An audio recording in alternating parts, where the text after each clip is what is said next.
as always, we're streaming on many services out there. iHeart, TuneIn, app, sports1440.ca. If you miss any part of any show, you can catch up by searching it wherever the podcasts hang out on Apple, Spotify, Google, even Amazon. Please subscribe. It's free. Select the auto download. You'll never miss a second of the show. Yeah, so glad you could spend some time with us on a Wednesday morning. Our text line, as always, will be open all morning long at 833-401-1440. Send us a note what you thought of the game last night. We'll discuss it over the next couple of hours here on Sports 1440. Oilers with a day off. It'll be a travel day back after last night's loss. Tough back-to-backs just haven't been suiting the Oilers this year, have they? They are 1-3-4 in back-to-back games. When you're playing 2 games in 2 nights, and overtime really hasn't been suiting the Oilers well, has it this year? Last year they were 12-4 in overtime games, and so far this year 5-5. So still a ways to go, and it used to be seemingly automatic when you threw Connor and Leon and, Evan Bouchard out, or Darnell Nurse even in years past, way before.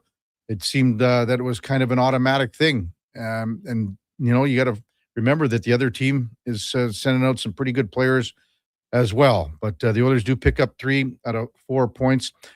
Special teams was the difference, that they probably got that 1 point last night. The power play was really good. The penalty kill was really good. And that gives them the 1 point. Hey, Duke nailed it. Said Curtis Lazar was coming out for Ike Howard. He nailed it in or out yesterday. You got to give the Duke a 5-star prop for that one, baby.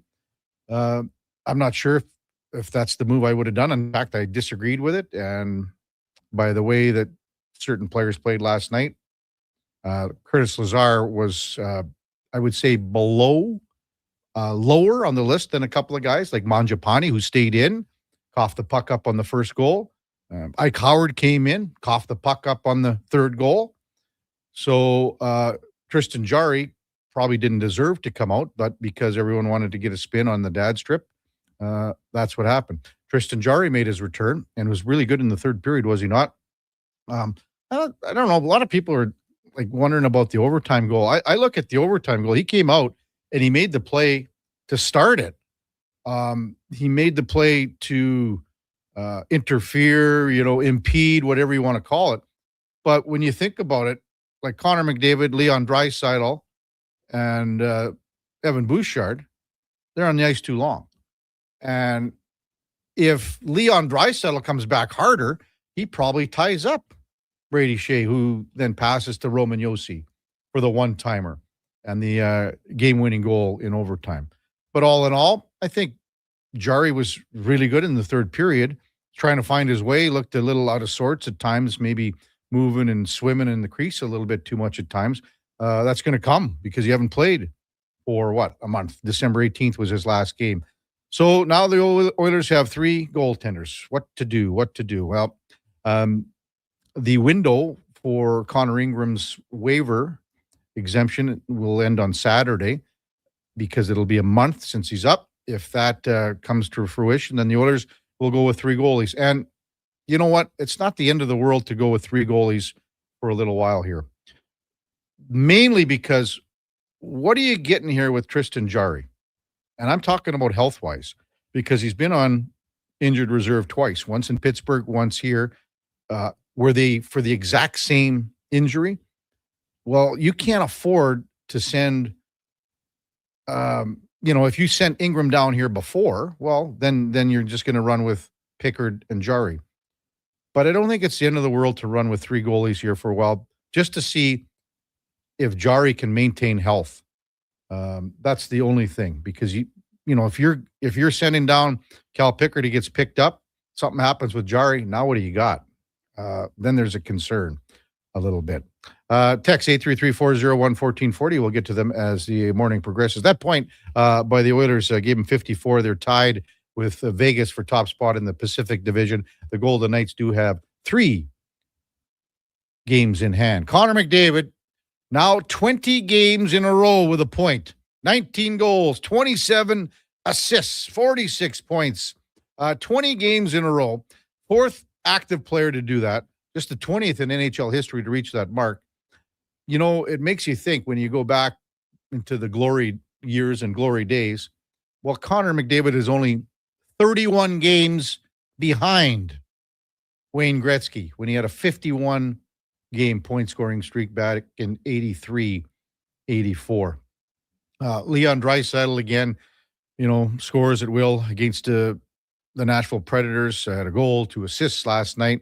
A great feed from Kasperi Kapanen on that cross steamer on the one-timer. Leon with 2 assists, too. Now he's just an assist shy of 600 in his career. Last 17 games against Nashville, 14 goals, 27 assists. It's just absolutely insane numbers. But, when you look at the overall picture of last night's game, especially on a back-to-back, and look how LA plays way different than Nashville. Everyone knows that. But if you look at how LA came in here on a back-to-back last week, and you look at how they played on Saturday night, well, they just simplify things. Simplify. Keep it simple, stupid, you bet. And at certain times instead, last night the Oilers did the opposite, trying to be fancier. Saw a lot of the spinorama backhand passes and drop passes, little spin washer passes, led to giveaways, led to turnovers, and it resulted in the Oilers on their heels, at times. Should also mention, Jake Wallman returned, and that's been a couple of months for him, more than a couple of months, because he's just been battling injury since he came to the Oilers. All in all, I thought not a bad game by Wallman. Settled in after the first goal. I was wondering what he was kind of doing. That was on the giveaway with Mangiapane, and then Mangiapane. If you look at, he didn't really skate back hard, did he? On that goal, did he? He was just sort of coasting to start, came back and was trying to pick up a guy. Wallman veers off a little bit, and at that point he's sort of in no man's land because he gets caught. Other than that, he had some blocks. He made that nice sliding play on a 2-on-1. And then this is a guy, they need this guy. They need him to be, in the top 4 because he can move the puck. He skates so well with the puck. He can transition the puck through the neutral zone, either by passing or, more importantly, by skating. So I think that's a player that the Oilers really need moving forward to be, more importantly, healthy, and then he can take his game from there. But you know what? The Oilers have 9 out of their next 10 at home. This is their stretch right now where they've got to, really make a push and get things going, string some wins together because this is their time right before the All-Star break or the Olympic break, pardon me. And after a slow start, all of a sudden, Nashville's right in there. The Predators were out to lunch. They was talking about next year. They are now, 16-8 in their last 24, and they are 1 point out of a playoff spot. Hey, let's welcome in the Duke of Delburne on a Wednesday morning. Duke, did you have a game last night? I can't remember. Yeah, I was skating down at Nate last night for one of the 100 Andrew Walker drop-in endeavors. Yeah. Walks, of course, not there as he was tending to pregame and post-game activities, but goes down there, got a little sweat in, and come home and watch the Oilers on fast forward version through commercial breaks and intermission, so you can get the whole game done in just over an hour. It's pretty awesome. Wow. And how was your performance? All right. What do you mean all right? I think it was fine. I've played better. I've played worse. Nothing to write home about. So you was like an Oiler game last night. You were just okay. I would agree. It's just average. Yep. Huh. There were some. You think there were some good. There were some good moments, there were some ones that you want back. Does your play coincide with the Oilers? Not necessarily, but there are some parallels to be drawn at times for sure. Largely in just the consistency factor, right? That's something we've been looking at on this Oilers team and wanting more of all season long. I'm a beer league hockey player. Consistency is exactly what I lack in my game. If I go out there and have one good shift, if I'm playing out, that probably means that I'm dog tired for the remainder of that period. And if I'm playing in net, well, you make one good stop, there's a good chance the next one will go right through you from distance. So it's just the nature of the beast. I had to send an email out this morning early because the Ironman streak is coming to an end for me, for the Critters. Oh, I was gonna I thought you were gonna say your Ironman streak of days without vacation. I was at what, a week and a half? Hey, stop Is that your new personal best or what? Stop it. You guys make fun of that. I'm not. I'm I around here. Come on now. I know, but you're not making critters well, to Smoky Lake No, next I'm week. not going to make it. Pittsburgh's in town here, Right. so I got to go to that game. Mm-hmm. Yeah, you can get away when the Oilers are on the road, and then you press me to get the game going on the bus on the screens, and that's good enough for you. But home games, you got to be there, Kev. Well, it's a responsibility. Right? Sid Crosby will be there, right? Mm-hmm. You know, never know. Could be the last time a guy watches him play. You never know. Right? Never know. So, gonna head down to that. So you got eyeballs on the Oilers game when you got back and things like that? Oh yeah. I mean, that's the beauty of the world we live in now. You can watch it in its entirety once you get home at 8:00 or something. And it was an interesting game. I think you got to give Nashville a lot of credit in the way that they played following last week's loss to the Oilers, right? I mean, starting with the fight right off the hop between McCarron and Nurse. It wasn't the most exciting fight we've seen in the league on the Oilers even so far this year, but some history between those two players going all the way back to their OHL days, as Jack and Louis pointed on the broadcast, which is kind of interesting. So Wallman's return, I fully agree with your assessment there, and probably ditto with Jarry. Like, it wasn't picture perfect. You look at the goals that he gives up, can you really blame a guy on them? I mean, the long range slap shot, there's traffic in front of him in terms of the third Nashville goal. The Stamkos one, I mean, this is a guy that scored 600 goals from 10 feet away. What do you want him to do? Exactly. Like, score from spots like that. And I too was a little flummoxed at the Oilers' defensive coverage following that turnover that led to that goal. But besides the point, an up and down game, back and forth. I was entertained through the vast majority of it. A little bit slower in the third period, maybe, which can be expected for a team on a back-to-back. Trying to get a point. Yeah, for sure. You're grinding it, and they succeeded in that metric. And then this is something I've talked about, you've talked about, and you brought it up in your opening thing there about those top players were just out there for too long in overtime. And at a certain point, you can be the best athlete in the world. Everybody runs out of steam at one point. And on that back check, that was clearly the case. Yeah. You know, we did see a different combination that we'd never seen before, I think, in overtime, and that was Roslovic, Kapanen, and that was unique. And you think about it, it makes sense. Like, Kapanen brings a lot of speed, which is mostly the name of possession. I think maybe number one, and speed is the name of the game for 3-on-3 overtime. And able to separate a little bit, right? You know, you can have that check, and either whether it be not a big body check, but a stick check too. Yeah. So he's got that ability and capability to do that. Coming up on the big program, just got a late text from Dave Schlemko, unable to join us today, not feeling 100%. So David Schlemko, our co-host at 9:00 till 11, is not going to be with us today. So we'll have to navigate some things around there. But leading things off, Chris Meany from NHL.com. We'll go around the league last night to talk about certain teams. I mean, the Vancouver Canucks look like they are a team that might not ever win another game. We'll talk about the Canucks. We'll talk about Tampa Bay, now 11 wins in a row, with Chris Meany coming up right after the break. Mark Spector sent me another picture, Duke. Another, you know what he said? That we should get a Sports 1440 ski trip together. And he said the Duke would drive our little camper van. What do you think of that? Why am I all of a sudden just obligated into this position? Need a driver. Get Josh to drive. Whatever it is. I'll tell you what, after a day on the ski hill, I won't be in any state to drive us home. How's that sound? That sounds good to me. He said we'll get some of the listeners involved and everything. Man, could you imagine some sort of I don't know how many people we can fit in that thing, but we'll figure it out.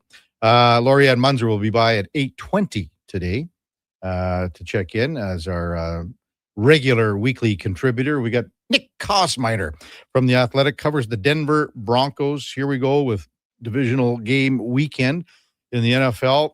And it is the Bills and the Broncos to lead things off on Saturday afternoon.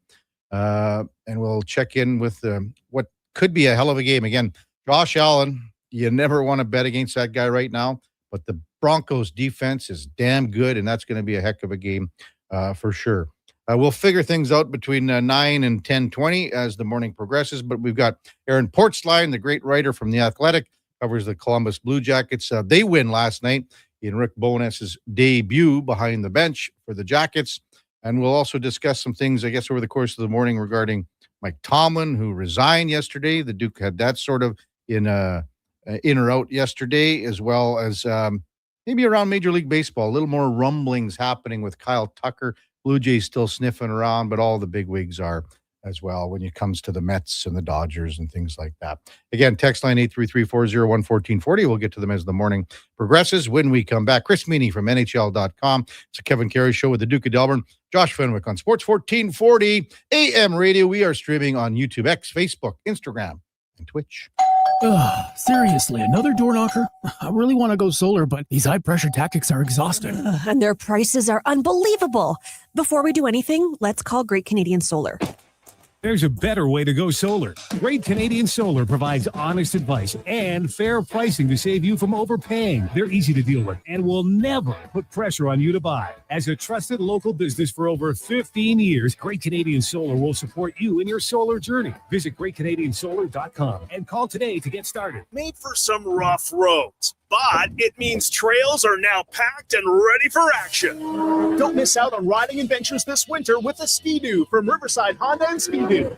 Work or play with new 2026 Generation 5 models with class-leading design and power. And right now, take advantage of 5.99% financing OAC. Only at Riverside Honda and Ski-Doo. 15 Inglewood Drive in St. Albert. And always at riversidehonda.com. Shop local, shop Canadian. They're not just a grocery store. They're a butcher, a baker, a cafe, deli, rotisserie pizza, and restaurant, all under one roof. Loca Quality Market does food differently with 2 locations to serve you. Edmonton and Sherwood Park. Visit loca.ca. This hockey season, before every game, check out the pregame show with Andrew Walker on Sports 1440. It's brought to you by Titan Supply, your only source for rigging, lifting, and hauling products. Visit titansupply.ca.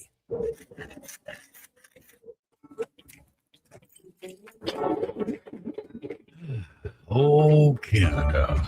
Jiffy Lube is here to keep you moving through mornings like these. Full synthetic oil changes, quality Pennzoil products, tire checks, battery tests, and everything else your car needs to get through our winters. Stop by Jiffy Lube for fast, easy, warranty-approved service. No appointment, no hassle. Just dependable service right when you need it. Jiffy Lube, keeping you moving through this. Heard of Uline? You know, the have-it-all in-stock, ready-to-deliver shipping and industrial supply specialists. The company that does things for you that are unheard of, like keeping 41,000 items in stock in our own warehouses. With customer service reps on the line to get you what you need, when you need it, 24/7, 365, every time.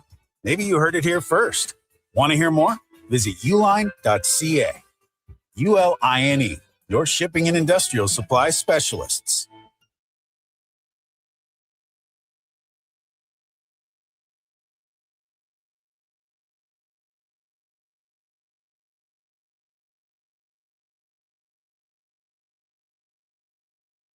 Have your sports curiosity cured with the Kevin Karius Show. This is Sports 1440.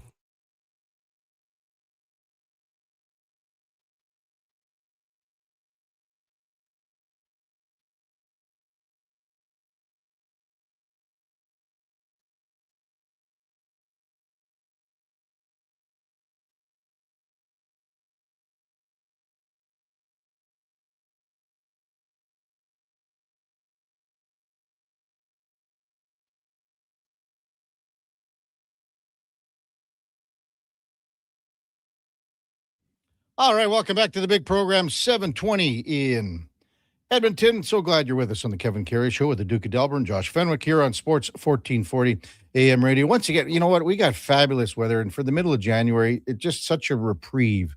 We're looking at a high of 8 or 9 today, plus 8 or 9, and normally if you say minus 8 or 9 in the middle of January, you're happy, and the big melt continues, and the snow plows and all that stuff, man. It's just a mess out there. Time now for the game of the day, brought to you by St. Albert Dodge, where the all-new 2026 Jeep Gladiator Sport packages have arrived, and they've arrived in a big, big way. We have a great selection, many colors to pick from, and it starts at $49,900. That gets you behind the wheel. A brand new Jeep Gladiator below $50K. You can't beat it. Only at StAlbertDodge.com. As we welcome back Chris Meany from to the show. Morning, Chris. You're with Kevin Karius once again. Thanks for jumping on Sport 1440. Really appreciate it. Hey, anytime. Yeah, happy Wednesday, Kevin. Thanks for having me. How's things going? Good. It's going great here. Excited to talk to you about a number of things. And, you know, in your expertise and stats and fantasy and edge and all that stuff, I'm just kind of wondering when you look at Connor McDavid and you see now he's got the 20-game point scoring streak going where he's got the 46 points. I'm sure when you guys are looking at stats, and you in particular, Chris, it never ceases to amaze you, just like it is with us here. McDavid is just, he's a unicorn, right? There's always something that you can look at when it comes to Connor McDavid. You mentioned the point streak is one thing, what he's doing right now. And you look at the largest point streaks in the NHL over the last 35 years since 1990, Matt Sedin up at the top at 30. Wouldn't surprise me if he was able to catch Matt's. Number 2 is Patrick Kane at 26, so certainly reachable. But yeah, when you look at McDavid, you look at skating speed, right? He's got the highest max skating speed this season, 24.61 miles per hour. It's the highest, the second highest ever tracking over the last few years. You look at the 22 plus mile an hour speed burst, he has 90. Rupe Hintz is second with 28. You look at 20 plus mile an hour speed bursts, he's got 400. And you see Nathan McKinnon just around 250 next. So yeah, he is not breaking any news here. He's very good at the game of hockey. Yeah, and he seems to be just like in his prime now. Like, and he really is, right? I remember a couple years ago there was some rumblings about who's the better goal scorer between him and Austin Matthews, and then he turned it up, right? He's like, no, listen, I can score goals too, and we're seeing that with him right now. So yeah, he checks a lot of boxes in terms of edge stats and extending the point streak last night. And I know it was a tough loss for the Oilers, but Leon Draisaitl again is another guy that just owns the Nashville Predators. What does he have? 50 points or so in 22 games, his last 22 against the Preds. So another multi-point showing for him. But yeah, McDavid he's phenomenal. And you know, that's the thing too. And you know, the Olympics coming up, you know, we'll see what happens with Braden Point. But I thought Cooper made a really good adjustment at the Four Nations face-off, putting Braden Point with McDavid on that line, because Point is a guy that checks some boxes as well. He's obviously not as fast, but he's in the top 5 in terms of 20 plus mile an hour speed bursts. Right. For Leon against the Predators, Chris, the last 17 games played, he's got 14 goals, 27 assists. So just insane numbers. I wanted to kind of circle back to that speed burst with Connor. Do you guys keep the stat, like say a minute into a shift where you look at the speed burst and compare it to maybe something earlier at the start of a shift where he's a little bit fresher? Because to me, I don't see much difference if Connor's been on the ice for 45 to 50 to a minute when he does have those speed bursts. It looks to me it's the same as when he starts a shift. Yeah, he doesn't seem to get tired, right? No, not necessarily, but we do see some of the data in terms of the multiple speed bursts and like when they happen, you know, at certain parts of the game in the first and the second and the third of the time. So you can kind of, you know, even on the NHL.com website, you can, you know, click some of the things and see some of the highlights, right, that you see when he is having those speed bursts. But yeah, to me, again, he just is he's a unicorn out there, and he doesn't seem to get tired. And I know that the Oilers certainly lean on him late in games. And there's been multiple times where I've seen him on the ice for 3-4 minutes, him and Leon, and he's still skating circles around everybody out there. No kidding. Chris Meany from NHL.com, our guest on the Kevin Karius Show. When you're doing a deeper dive to a guy like Leon, how different is that when you compare? Because Leon is such a good puck protector. I'm not saying that he can't fly, because once he gets the wheels going and gets the legs turning, he's got some good speed and uptake, but it's a little different when you analyze him. Yeah, it is. And I think you're spot on. That's the biggest thing I think I see from Leon Draisaitl is he really uses his body very well to protect the puck. And, you know, his playmaking ability, I think, is off the charts as well. And his speed bursts are not quite there, but he's not a slow guy either, right? So when I look at the Edmonton Oilers overall as a team, you know, you add in Kasperi Kapanen, who's been playing a little bit on his line. That's a guy that brings a little bit of the speed burst to him as well. Yeah. But I think for Leon, I mean, one thing I see when I watch him play is his shot. He just has that amazing shot. He can score from the goal line. He can have his feet below the goal line. He's clearly not afraid to use that shot anywhere on the ice. And He reminds me a lot of Peter Forsberg. You know, when I watch Forsberg play in his prime, his big body, he could protect the puck. He can go to the net, power forward, and very sneaky with the puck. So yeah, those two players are. They're so fun to watch. And, you know, obviously the Oilers been to the Stanley Cup finals in back-to-back years.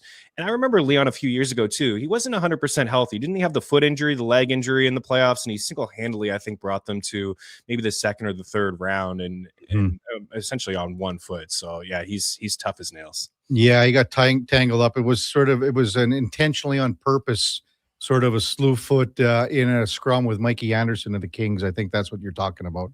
That's, yeah. Few years back. So, for example, when you look, you know, I got his edge stats page up here. He's got 23.28 max skating speed, which is in the 94th percentile among forwards. You look at just overall the 20-mile-an-hour speed burst. I mean, he's over 100. So he's in the 94th percentile. He's got 9 speed bursts of 22 plus, which is in the 93rd percentile. Again, it's hard to compare him to McDavid because he's just head and shoulders above everybody else, but he's not slow by any means. And the Oilers really lean on him in terms of total miles skated at all strengths, 158 total miles skated. That is in the 99th percentile among forwards. And you look at the most miles skated in a period, in a game, he's up in the 97th percentile as well. So he's a guy that certainly, you know, you look across the league at top forwards, like the Canadians come to mind. They really lean on their top forwards. There's other teams in the NHL that lean on their top. Other teams like Carolina, they like to roll 4 lines, right? Mm-hmm. The Oilers are not afraid to lean on those big boys, and obviously, why wouldn't you? I was just looking at the stats from last night, this morning when I got in, and you had Jake Sanderson at the max skating speed. Has he been in? We follow him quite a bit here because of his dad, Jeff, and known him a long time.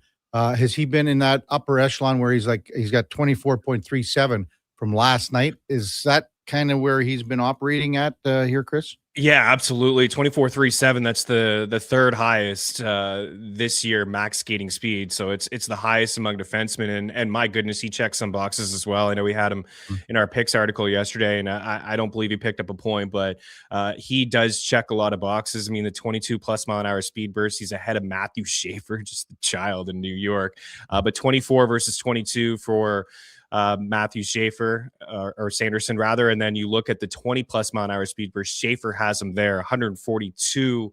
When you add the 22, he's near 160 some odd. And Jake Sanderson's just behind him. And Jake Sanderson does a lot of good things as well. You know, I talk about the skating distance. He's up near the top in total miles on the power play, shot location.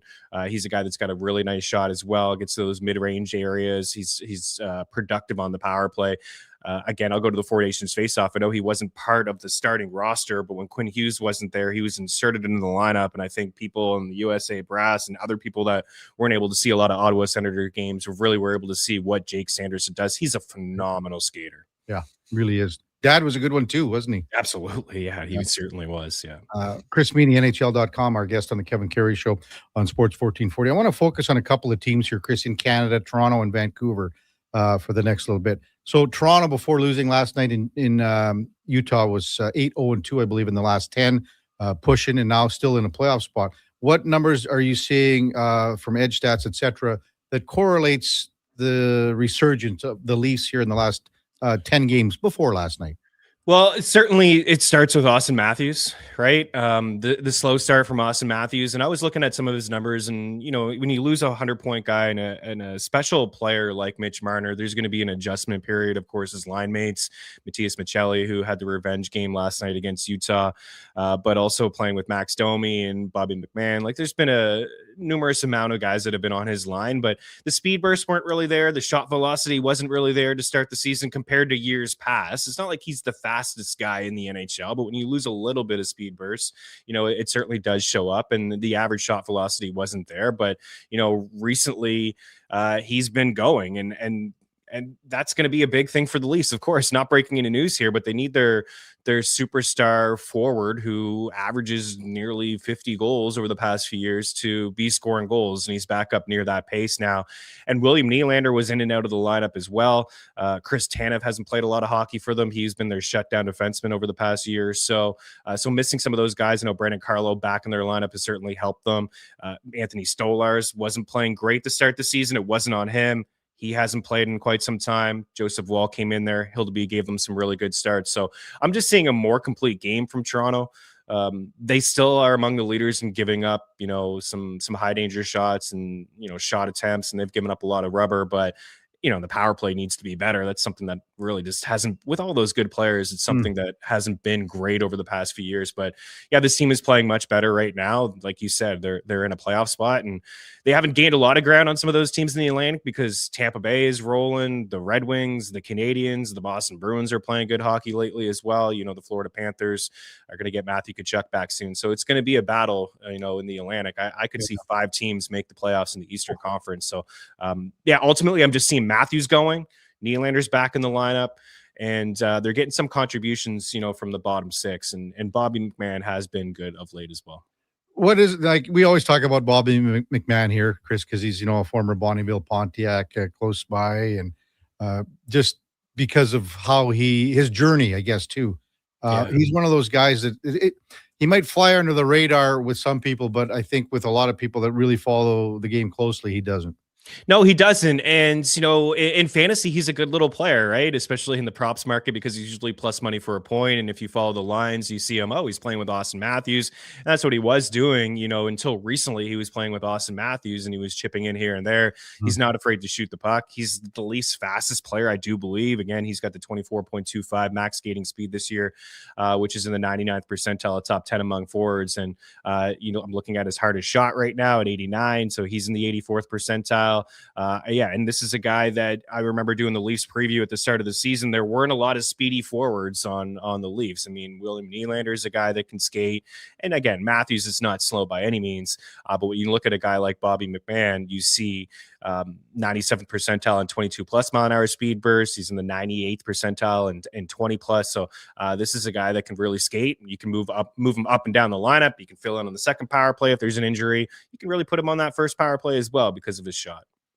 Let's move over to the West Coast now with the Vancouver Canucks. What are your stats telling? I mean, this is a team it's the worst team in the league.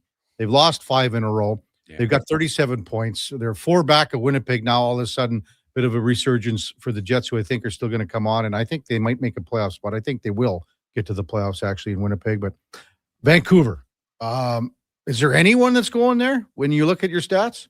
Not really, man. It's tough when you lose a guy like Quinn Hughes, right? I mean, it's how are you going to be able to recover from that? I mean, he does everything. He's among the leaders in ice time. He is one of those guys that, can have controlled breakouts and controlled entries and with his speed. So, Philip Hronek has been, serviceable.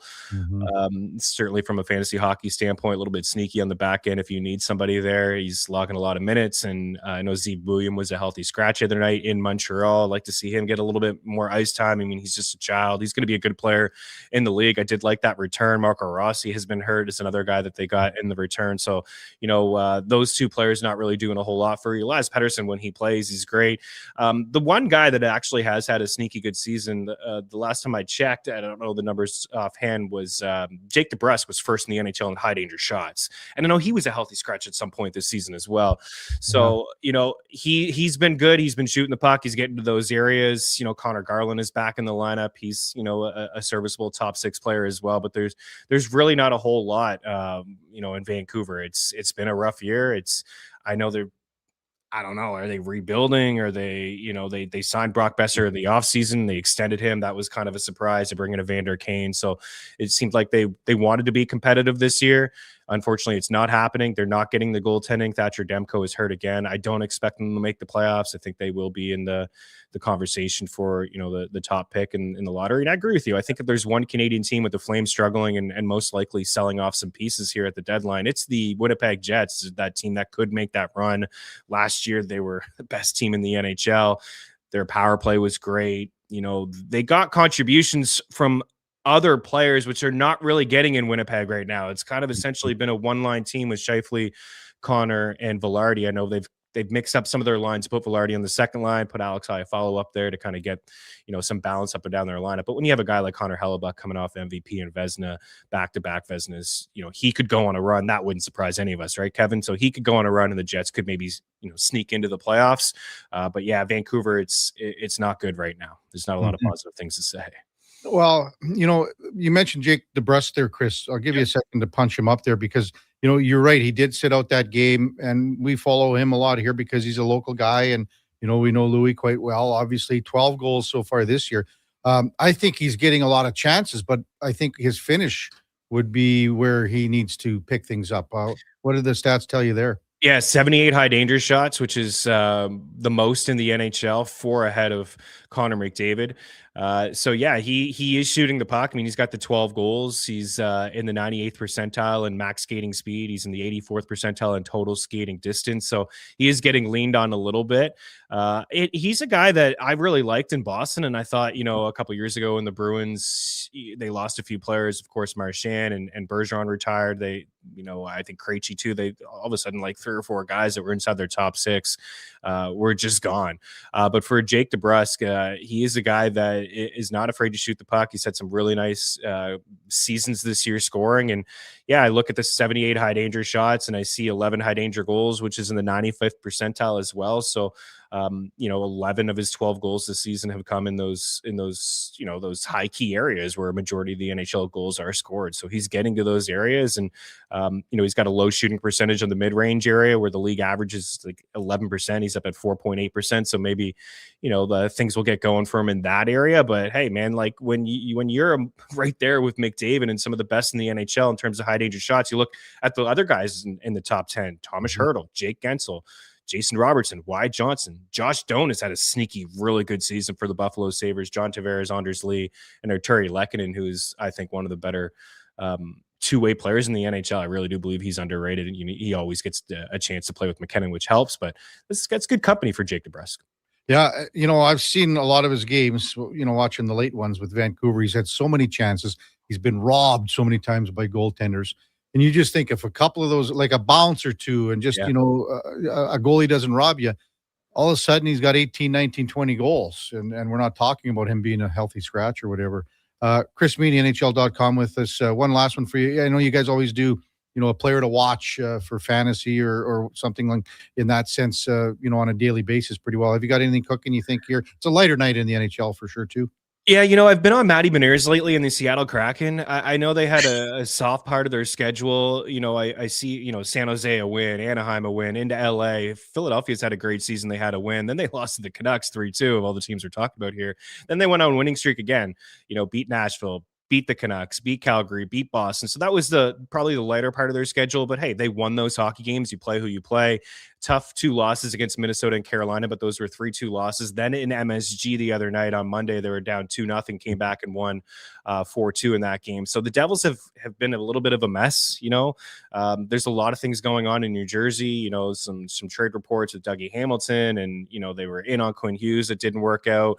They haven't really had a lot of great goaltending lately. They gave up a 10 spot the other night. I really like what I'm seeing from the Kraken. Plus money on the road, and Matty Beniers has been good. He enters this game on a 5-game point streak. He got 6 points over that span. 3 of them have been on the power play. Jordan Eberle's back in the lineup. They're playing pretty good, and the Kraken are in a team that they check a lot of boxes. I think they have the lowest team shooting percentage at 5-5, but they are getting good goaltending from Decord and Philip Grubauer, who is among the leaders in high danger save percentage, mid-range save percentage, just overall save percentage. We have another statistic over at NHL Edge. It's like 5-5 close save percentage. I really like this one. It's kind of like when in a 1-goal game in the second and the third period, the save percentage of goalies, and he's among the leaders as well. So Jared McCann, since he's been back in the lineup, has been productive as well. So I would take a look at maybe a Matty Beniers anytime point, maybe Jordan Eberle for a point, maybe Jared McCann for a couple shots and a point as well. And Vince Dunn, since Brendan Montour has been sidelined, has logged out a lot of ice, and he's been productive as well. So I know it's a short slate, as you mentioned. Dorofeyev and Vegas check a couple boxes. They're starting to, play now that they got some bodies back in their lineups, Jay Theodore and Jack Eichel and company. Aiden Hill could return tomorrow. But yeah, I really like what I'm seeing from Seattle. And who knows? As you know, following the Pacific, I believe in the Oilers. I believe in Vegas. There's a lot of teams now that are just kind of hanging around. So that certainly could see a couple teams squeak in there. Good stuff as always, Chris. Really appreciate your insight, kind of taking it to the next level at NHL.com. Thanks as always for coming on, big guy. I appreciate it. Anytime, Kevin. Have a good rest of the show. Yeah, you too. That's Chris Meany, NHL.com. Our game of the day brought to you by St. Albert Dodge, where once again the 2026 Jeep Gladiator Sport packages have arrived. You can get behind the wheel for under $50K only at stalbertdodge.com. December 20th, Duke. Do you remember that day? December 20th was right before Christmas. Were you working that day? I was working that day. Okay. I came in, put in a good shift. Attaboy. No, nothing stands out about it. What can you tell me? This is the last time that your Ducks won a game besides last night. Wow, okay. Unnecessary shot, I think. No. I was sliding into the rack. Well, not quite. I was still downstairs, but I saw Kreider score the opening goal last night. Yeah. And then my boy Beckett Seneca, the 2-rip goal. Dallas got one late before they finished at 3-1 win. So, yeah, I caught most of the second half of the game once I got home. I had it on the second screen, obviously with the Oilers on the primary one. So, yeah, good. Needed to see it. And naturally, of course, it was the first night in probably all season that I sat Lucas Dostal in fantasy, and he finally got a win again. So that's about how it's gone for me this year on that front. Oh, well. When we come back, maybe we'll hear from some Oilers post-game comments from last night in Nashville. We'll get to some of your texts, 833-401-1440 on the Kevin Karius Show with the Duke of Delburne, Josh Fenwick, yawning like crazy in the studio here. Was out again last night. Dry January has not been going well for him. On Sports 1440 AM radio.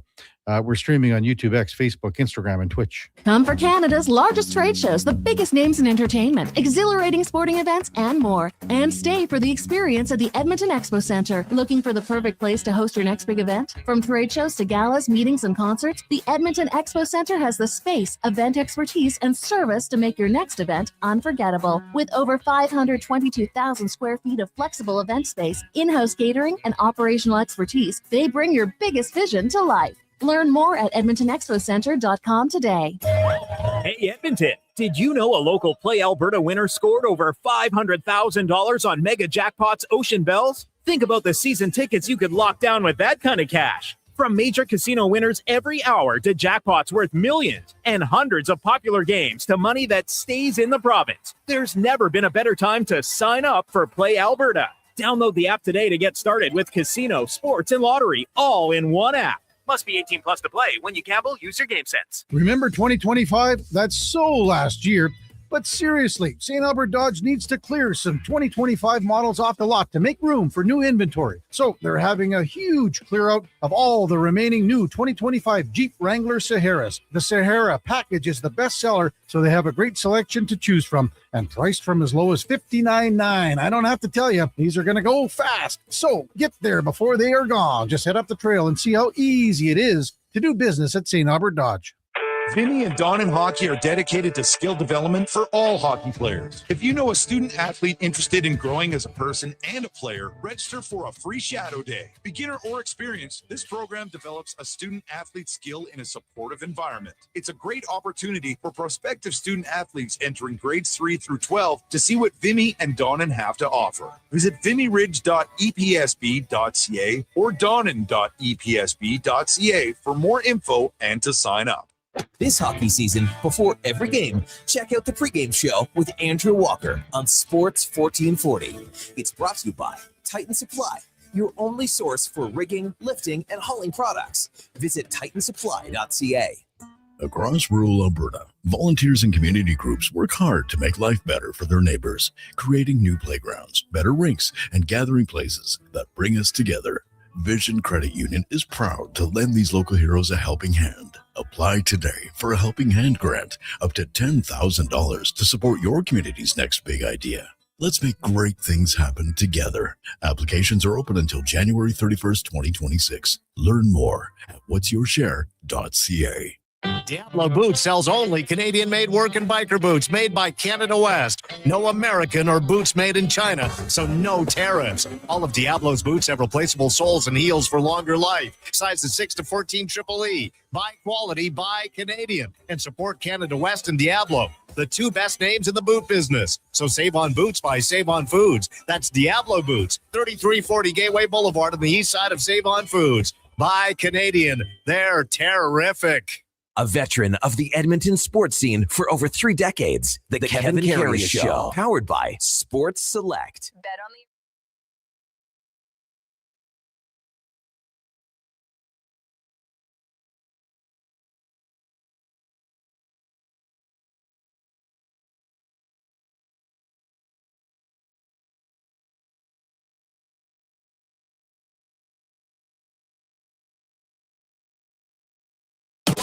The Kevin Karius Show, breaking down Edmonton's favorite teams, even though his favorite Junior A hockey team is the Yorkton Terriers. Thanks for checking in with Sports 1440.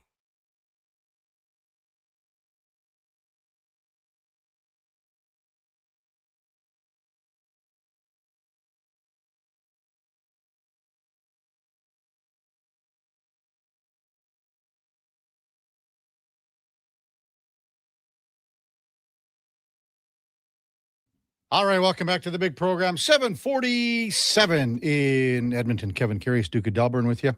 Josh Fenwick on Sports 1440 AM radio. You know, during the Oilers game, the national anthem, and there was about a 2-second shot last night in Nashville, and I saw Dierks Bentley, Duke, just in the background of the anthem, and he's sort of by the bench kind of thing.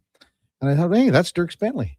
And I was like, what an astute observation. Well, here's the thing, you know, in Nashville, I mean, the first guy that really was a country singing superstar and a country legend that would go to the Predators games back in the day, the first guy was Vince Gill. And right. He was a big, and he still is, but he was the first country singing legend to embrace what the Nashville hockey scene was all about. And his wife was Amy, I forget her last name now, Amy Grant. Yeah. Yeah. Anyway, the two of them would always be seen at the games, but then I saw Dierks Bentley there at the start. And then when you know, he ends up in the box, in the dad's box, in the suite. Chumming it up, getting some pictures. I saw that. And then he was up there when Leon scored his goal. And he wasn't too happy. Well, the look of shock on his face. He looked like, what the hell's going on is right. But it's almost, I kind of thought that he was like, wow, what a goal too. Yeah. I thought he had a little bit of both. Mm-hmm. Yeah, you talk about like Vince being like one of the big first names when the team, because their inaugural season was what, 2000, 2001? But when like Dierks Bentley, and he's been, I think maybe one of the more prominent faces around Predators games. So pretty cool. And you could see there, I mean, listen, a lot of the dads, I'm sure they're quite familiar with, if they're country music fans, he's a big enough name. Yeah. So I think that would have been pretty cool for them. And his daughter sang the anthem. To see him up in the box. Yeah, and there's a cool element to it as well. Yeah. Text 833-401-1440. Craig in Red Deer says, morning, guys. I assume Pickard gets sent down today, as Ingram is the only goalie playing worth a damn. Jarry's been very underwhelming thus far. Well, okay, Craig, he's played 4 games. Played last night. Thought he was pretty good in the third period. No, Craig? I don't know what you would say about underwhelming. Hadn't played since December 18th. Not sure what you're looking for. I can't see the Oilers doing this, Craig, because they still need to find out about how Tristan Jarry can handle a load. How are they going to manage him moving forward? That's why I would think that for the time being anyway, and when you look at it, I mean, the Olympic break here is less than a month away. I mean, the Oilers have a few games to start February, but let's look at this. Like when you think about how you need to make sure that you have your bases covered here. Well, if you send someone down and he gets picked up off waivers, well, now you're in trouble if Jarry goes down. And don't talk about Connor Unger's ready to play here in the NHL, because he's not. So I would think you're going to run with 3 goalies for a while. If anything, because of the time frame and because of that break, the one thing that I do want to see is I want to see Connor Ingram play somehow during the Olympic break, because he needs to continue having reps. He needs to continue playing. So I don't know. I think it's a situation where you need to have 3 goalies right now because you're not sure about how Tristan Jarry can handle a load. And that's why you got him here, no? That's why you got him. 833-401-1440. Oh, Justin says, I think you guys might be forgetting about Carrie Underwood and Mike Fisher. Well, I guess she would have been a big fan. Of course, her husband was playing. But was she a prominent face around Bridgestone Arena before they were together? No, I would say no. Not even a start. Like nothing like that. No. I mean, it was Vince Gill and there was some other, Oh, there's been lots. You always see the shots to them in the crowd, much like in places like New York and LA when there's some celebrities in the building. But Carrie Underwood was there pretty frequently, but as a wife of a player on the team. Yes. She wasn't there, waving the flag prior to that much, if at all, to my memory anyway. Do we have time for Zach Hyman, Duke? I'd say so. All right, Zach Hyman, 2 more goals last night. Go to the paint, go to the blue. There's bags and bags of money there, as Theron Fleury would say. Zach Hyman, 2 goals last night, 16 on the year. We talked about the game after the contest. Zach, how would you assess your team's game tonight? It was okay. Not great. I think we could be better off back-to-backs, making simple plays. I thought we were too complicated. Caused too many unforced errors. I thought Jars played great. And then special teams were good. Do you have any explanation for that overcomplication? Is it because it's the second half of a back-to-back, maybe a little bit more tired? No, I don't know if it's a fatigue thing. I think it's just a mindset. I think for whatever reason today we weren't playing as smart as we can. And I think it just caused too many turnovers, and some led to goals. Others led to just time of possession in our end when we're better playing in their end, obviously. What did you find was the biggest challenge that the Predators presented tonight? I think a lot of it was just self-inflicted, to be honest. They got good players. You give them the puck, they can do things with it. So, I think we just have to take care of our own game. This group has still collected 8 of a potential 10 points in the last 5 games. How would you assess the way you guys have been building lately? Yeah, it's good, obviously. You want to stack points. Even when you lose games, it's better to gain a point. But I think we're coming along. I think we have another level to get to. We got some guys returning from injury, obviously, which is a great sign. I thought it was a good first game for them. I thought Jars was outstanding, earning us that extra point. I thought Wally was good in his return. So good to get those guys back. I know it's not the result you want tonight, but this was a special trip. Of course, having your dad along, he was incredibly proud up in that suite. How special have these last few days been? Yeah, listen, it's always special. We've been on a couple, I think 4 now, but everyone is special. You gain an appreciation for how special it is to be playing in the NHL, and I think I can speak for all of us when I say our dads have been such an important part in our journey, in mentoring us and supporting us when things are tough, and cheering us on when things are going well. Just, I think, for me, just such a strong support system for me and such a positive influence.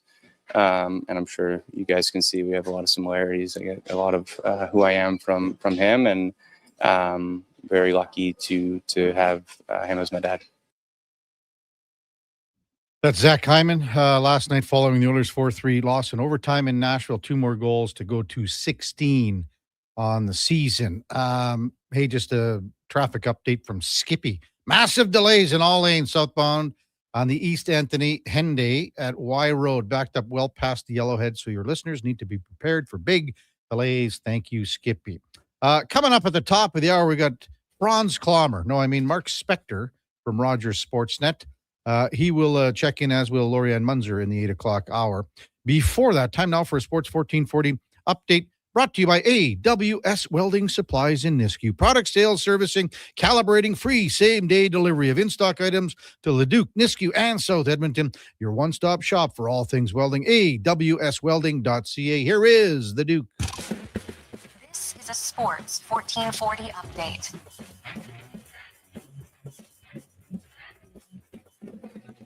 Oilers fall last night 4-3 in overtime down in Nashville. Connor McDavid extended his point streak to 20 games, and Leon Draisaitl continues his dominance over the Preds with 3 points on the night. But it was Nashville captain Roman Josi netting the overtime winner. Nine other games around the NHL, including Rick Bowness picking up the win in his debut behind the Columbus bench, 5-3 over the Flames. Vancouver lost in Ottawa 2-1. Lightning won an 11 straight, tying a franchise record 2-1 over Pittsburgh in the shootout. Jets won a 3rd straight, beating the Islanders 5-4, and the Caps topped the Habs 3-2 in overtime. Toronto, they were losers down in Utah 6-1.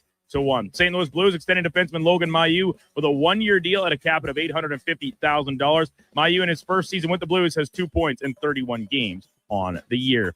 Lone game in the PWHL last night saw Montreal double up on Ottawa 2-1, and 7 games on the hardwood, including Miami beating the Suns 127-121. SGA with 34 get the Thunder past the Spurs 119-98, and LeBron James led the way 31, 9, and 10 stat line. Lakers win a track meet over the Hawks 141-116. Coming up in hour 2 of the Kevin Karius Show, we'll be joined by Sportsnet's Mark Spector and Olympic gold medalist Lori Ann Munzer. I'm Brandon Douglas at your Sports 1440 update. Sports 1440 in West Edmonton Mall and Wetaskiwin. CKJR is a Stingray radio station. Download the free radio player app and listen wherever you go. I skipped breakfast this morning. Stay out of my way. Don't threaten me with your bad choices. No worries. A booster bar from Booster Juice will fix me. I don't even know what that is. Yeah, because they're new. Snack-sized bars packed with seeds, pecans, gluten-free oats, all sorts of good stuff. That sounds lovely, actually. 2 different flavors to try, too. Coconut pecan booster bars and harvest booster bars. Want to skip breakfast with me? I take it back. You make good choices. Booster Juice, Canadian born, blending since 1999. The job won't wait. Why should you? At AWS Welding Supplies and Repairs, conveniently located in Nisku, we've got everything you need to get it done. From product sales to servicing and calibrating machines, we're your one-stop shop. We're a proud, locally owned and operated business, committed to serving our community with a proven track record of customer service. Don't let a broken tool slow you down. We offer fast repairs and free same-day delivery of in-stock items to Leduc, Nisku, and South Edmonton. AWS Welding. We make it happen. Looking for the perfect used ride? Now's the time. Drive away for as little as $25 bi-weekly. Go Auto has over 7,500 used vehicles in stock with something for everyone. From budget-friendly cars and road trip-ready SUVs to powerful work-ready trucks. With around 70 locations across Canada, your next vehicle is closer than you think. Whether you're upgrading, downsizing, or buying for the first time, we've got the right ride at the right price. But don't wait. These deals won't stick around forever. Start shopping today at goauto.ca. Andrew Walker, host of the postgame show on Sports 1440. After every hockey game this season, tune in and chime in as we talk about the game. It's all sponsored by Legacy Heating and Cooling. Don't get left in the cold. Visit legacyheating.ca. Hey, sports fans, we've got a clear choice for you. At Crystal Glass, we provide customers with the perfect glass for any job. From home to auto and even commercial, installation or repairs, we're your team. Call 310 Glass or visit crystalglass.ca. Crystal Glass.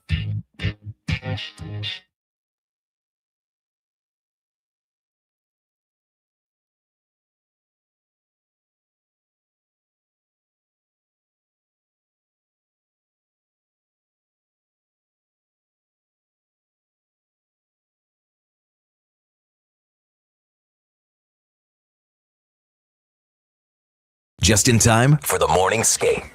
This is the Kevin Karius Show on Sports 1440.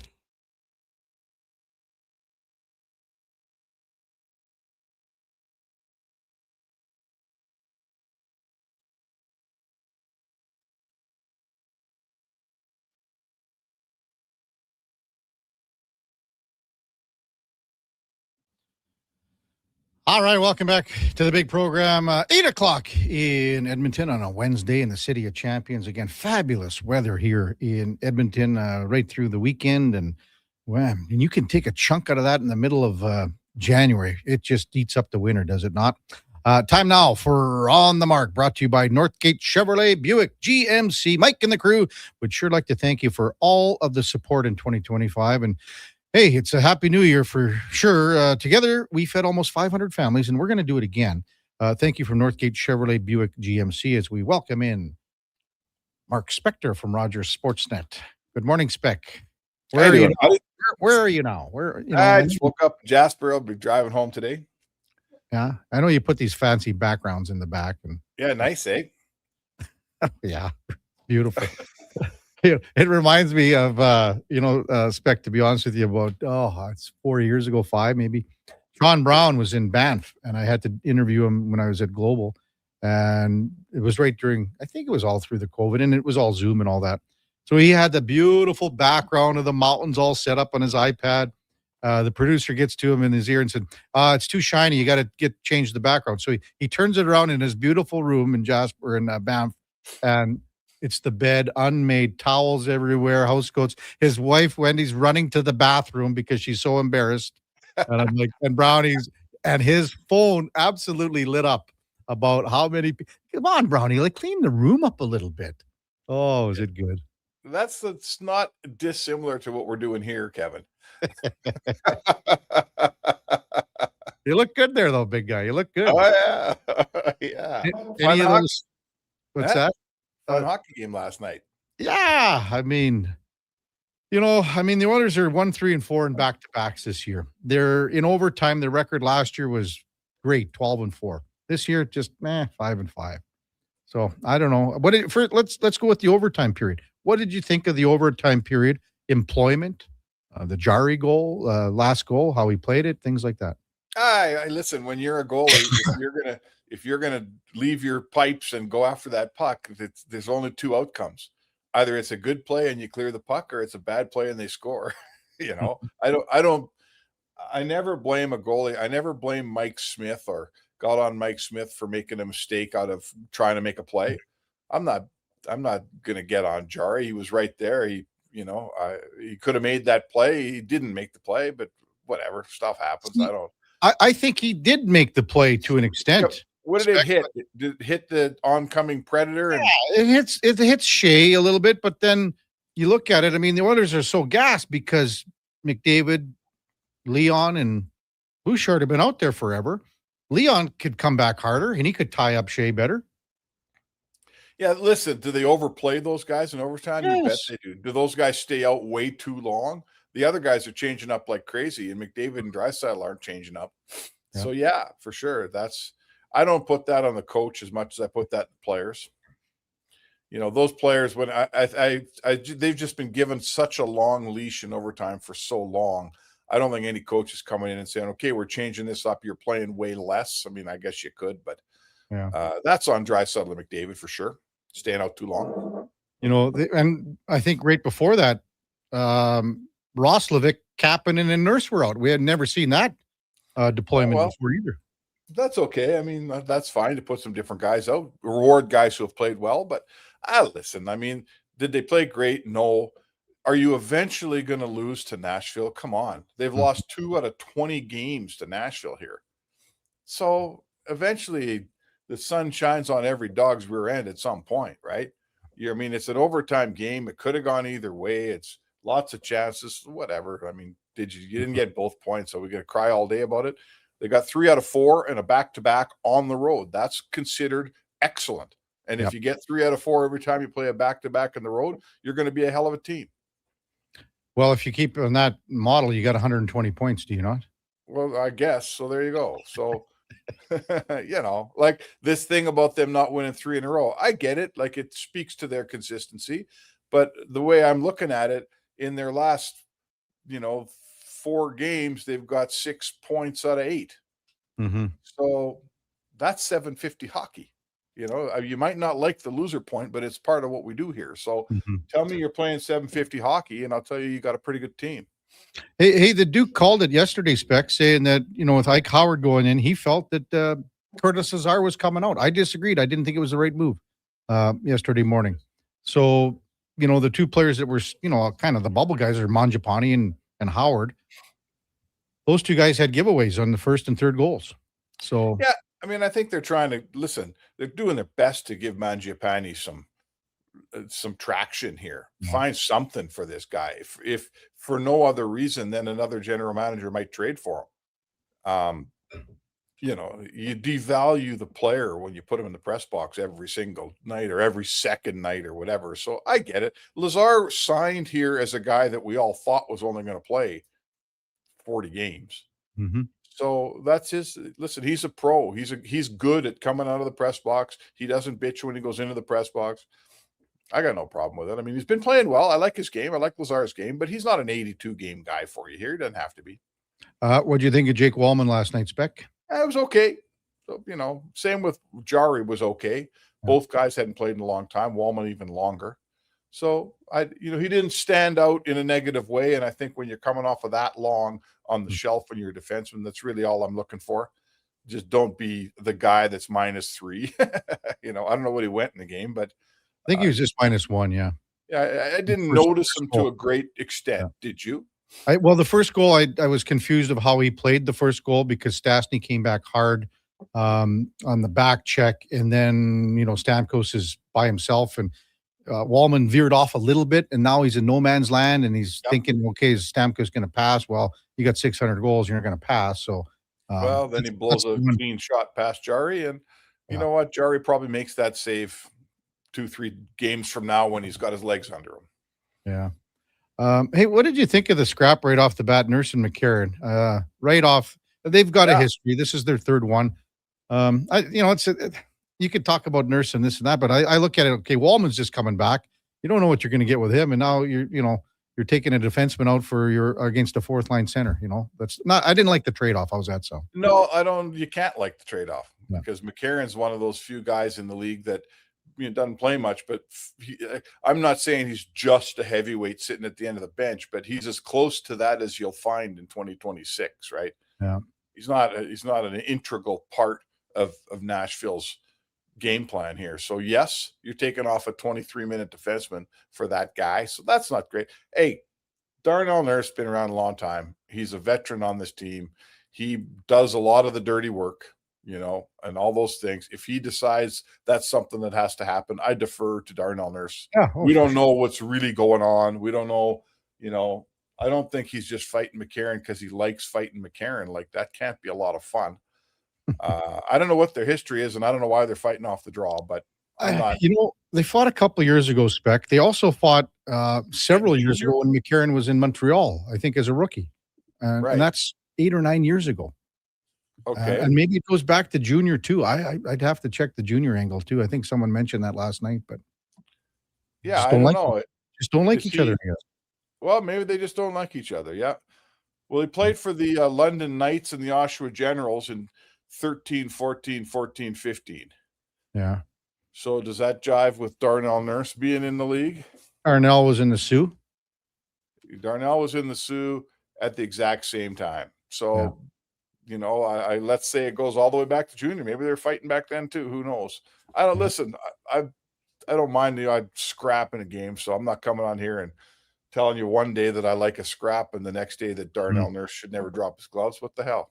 Have the odd scrap. Doesn't bother me any. Zach Hyman, 2 more goals, Spec? I mean, he's got 16 now.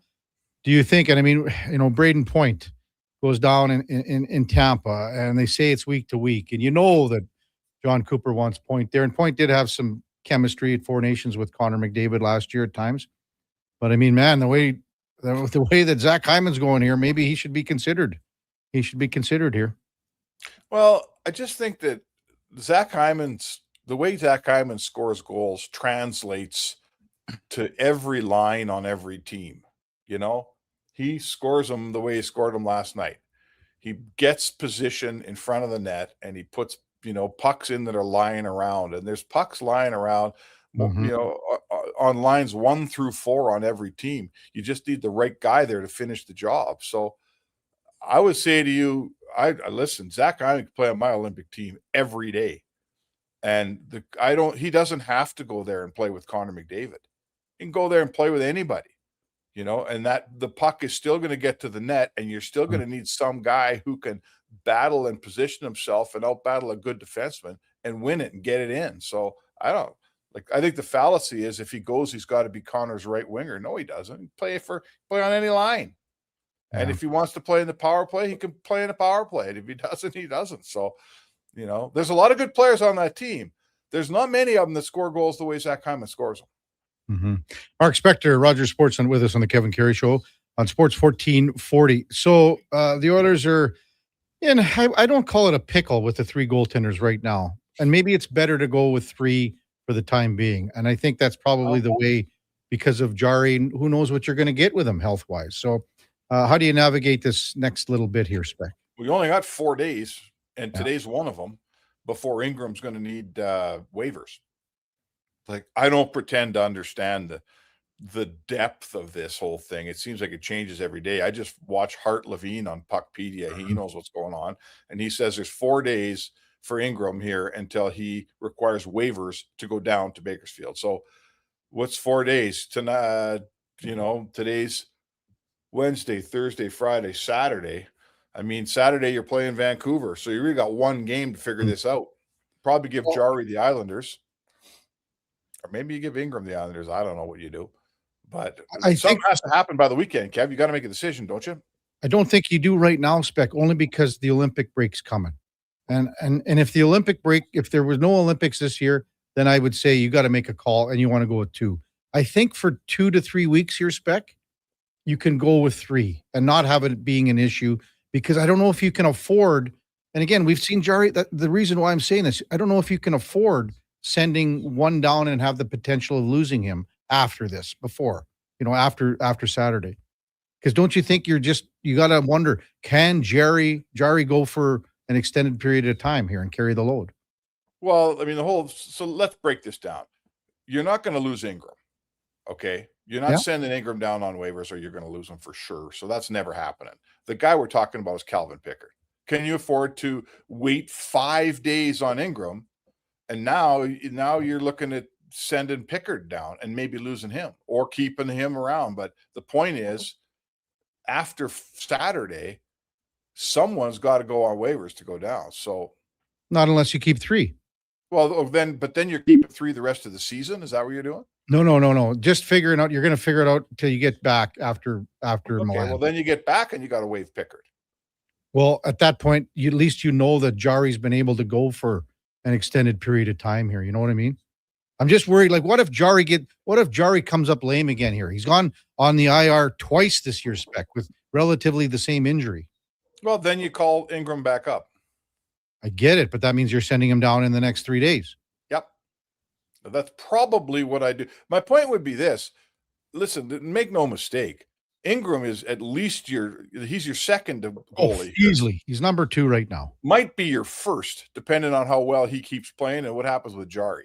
Mm-hmm. Like, if Pickard wasn't in this thing and those 2 guys split games for the rest of the year, it's not out of the world of possibility that on the first playoff game you pick Ingram, because maybe he keeps getting better. His game's going north every time we watch him play. So there's no question about that. But for me, I feel like there's not going to be enough playing time. I want to play Jarry a bunch here. But I also want to play. I want to play Ingram too, though. Spec. Like, I want to have. That's why he's going to Baco for me. He's going down there and playing 2 out of every 3 games, or even more. He's going to go play, and then after the Olympic break, we figure it out. Maybe I call him up then. Maybe we'll figure. I don't know what we do then, but we do something. He's in my plans, but I don't want him sitting around not playing. What I would do, Spec, is okay. I'm running with Jarry and Ingram here, but I'm keeping Pickard up here. Okay. Like, Pickard is he's your third guy, and he's not going to be a distraction. He's not going to get in. That's just the way it is. But I don't want to risk sending him down at some point here, because if he gets taken and Jarry goes down, then all you got left is Ingram. So what you and I disagree on is, I think Ingram would, if in my world, Ingram goes down and plays. And in your world, he stays up and plays probably a little less. Mm-hmm. But he's playing in the NHL. Yeah. And I want to see him up here. I want to see, and I don't care if it's a 50-50 split. If Jarry's not head and shoulders above Ingram, then I'm playing Ingram every second game, just like it is right now with Pickard. Yeah. I mean, I'm not completely against that. Hey, I just got a text here, Spec, from Big Sam, and I didn't see this. I thought Jarry aggravated the groin late in the third last night. No one mentioned it. I didn't see it either. We'll have to have a look. I didn't see it at all. And no one's talked about it at all. No. At all. Well, he would have come out of the game. Wow, Right? you'd think. But he was in the game on the last play. I think that was him charging out of the net and getting scored on. So maybe he couldn't get any jump because his leg was. If he re-aggravated, he'd have been out of the game. Come on, he's a goalie with a groin. They wouldn't play anyway. So no, I'm not buying that for a second. So let's see. He does have to stay healthy. Like this Jarry thing here, we took it for granted for so long with Stu Skinner that the goalie's just ready to play all the time. Mm-hmm. All of a sudden, the new goalie isn't, and you don't want that to become an issue down the stretch and in the playoffs when it really counts. Yeah. What's your schedule today, Spec? So you're on your way back right away here, or what? Yeah, on my way back, have a little breakfast, get in the terrain, Mike's terrain, and drive that little all-wheel drive home. It's been awesome up here. Oh man! Well, we thought maybe we'd get a little Sports 1440 ski trip going. Yeah, I think we should do that. Can we use your motorhome? Well, yeah. Well, it's not going to fit that many. We might as well just take your vehicle. Well, let's phone the Magic Bus guys. I know them, and we'll put a bus together, get a bunch of listeners on there, come up for a ski. Maybe we stay like at the Athabasca or something, and oh yeah, let's do it. I'm all for it, man. Let's do it. Well, Let's have a you nice- know what? Maybe we should really seriously talk about this and do some sort of a thing with our listeners, because, you know, since you went out there in the last 2 days, Spec, we had several guys texting in saying that they wish that they could have gone. Yeah. Yeah. Now, there you go. Let's get our well-staffed promotions department all over this. Yes, let's do it. Calzone texts in. He did aggravate it. He said, stayed in, but he was shaking something off, feeling it up. I don't know. We're going to have to go to the tape, I guess. I don't know. I mean, there you go. So maybe they make the decision for us here. Yeah. That can't be good. Goalies and groins. That is massive concern. I mean, you know, when a guy wants to stay in because he's just getting back, and you know what he's seeing, right? He's seeing, Connor Ingram's taking my spot, is what he's seeing. Well, he is, but Sure he is. he's got a So- guaranteed contract, and Yeah. if he's hurt, he can't play. Like goalies and groins are oh man, that's kryptonite. Like goalies and groins, not good. The only good thing the Oilers have going here is I think they can get through the end of the season with Ingram and Pickard, assuming they stay healthy. But Jarry's got to get healthy here. And we're speculating. I don't even know this is true, but you can't be nursing a groin through games when you're a goalie. It doesn't work that way. Well, and that leads you to believe, you know, how you came back too early. If there's something that tweaked you. Let's see. I gotta see more to this. And a I'm gonna couple of go our through the fine last- listeners. I want to go through the last half of the third period here. I think Josh Fenwick will do it for us while we're doing Lorianne Munzer. Yeah, there you go. Okay, brother. Well, let us know what you find out. I'll be listening on the road on the way home. Already 5 people have texted in, Spec, and want to come on this trip. There you go. See? This doesn't say anything about hanging around with you, though. Yeah, well, that's okay. I didn't say I was going. Yes, you are. No, you're like the chaperone here, Spec. You know what it'll be? You're going to be that guy at the top of the hill where everyone's saying again, like we were talking yesterday. Well, you know, which run are we going to go down? I don't know. What lift? Yeah, that's it. Skiing with a group of 40 guys, most of them hung over. That sounds awesome. Hey, good stuff, Spec. We'll talk to you tomorrow, man. All right. Mark Spector from Rogers Sportsnet on the mark, brought to you by Northgate Chevrolet Buick GMC, powered by Northgate. This truck's for you. When we come back, Lorianne Munzer will be with us. It's Kevin Karius Show with the Duke of Delburne, Josh Fenwick on Sports 1440 AM radio.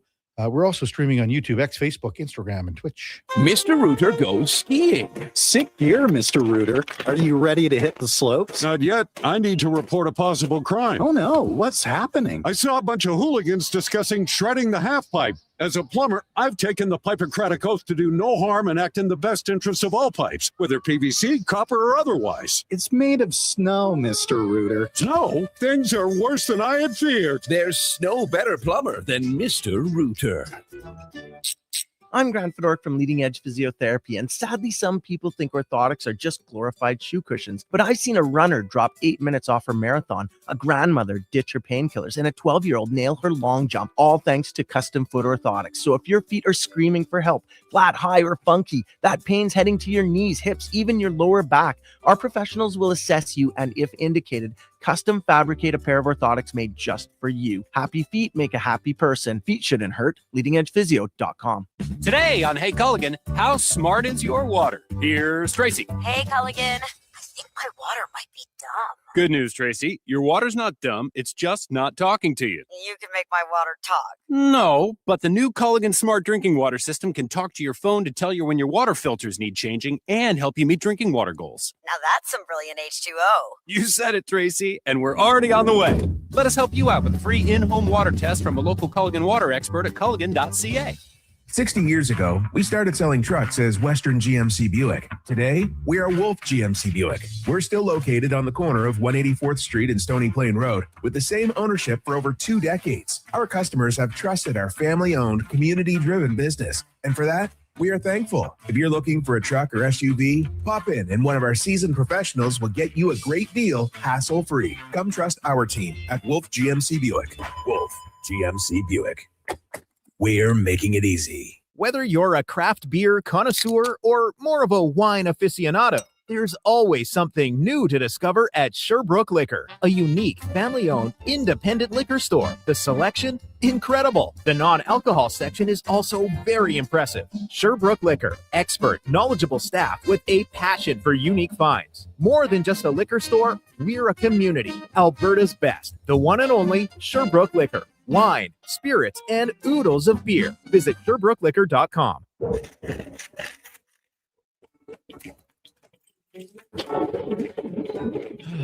Oh, Canada. Jiffy Lube is here to keep you moving through mornings like these.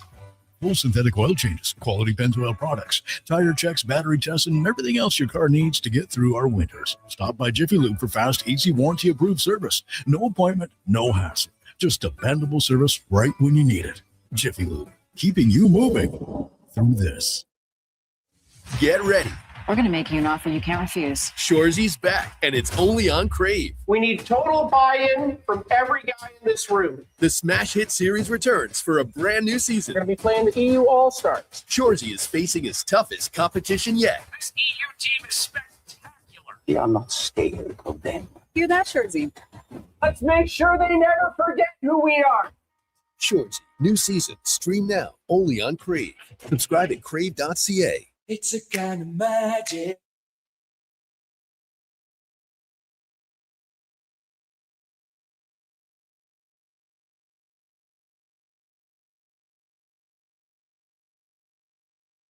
Have your sports curiosity cured with the Kevin Karius Show. This is Sports 1440.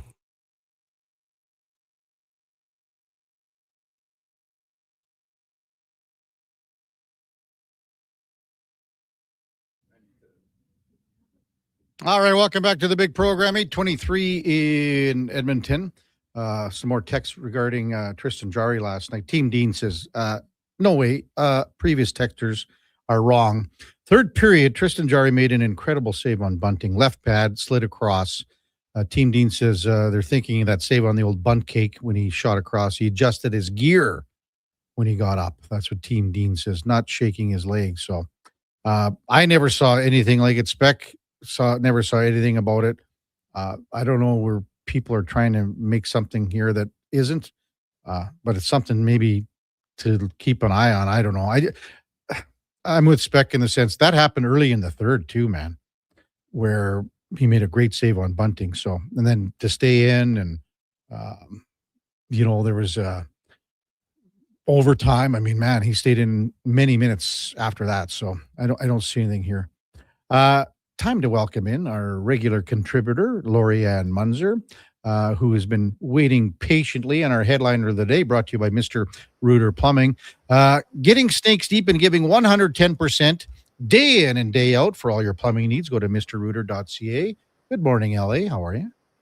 Doing terrific. Happy Wednesday. How are you? Oh, Wednesdays are great. Because you can see the weekend, right? It's Duke, what are you laughing at? It's right there, dude. You can see the weekend? You can see it. It's not like Tuesday has nothing, right? Monday, you're getting back to the That's all Kevin's about on this show, just looking ahead to the next day. He doesn't have to come to work. What? I'm taking Friday off. I'm taking Friday off. Hey? What are you doing on Friday? Nothing. Well, Duke makes fun of me. He says I take too much time off around here. Okay. It's very disheartening. I never said a word when Duke went to Mexico it was a week and a half off. Wednesday, Thursday, Friday, Monday, Tuesday, Wednesday, Thursday, Friday. I never said anything, Lorianne. Oh boy. You should have. There's dissension in the Sports 1440 studios. We just got a new intern here, Mackenzie, and we can make some adjustments. We can make some adjustments here, Lorianne. Anyway, how the heck are you, Lorianne? I'm doing awesome. I was in Calgary yesterday, so that's why we weren't on the air yesterday, and we're here today. So thanks for moving and shifting things, Duke. Had a speaking event, and we had a great time. Mm-hmm. Well, we've had probably 10 people so far saying that they would join in a Mark Spector-led ski trip to Marmot Basin. and you'd be involved. You'd come along for the ride, would you not? Oh man, I'm so in. I am so in. Magic bus, but I'm just not thinking spec as the driver is going to be a good idea. No, he'll be handing out beer. We'll get someone to drive the bus. But do you ski a lot? A couple times a year. I haven't gone for a couple of years. Typically, we go down to Castle Mountain, so south of Pincher Creek. So looking to ski a few other hills and something a little closer, and always in for a good ski. Well, you could be our only Olympic gold medalist on the trip. How does that sound? I don't know. I think we should get a few more Olympians and get them on the bus. Wow. Hey, they just don't fall off trees here, Lorianne. I don't know. I think we got to make a few phone calls. I think that would be a hoot. Yeah. So maybe we'll see what we can do here in February or March and see if there's a couple of days off that fit the schedule. Who knows? Maybe sometime around the Olympic break. Maybe there's something that works here. We'll see.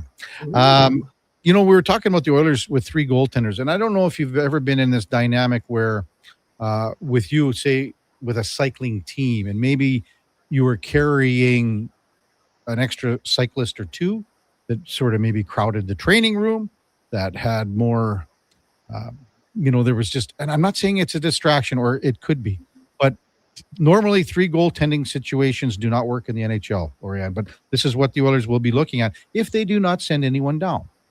How do you think that works within a locker room? And I mean, this is something that the Oilers haven't really had to do for quite a while. Some teams have tried it. It doesn't really work, though, when it comes to the locker room. I think it can be, the word that's coming to mind is electric. I think this actually could be a really good thing because it's a little different. Yes, it doesn't work typically, but it really elevates the level of performance. It levels the mindset performance as well as the physical performance, because pretty much all of the athletes are at their top. There's always that room for peaking. There's Olympics coming up. There's always Stanley Cup in the mindset.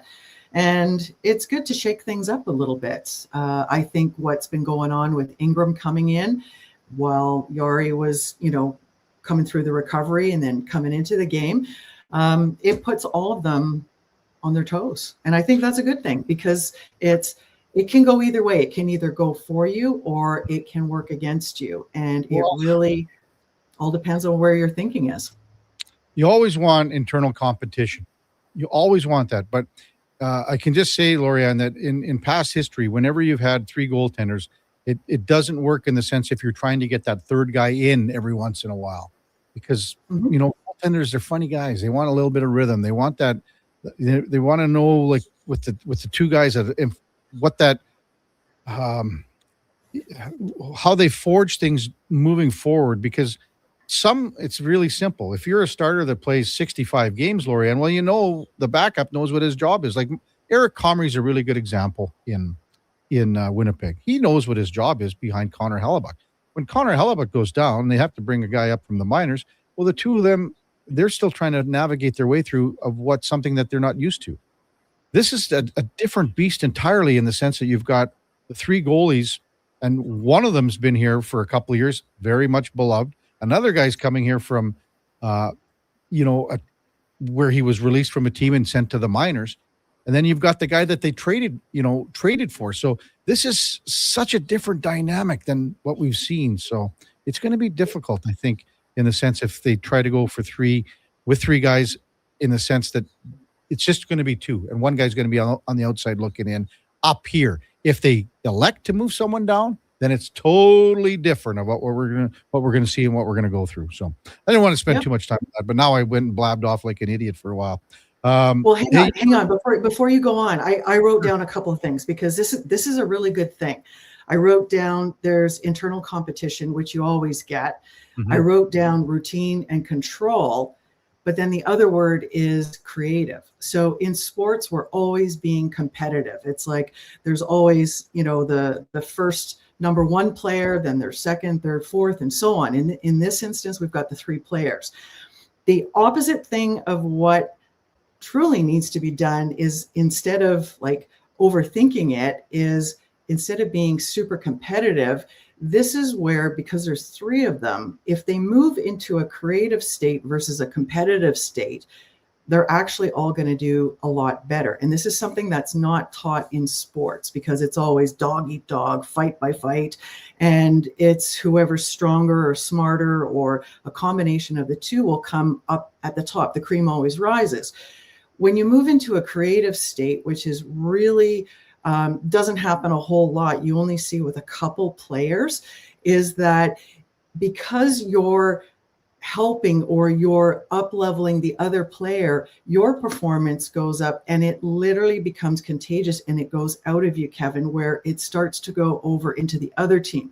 And this is either going to be a total shakeup and go south, or it's going to be a really, really good thing. And for each player, it's going to be a different story. And part of the thing in athletics, in sports, is surrendering, is letting go, is doing your job, playing your best, training your best, mentally preparing the best that you can possibly be. Easier said than done, and then putting all 3 of those components together. But number one, if you're trying to force and be in control all of the time, you're only going to go so far. And it's when you let go and literally be in the moments that you can take your performance up, the whole team's performance up, and it moves to a whole other level. So I think this is really shake-up time for the Oilers in terms of, okay, the three goalies. I mean, not usual. What are you guys going to do? I think it's just been such a different situation than they've had in the past, because you make the trade for Tristan Jarry, and in the sense that you feel that this is the guy that can get them over the hump. And in a sense too, the trade for Jarry and Skinner on the way out, I mean, it's almost like a change of scenery can help both guys. And that's what the Oilers are hoping for with Jarry coming in. And that's what the Penguins are hoping for with Stu Skinner, obviously, as well. And he's played quite well in the last 4 or 5 games.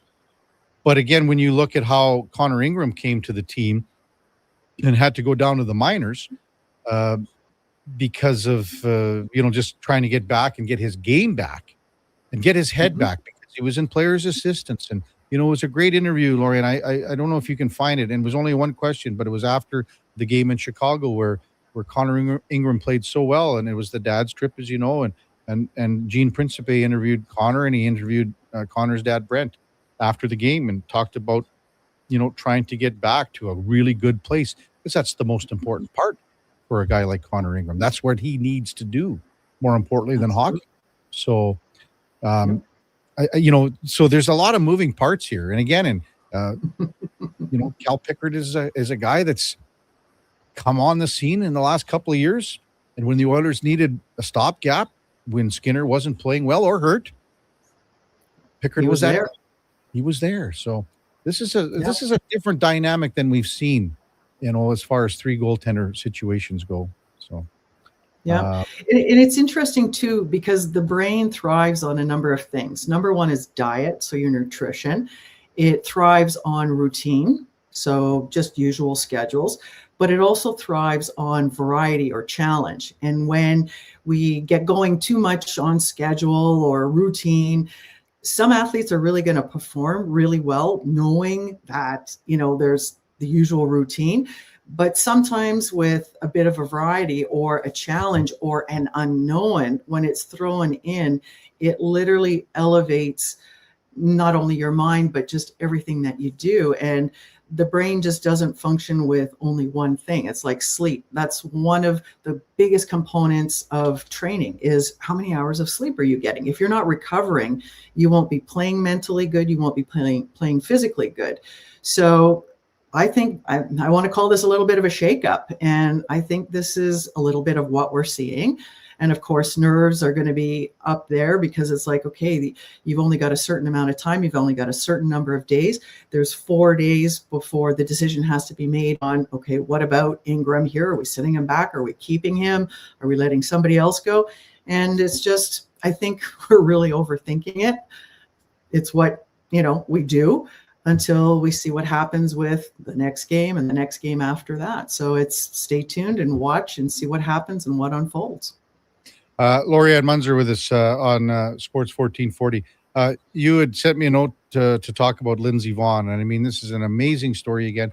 And I don't know what it is, Lorianne, but we're seeing athletes, into their 40s, still turning our heads. Like, think about, you got a quarterback in Indy in Phil Rivers comes back.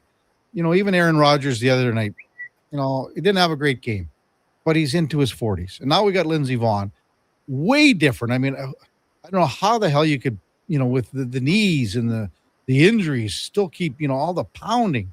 But here she is. She's going to make another Olympic run here. Totally. I was talking about that yesterday when I was delivering my keynote presentation. I was talking about Olympics, training, mindset. And one of the biggest things is the picture that we hold in our mind. And a lot of people don't understand this principle. This is the biggest thing. And for athletes, like, look at Lindsey Vonn. She's doing the unthinkable. She's 41 years old. She just won her second World Cup. Like, holy, that is absolutely impossible, but she's doing it. And how do you make that happen? And it's what I talk about with school children, right from kindergarten to grade 12 and university, college, is the picture we hold literally in our heart. It's not in our head, but it's the one we hold in our heart. You can see it, you can feel it, the moment that all the lights go on, everything comes together. And that is the deal maker. If you're so logical and you're going through everything in your head and you're just like logic, and there's no heart, I mean, you end up being like the Tin Man in The Wizard of Oz. And you have to bring that into the picture. And obviously, she's still not done. She's got the bionic knees and, all the hardware to go with it, which is absolutely crazy. But when you put it together, there's something that happens on an energy level, a vibration level, a mindset level, that all ties into that crazy picture. And I don't know if it was when she was 10 years old and she was, did her first run at the ski hill, but there's that common denominator of all athletes have, there's a point in time, they saw something, they heard something, they experienced something, maybe as a kid, and it just never leaves. And it just keeps following you until either, you blow apart or something happens. And I know so many athletes done the Olympic trials, they got injured and they didn't go to the Olympics and their dream just came to a halt. And it's, what are you doing today to, I don't know, make it happen, do your best, maybe cheer somebody on. And it's just that story, that feeling that comes from inside. And we're going to see it when the Olympics come out again, coming up in, I think it's 26 or 25 days, whatever the countdown is. What do you think of a successful Olympic Games? I mean, she's not going to win any medals here. We know that because the competition that she's up against, half her age. And I mean, they're better right now. Back in the day. What do you mean she's not going to win an Olympic gold medal? Yeah, come on, Kevin. You lie to your friends, I'll lie to mine, but let's not BS each other. Oh, I don't know about that. I'm rooting for the underdog here. Sure, and we all are. But is it like could she get top 10? I mean, is it top 15? Is that something where she goes, man, you know what? And I was a second off or whatever. You know what I mean? Because she's not even thinking that, Kevin. She's not even going there. She is going all in. She's going full tilt. She's driving the magic bus. I think we should really give her a call up and say, hey, when you get back, do you want to jump on the tour with us? Right. She's doing the impossible, and good on her. She's not done, and she's definitely going to be one of the athletes to watch. And there's going to be so many underdog stories where athletes come really close, and some of them are going to crack through and get on the podium. Well, I just don't see her medaling. I'm sorry. That's okay. That's okay. I think we'll do in and out. Maybe we could get the Duke to do us a couple questions, and I don't know. We'll see. I'll see what her racing schedule is, and then we'll sit. And, there'd be nothing I'd like to see more than something like that happen, but it's just not going to happen. Sorry. I don't know, Kevin. Well, we'll wait and see. Well, if she wins a medal at the Olympics, I'll be paying for your trip for the Magic Bus Mark Spector ski trip to Marmot Basin. How's that sound? Oh, you are so on. And if she doesn't, then I'll be taking care of yours. Oh, no. That's not a fair bet. That's not a fair bet. You got anything else cooking on, like you said, you were in Calgary yesterday. You got anything else shaking on the appearance schedule? I do. I have a goal setting workshop that I'm delivering to a group that I spoke to a couple of years ago. So we're doing a hour and a half of some really specific deep diving into goals. And it's not just about work. It's going to be personally, because sometimes the personal goals ignite the goal at the work and the office. They go hand in hand. So we're really going to be looking at that. So that's Monday at lunchtime. So pretty excited about that, going through the final stages, the final tune-up, and creating the workbook and the slides and the pictures.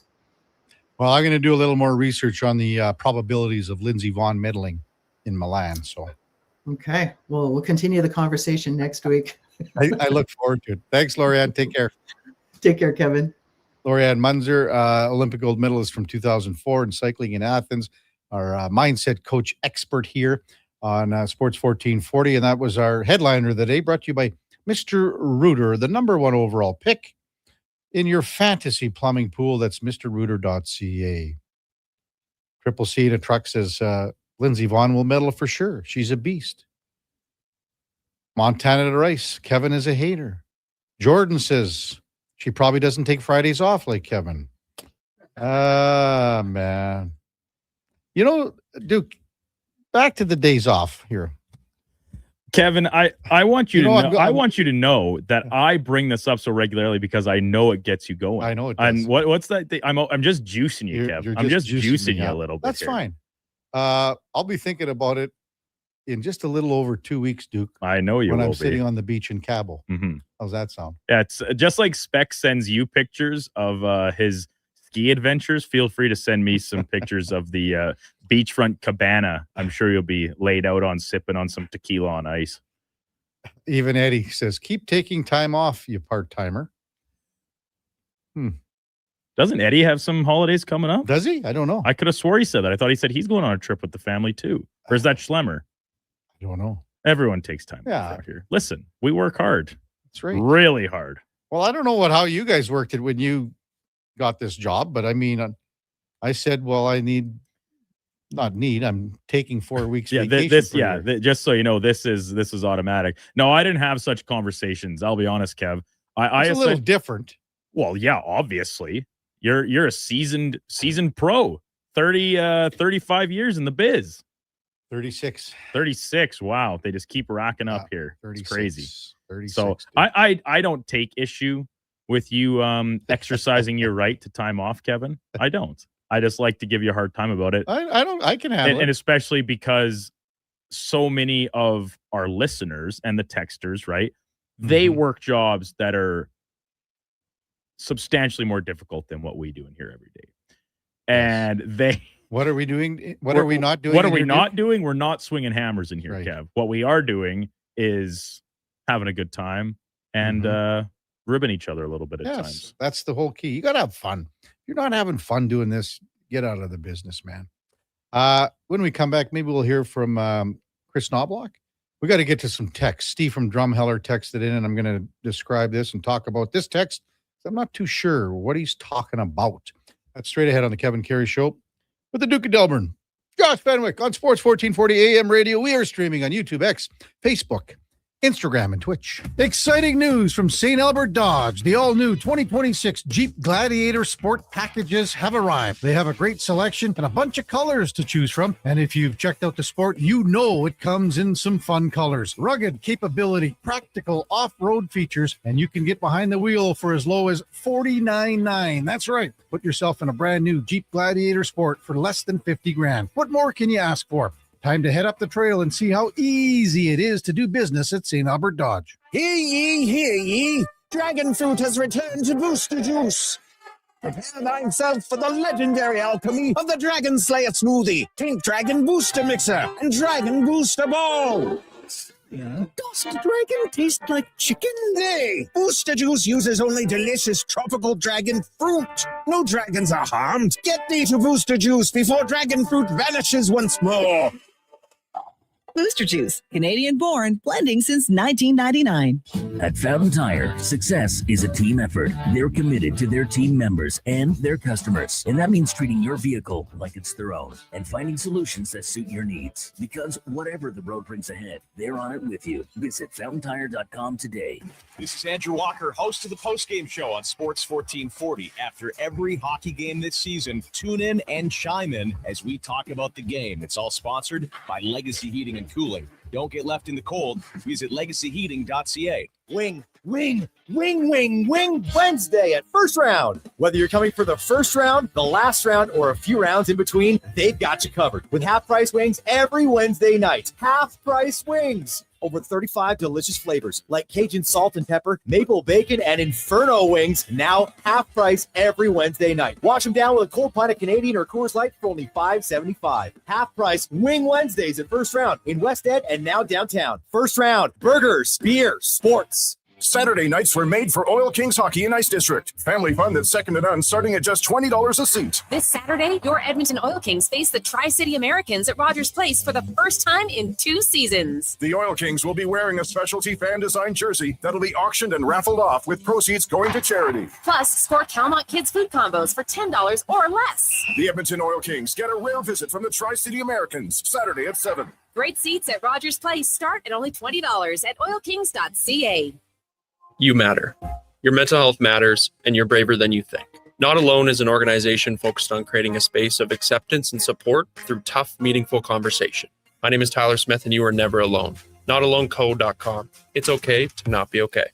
Dennis here from Weiss Johnson, along with my brother Mark. Hi there. My bro is the go-to for all our tough installs. I do all the hard work. He gets all the glory. Mister, I'm on the radio. Hey, we can't all be famous, but seriously, Mark's the best, and he's here if you're looking to add a legal basement suite in your home. We install tons of furnace systems for folks wanting basement suites. It helps to subsidize their mortgages. Couldn't have said it better myself. Obviously. Weiss Johnson, your legal suite heating system experts. Visit weiss-johnson.com today. He's heading into the driveway. Temperature's dropping fast, folks. He opens the hood and, oh no, the battery's on thin ice. Yeah, that's a tough break, Tim. I mean, you can't expect to compete and win with weak parts in your game like that. But wait, he's made a clutch move. He's gone to Napa Auto Parts for the win. They've got batteries, winter-grade oils, antifreeze, and wiper blades built for cold Alberta conditions. That's a championship play, Tim. With over 85 Alberta locations, visit your local Napa store today or shop online at napacanada.com.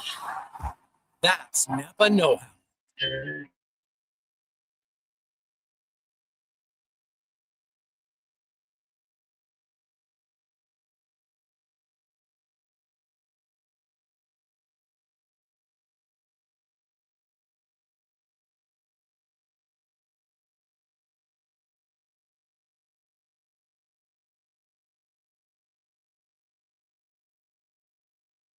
Just in time for the morning skate.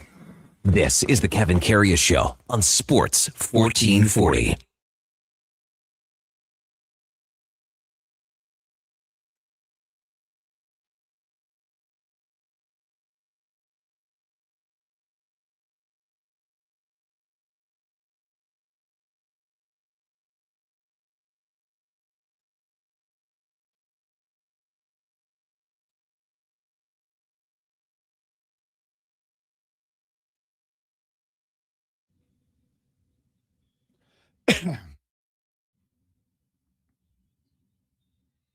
All right, welcome back to the big program, 850 in Edmonton. I think Clint Black used to go to the old Preds games too. Did he not, Duke? I'm sure he's been. Yeah. I sincerely think anybody who has spent any amount of time in Nashville has been to a Predators game. There was a large contingent of Oiler fans there last night. Yeah, well, we've talked about this before, right? Like, what are the top travel destinations if you're an Oilers fan, maybe planning a little winter holiday? Where would you want to go to, maybe centered around seeing the Oilers in action somewhere? Well, Vegas, still a very popular destination. Nashville is right there with it, I think, at this point. Arizona was, I believe. I wonder how Utah I don't know fits about into Utah. that. I think LA and, he had Anaheim. SoCal, yeah. And then you can do like the sports hub areas. If you make a trip to New York for a weekend or SoCal and you maybe dip in, try and catch a football game on a Sunday, or, Knicks at MSG, Lakers at Crypto.com Arena, whatever, right? You got options. So text 833-401-1440. Kelly from Red Deer says, hey, just remember, you guys are good at the gift of gab. So many of us are not, because we have to swing hammers. Well, Duke and I love swinging hammers. I mean, that's a given. I've been a hammer swinger most of my life, Kev. Yeah. I can't believe how many people want to get the ski trip going, Duke. It would be a lot of fun. Hey, I've been on my fair share of ski trips back in my youth. I don't, if I were to go on this one, I would not be able to drive, because my entire time would be spent at the lodge in a hot tub. Yes. Because I think my skiing days are behind me. No, they're not, Duke. My knees can't take it. We'll tape it up. You'll be fine. Tape it up. We'll be fine. I just can't go. I can't do it halfway. I can't just go out for a casual, long, slow turns down the green runs. I'm full tilt when I'm out there, and my knees in their current state, one of which without an ACL right now, I would be good for a couple runs, and then I'm down in the lodge anyway. Save myself the lift ticket and just enjoy the whole day in the hot tub. Just think, Duke, like, this is a trip where you could meet Mrs. Wright. Ski hills are a dangerous place to be trying to do that, Kev, because the goggles effect. You get tricked a lot. You see maybe a young lady carving it up on her board, having a great run down. And you're like, wow, that woman looks beautiful. And then you maybe see her in the lunch line later in the beer gardens. She takes the goggles and the helmet off, and you're a little, whoa. Wow. I'm taken aback in the wrong kind of way. They trick you. I left you an opening there, Duke. That was what we call an opening in the business. When I said, you could find Mrs. Wright. Your next line should have been Michelle Wright. No, your next line should be, I'm looking for Mrs. Wright now. Mrs. Right now. Well, is that even true, Kevin? Well, I don't know. No spring chicken anymore. I'm sure Laddie would Lad. appreciate that. I can't wait to hear what Laddie has to say tomorrow about some new fabricated notion that he's gone to his head. And even on the ski trip, IMAX says, if Lorianne does come on the ski trip, I can write it off as a business expense, call it team building. Not bad. That's a hell of an idea. Sure is. Hell of an idea. Steve from Drumheller, he's just driving right now. So I'm going to read his text. Sorry, Steve, I just disagree with you. Just tuning in, not sure if you went over this. I thought Bouchard was terrible again last night. At least 2 goals were his lack of effort or know where his man is. It's frustrating to watch. So I responded, I said, well, which goals are you talking about here, Steve? And I don't get where you're coming from. And plus, you never said a darn word after Bouchard had 2 goals and an assist the night before and was basically, the first or second star. And Evan Bouchard has been phenomenal in the last 6 weeks, even more. He's had hiccups. Yes, he has.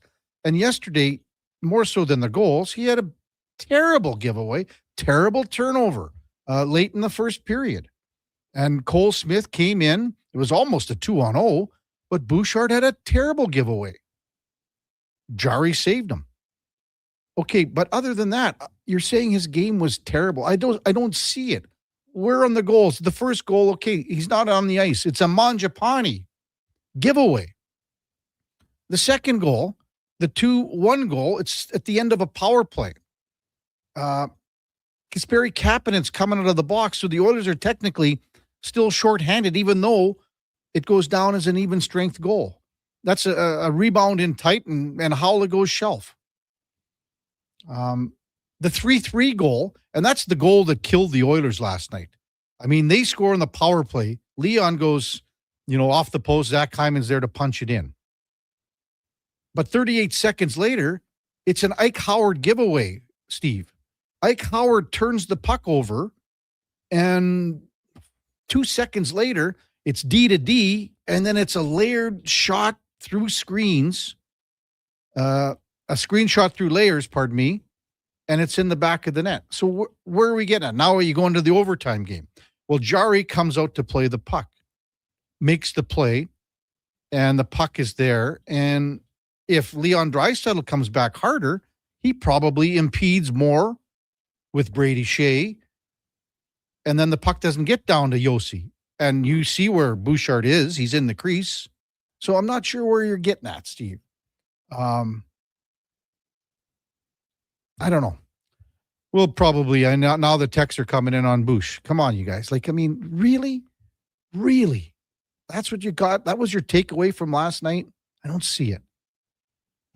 Top of the hour. Normally David Schlemko would be here for Cougar Paint and Collision, but Schlemmer's feeling a little under the weather.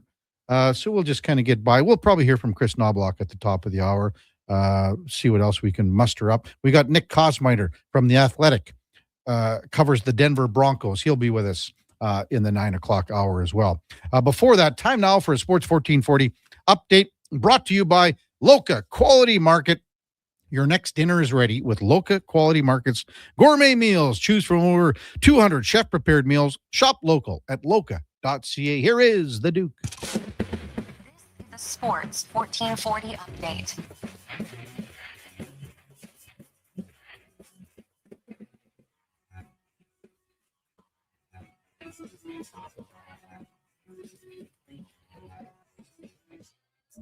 Oilers falling last night 4-3 in overtime down in Nashville. Connor McDavid extended his point streak to 20 games. Leon Draisaitl continues his dominance over the Predators. 3 points in the loss, but it was Nashville captain Roman Josi netting the OT winner. 9 other games around the NHL, including Rick Bowness picking up his first win in his debut behind the Columbus bench. 5-3 over the Flames. Vancouver lost in Ottawa 2-1. Lightning win in 11 straight, tying a franchise record in the process. 2-1 over Pittsburgh in a shootout. Jets win a third straight, beating the Islanders 5-4. Caps topped the Habs 3-2 in overtime, and Toronto lost in Utah 6-1. St. Louis Blues defenseman Logan Mailloux has a one-year extension on the books at a cap of $850,000. Mailloux in his first season with the Blues after being acquired last summer, 2 points in 31 games. And the lone game on the PWHL schedule last night saw Montreal double up on Ottawa 2-1. 7 games on the hardwood, including Miami topping the Suns 127-121. SGA with 34 to get the Thunder past the Spurs 119-98. And LeBron James led the way with a 31-9 and 10 stat line. Lakers win a track meet over the Hawks 141-116.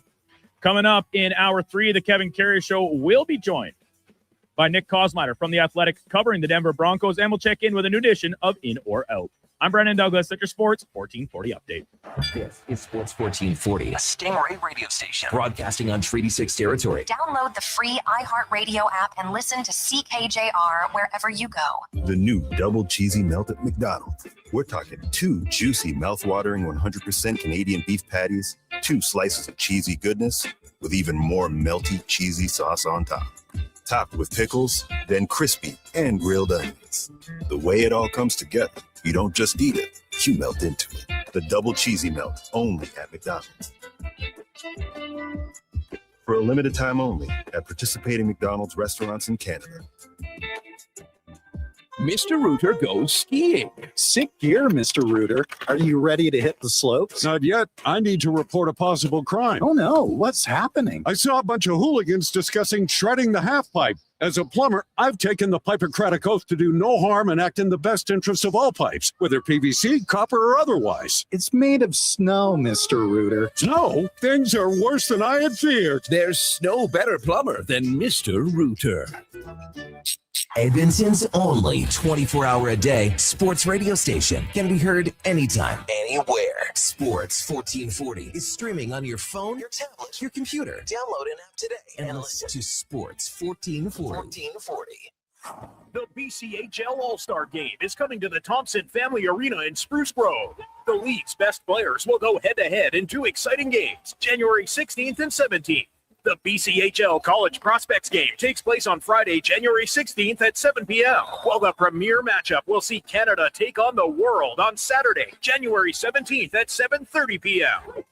For ticket inquiries and excellent group ticket packages, go to tickets.sgsaints.ca. Clear out the old and make room for new trends. The Brick is holding their store-wide inventory clearance event. Scratch and dent, last year's models, and overstock is up to 70% off. Score mattresses starting at just $99. Sofas starting at just $3.99. And dining chairs starting at just $28. And this Friday to Monday, check out incredible 4-day deals, like save the tax when you buy 2 or more eligible major appliances. Check out The Brick in Edmonton with 4 locations. Some exclusions apply. See store for details. The Brick, saving you more. Get ready We're going to make you an offer you can't refuse. Shoresy's back, and it's only on Crave. We need total buy-in from every guy in this room. The Smash Hit Series returns for a brand new season. We're going to be playing the EU All-Stars. Shoresy is facing his toughest competition yet. This EU team is spectacular. They are not scared of them. Hear that, Shoresy? Let's make sure they never forget who we are. Shoresy, new season, stream now, only on Crave. Subscribe at crave.ca. Hey, Gary, is that your dad? No, this is Evan, the new sales rep I hired. Oh. First impressions matter, but when hair loss takes over, it can feel like you're not being seen for the maverick you truly are. Hi, I'm Dr. Vance Elliott. At Advanced Hair and Skin Surgery, we know that hair loss is more than just a cosmetic issue. It's personal. Let's discuss all the cutting-edge options available so you can make a great impression every time. Book a free consultation today at drvanceelliott.com.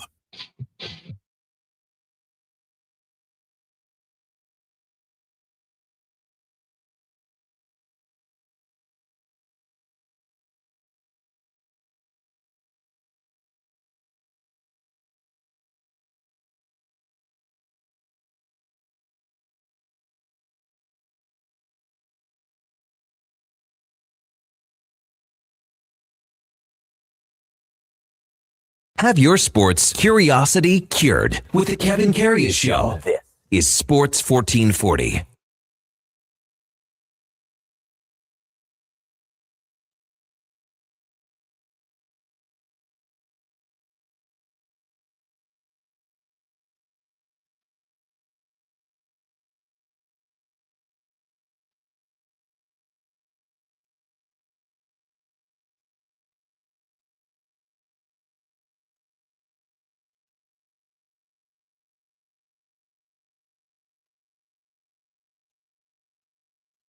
Back to the big program, 9:03 in Edmonton. Kevin Karius, Duke of Delburne, Josh Fenwick with you.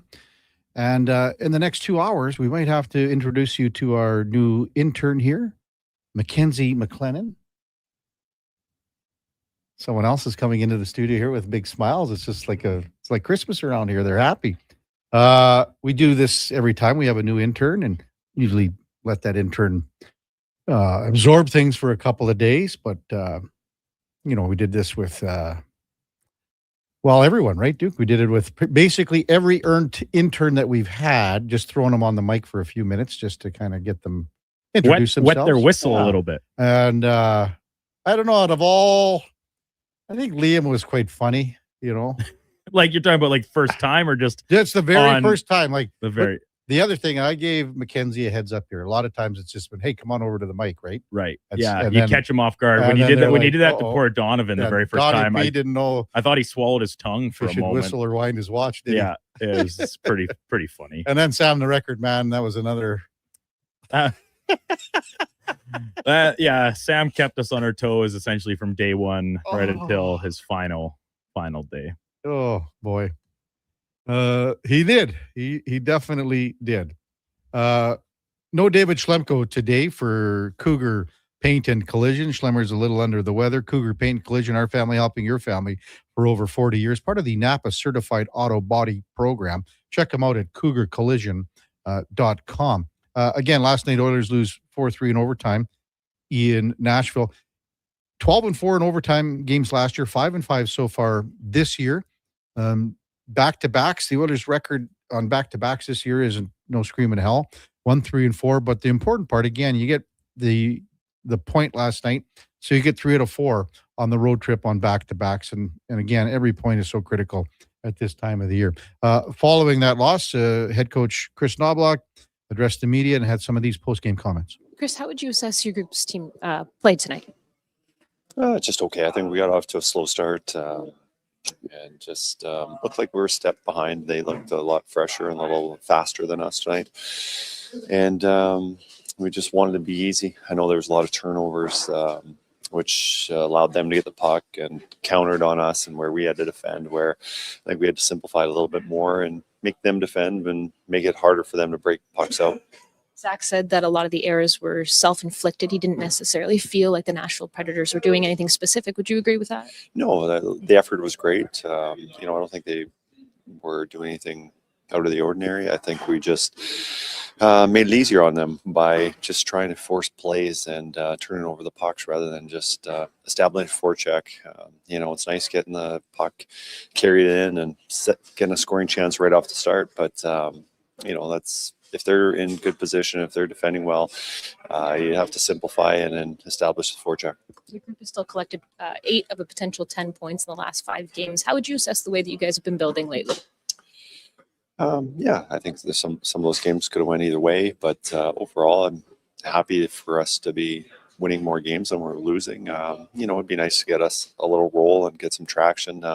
We haven't had any long winning streaks. We haven't had any long losing streaks. We've been pretty consistent, but I think there's a little more for us that we can build on our game.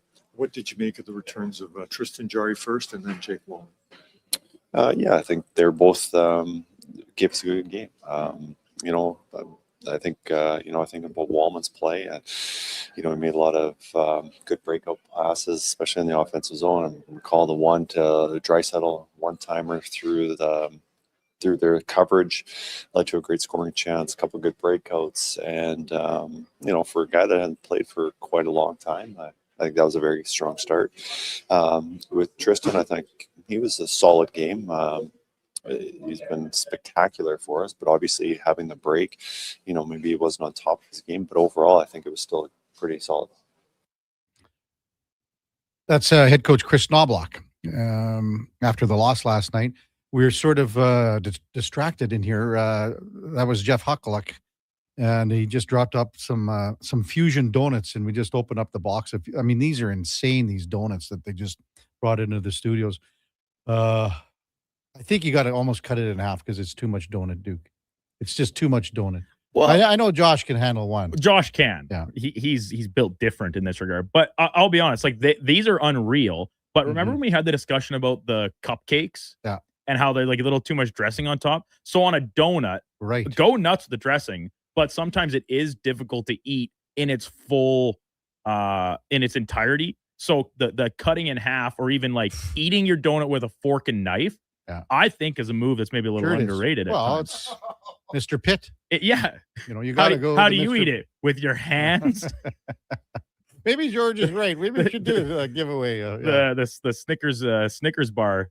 Do I think you need to eat your Snickers bar with a fork and knife? No. Mm-hmm. But these big, grandiose donuts, I'm not against it. Yeah. I'm not against it.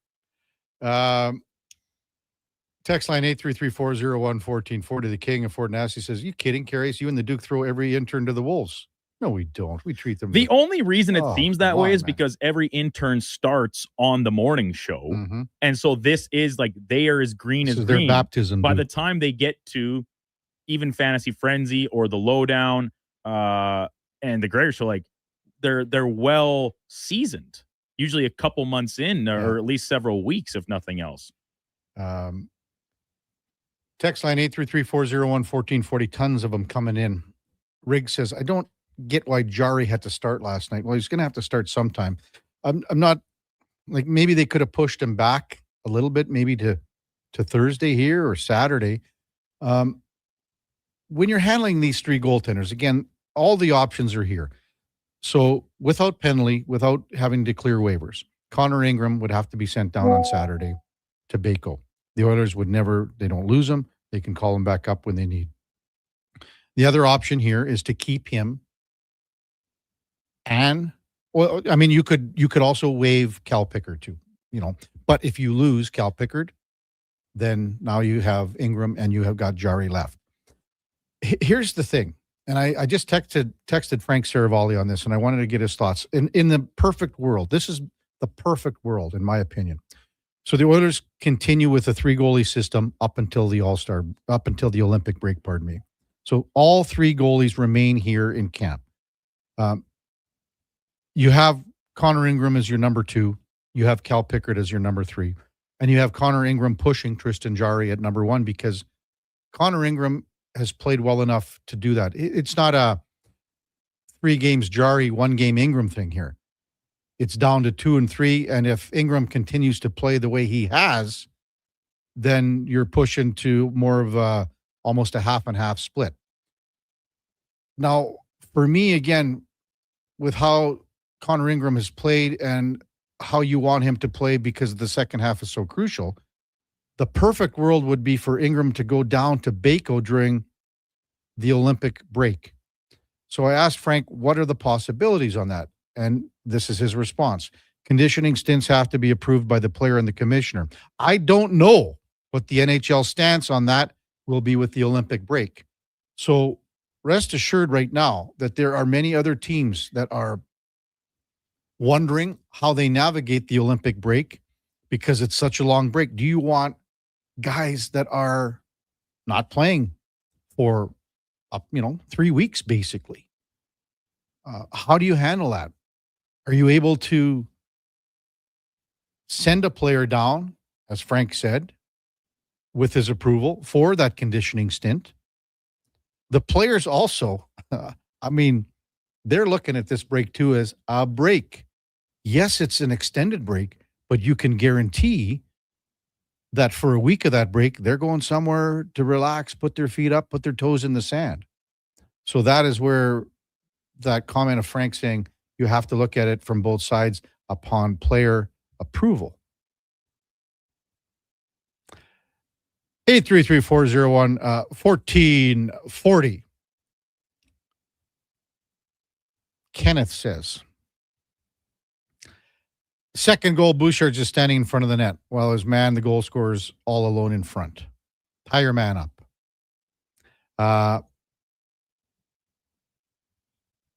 It goes on. It's quite a long one. Good offensive D-man makes a little too much. Blah, blah, blah. Again, it's at the end of a power play.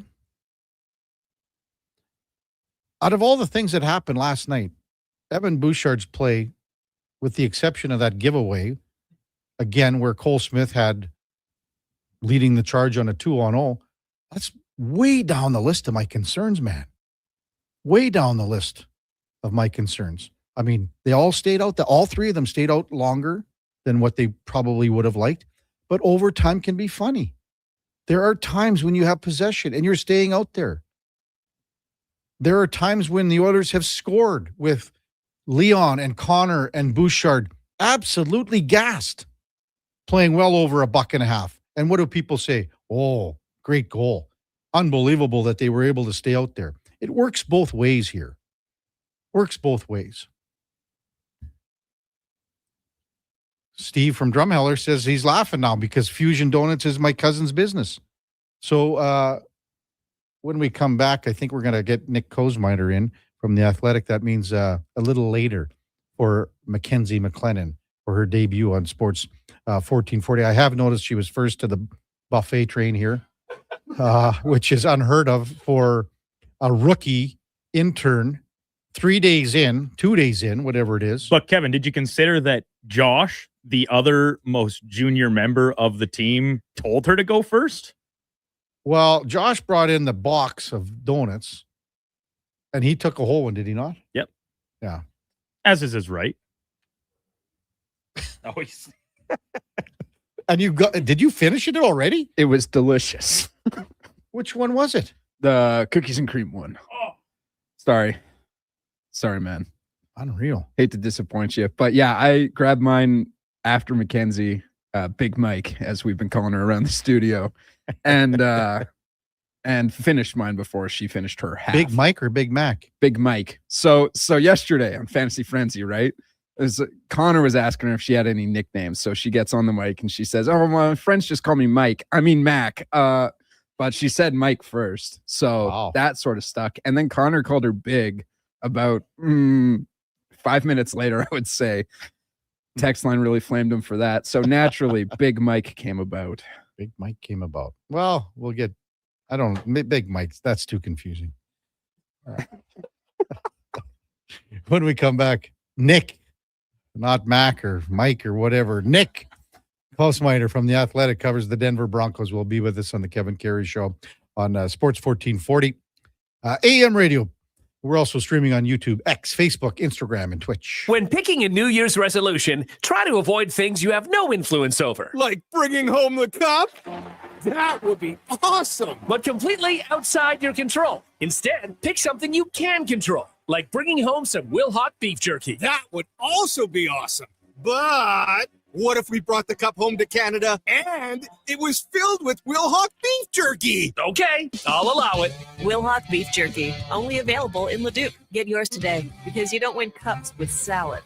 At Fountain Tire, success is a team effort. They're committed to their team members and their customers. And that means treating your vehicle like it's their own and finding solutions that suit your needs. Because whatever the road brings ahead, they're on it with you. Visit FountainTire.com today. Weekly NFL giveaways, drink specials, huge screen TVs. The hits keep coming at First Round, Edmonton's NFL headquarters. Watch NFL football at First Round and you could win a trip to your favorite NFL city for a regular season game next season. Catch NFL action Thursday nights, all day Sunday, starting with the Pro Bowl brunch from 10:30 to 2. Then Monday night with half-price boneless wings after 6 p.m. First Round, burgers, beer, sports. Downtown and Bourbon Street, West Edmonton Mall. Do you listen to sports radio at work? Like right now? Well, do you? Who, me? No way. I swear. Okay, friend, we won't tell. Tens of thousands of sports fans listen to Sports 1440 each and every day. On the radio, on the listening apps, on YouTube, and on social media. If you listen to Sports 1440 at work, well, maybe it's time to advertise on Sports 1440 at work. Grow your business, get your name out there. Shoot our ad team an email, gregor@sports1440.ca. Let's get to work for you. Oh, new year, new me, right? How about a resolution you'll actually enjoy? 5th January, resolve to get a better ride at Miss Q4. It's the New Year, New Ride event. Leave last year's vehicle in the rear view mirror and start 2026 in a brand new Ford. Get rebates as high as $10,000 or choose interest rates as low as 0%. Now that's a resolution you can stick to. Visit Nisku Ford today or browse our new inventory at niskuford.ca. Above expectations.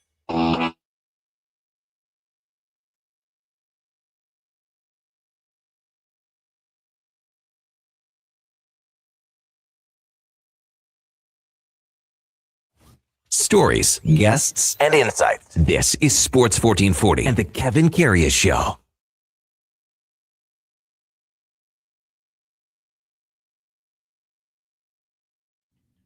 All right, welcome back to the big program. 9:18 in Edmonton. Excited to talk a little NFL football with our next guest. Nick Kosmiter's been on the show before from The Athletic, covers the Denver Broncos. The Broncos open up division game weekend on Saturday afternoon, home to the Buffalo Bills. Good morning, Nick. You're with Kevin Karius. Thanks for jumping on Sports 1440 once again. Really appreciate it. Morning, Kevin. How you doing? Doing great. We're looking forward to this weekend after such a great wild card weekend where there were so many great games, as you know, Nick.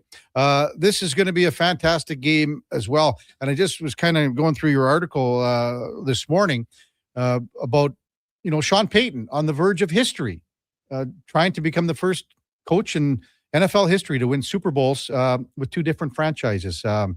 What did you make of the when you were doing the research on the article and how it all came together? And maybe just to touch on that to start things off here, Nick.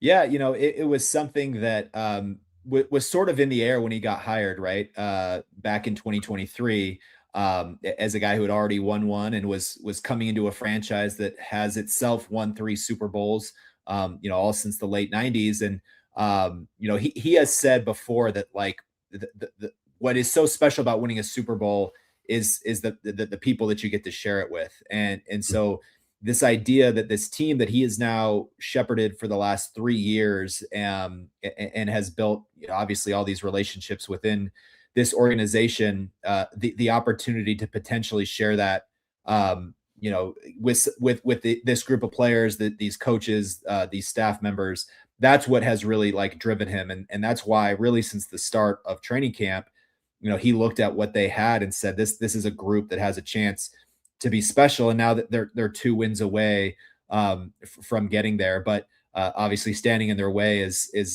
in a year where the most of those quarterbacks that we know so well being here, Patrick Mahomes, Joe Burrow, Lamar Jackson, aren't a part of this postseason. Josh Allen is. And so probably appropriate that if the Broncos are going to get there, they've got to go through him. Yeah, we'll get to that in a second. I just kind of wanted to get your thoughts on how this organization and franchise turned things around so quickly, because many people thought it was going to take a long time after the Russell Wilson debacle and everything like that, being in cap purgatory, etc. But how did it change so fast, Nick? Yeah, it's a great question because as you mentioned, when Sean Payton took over in 2023, the Broncos were coming off of a 5-12 season. They had fired Nathaniel Hackett after just 15 games of his first year. They had Russell Wilson, who they had given up 5 premium draft picks for and signed to a massive contract, who just simply hadn't played well in his first season with the Broncos. Played better under Sean Payton in 2023, but it was clear that those two that they just didn't mesh for a lot of different reasons.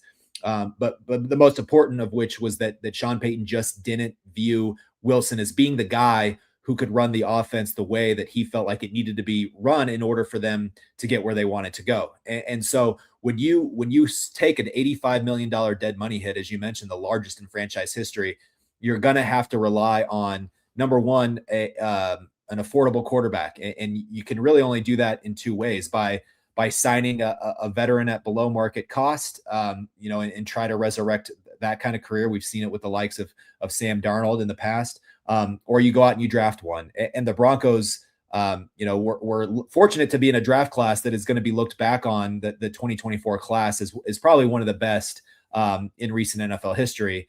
Nix was the 6th of 6 quarterbacks taken in the first round, but he was also probably the ideal fit for what Sean Payton wanted to do and just sort of the mentality that they shared. And so that's where it started. I think having to have an answer at quarterback, what was important for them to really feel like they were creating something of their own. But they've also been very successful in some of the early draft picks that George Payton, the GM, had even before Sean Payton arrived. When you look at Nick Bonito, Jonathan Cooper, Quinn Miners, Luke Wattenberg, the center, just guys, Marvin Mims, guys that they take early in their draft, early in their drafts and have turned into key cornerstones. Pat Surtain, of course, being George Payton's first draft pick. So I think that's what they've been able to do. They've been able to develop these guys that they've hit on in the draft. And then the free agency, when Sean Payton came in, he brings in Mike McGlinchey and Ben Powers to sort of solidify an offensive line that had been an issue for them.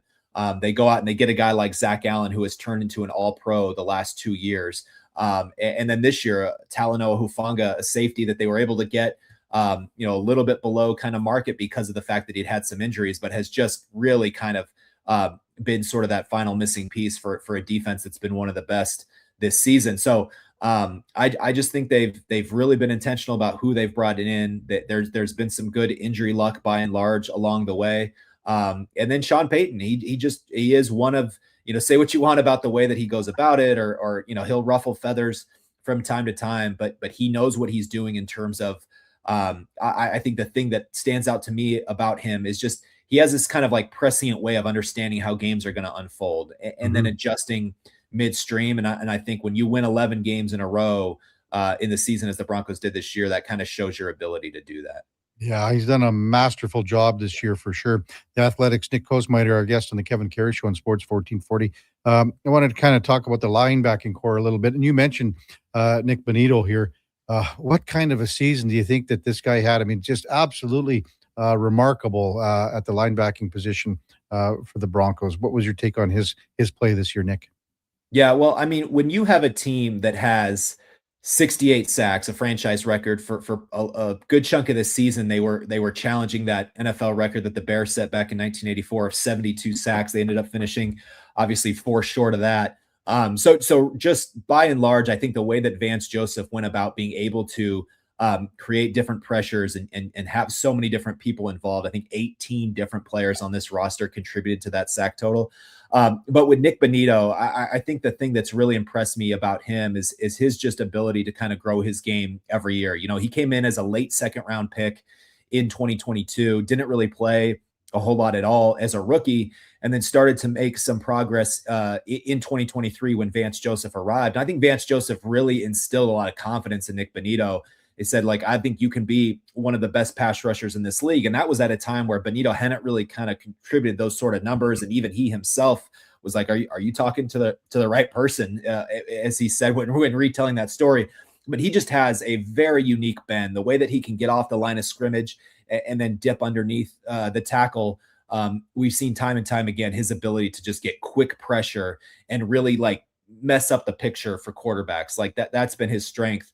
And, he closed the season really strong with a sack and a half and a forced fumble against the Chargers. So when you look at this matchup, I think they are going to have to provide that pressure on Josh Allen in order to do what they want to do defensively. Yeah. I think the last time you were on, Nick, we also talked about Alex Singleton, and he's got obviously the ties here to the CFL, playing in the Canadian Football League, and then to Philly and now Denver. The story is amazing with testicular, the cancer and the early warning, and luckily everything was caught early. But for him to come back, what's that resonated with in the locker room?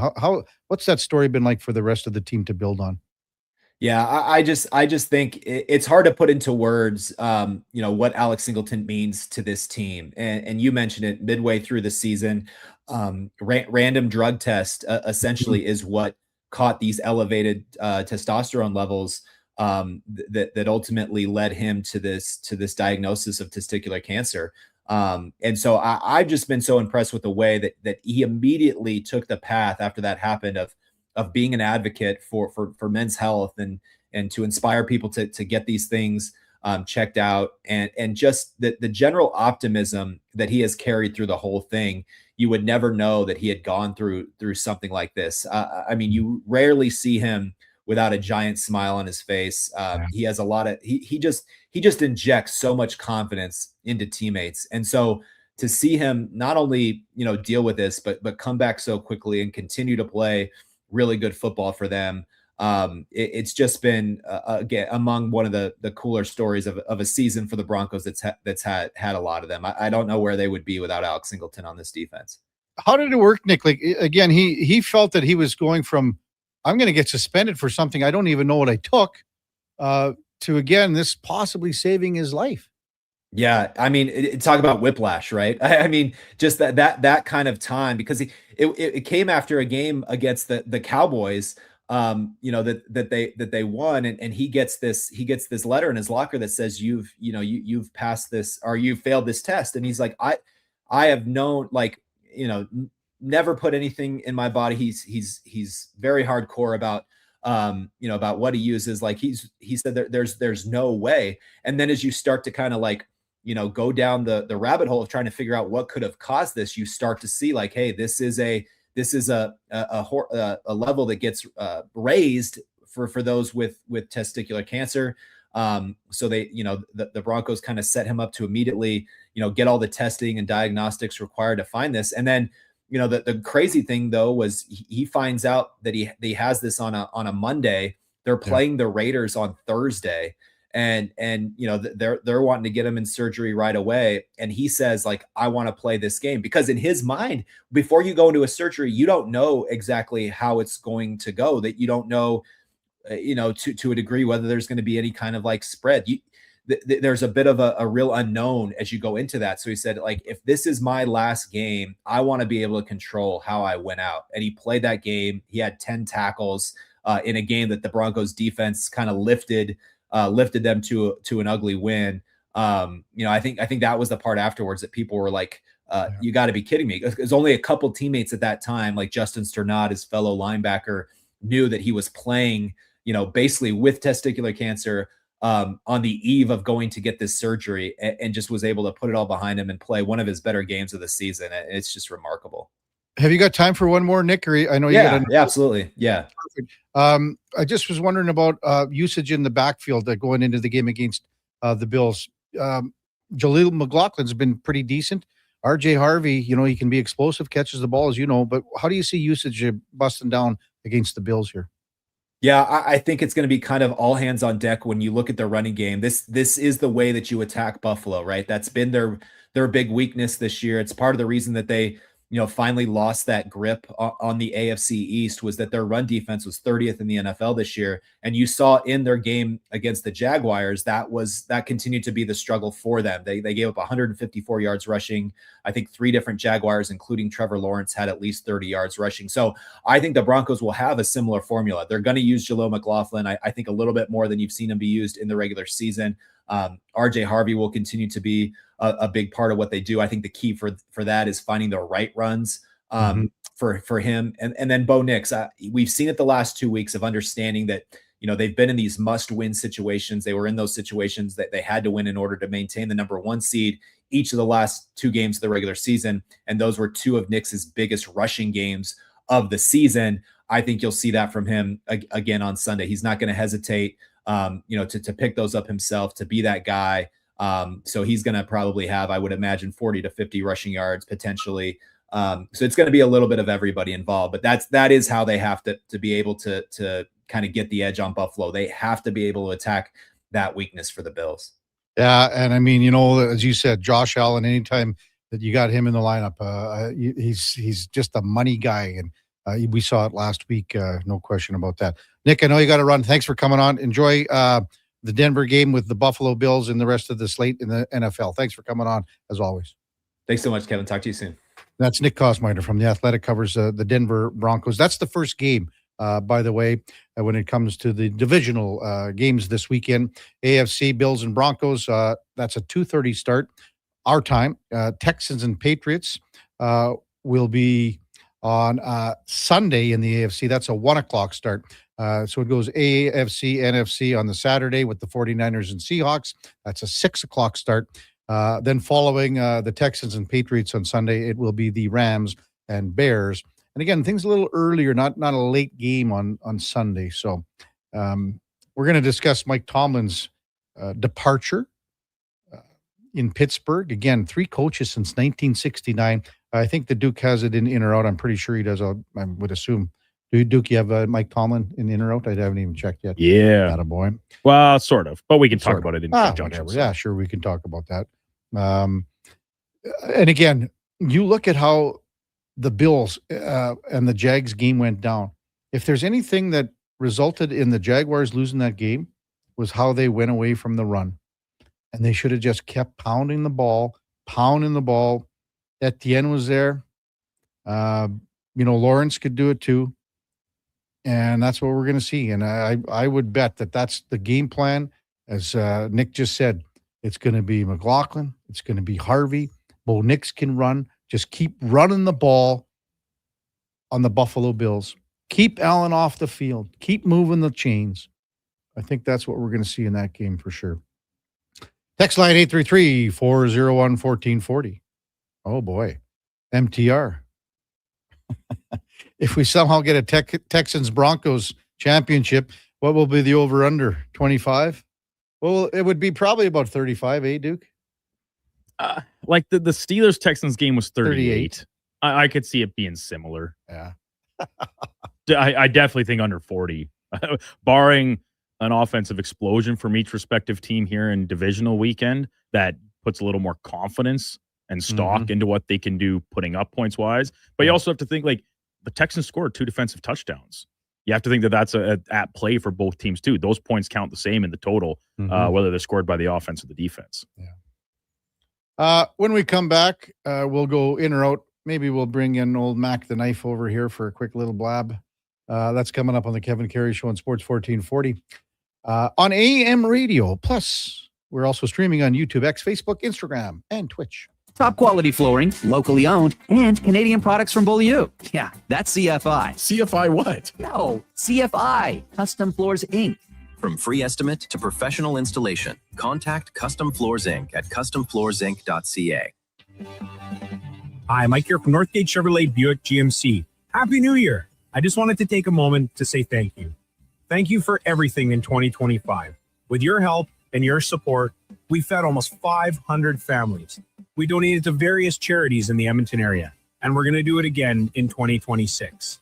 Please stop in and see us today, 13215 97th Street, or visit us online at northgategm.com. You're in Northgate country. Silent Rides is one of Alberta's premier specialty charter companies. With our luxury motor coaches, we provide our customers with the safest and most reliable ground transportation services. Our seatbelt equipped, top-of-the-line motor coaches have become the preferred carrier for many local sports teams, tours, corporate outings, and other various travel needs across Western Canada.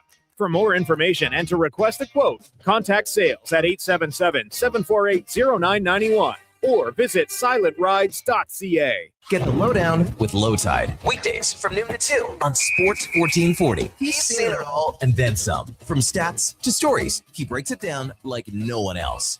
Proud to be Edmonton's sports leader. Sports 1440. Across rural Alberta, volunteers and community groups work hard to make life better for their neighbors, creating new playgrounds, better rinks, and gathering places that bring us together. Vision Credit Union is proud to lend these local heroes a helping hand. Apply today for a Helping Hand grant up to $10,000 to support your community's next big idea. Let's make great things happen together. Applications are open until January 31st, 2026. Learn more at whatsyourshare.ca. Winter in Alberta doesn't mess around. And neither does Titan Supply. For over 50 years, we've earned the trust of our customers across a variety of industries. Because we lead with integrity, honesty, and respect. I'm Joe. And I'm Brent from Titan Supply. When the weather hits hard, we're fully stocked with rigging, lifting, and hauling gear that works as hard as you do. Titan Supply. Built on trust, driven by safety. Serving Edmonton, Grand Prairie, Red Deer, and Calgary. Let us help you face the weather the Titan way. Visit titansupply.ca. Across rural Alberta, volunteers and community groups work hard to make life better for their neighbors, creating new playgrounds, better rinks, and gathering places that bring us together. Vision Credit Union is proud to lend these local heroes a helping hand. Apply today for a Helping Hand grant up to $10,000 to support your community's next big idea. Let's make great things happen together. Applications are open until January 31st, 2026. Learn more at whatsyourshare.ca. Diablo Boots sells only Canadian-made work and biker boots made by Canada West. No American or boots made in China, so no tariffs. All of Diablo's boots have replaceable soles and heels for longer life. Sizes 6 to 14 Triple E. Buy quality, buy Canadian. And support Canada West and Diablo, the two best names in the boot business. So save on boots by Save On Foods. That's Diablo Boots, 3340 Gateway Boulevard on the east side of Save On Foods. Buy Canadian. They're terrific.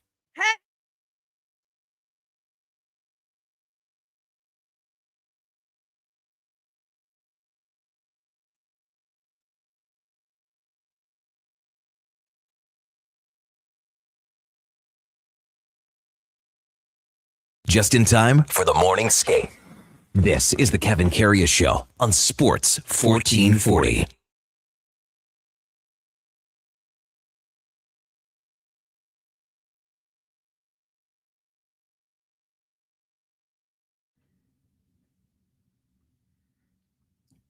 All right, welcome back to the big program, 9:39 in Edmonton. We're going to do in or out in a moment, but I think we should introduce our listeners to our new intern. Oh, and you're going to stay over there, Mackenzie? Do you want me to come over there? Well, I think it would be better like a little more, and then I don't have to peek over. Yeah. Duke, you stay. Yeah, Mackenzie, I'll stay back come on here. over here. Yeah. I'll stay back here where I belong. You shouldn't need your headphones, Mackenzie. Just come on over here, Mackenzie, and it's and then she's got her own little camera, right, Joshy boy? That's not perfect. So we have to introduce our morning show to Mackenzie McLennan, our new intern. Yes. 3 days. Yeah. This is your third day or second? My third day. Does it feel like 3 weeks already or what? Not quite. Yeah. Everything's still new and exciting. And what have you learned so far? No,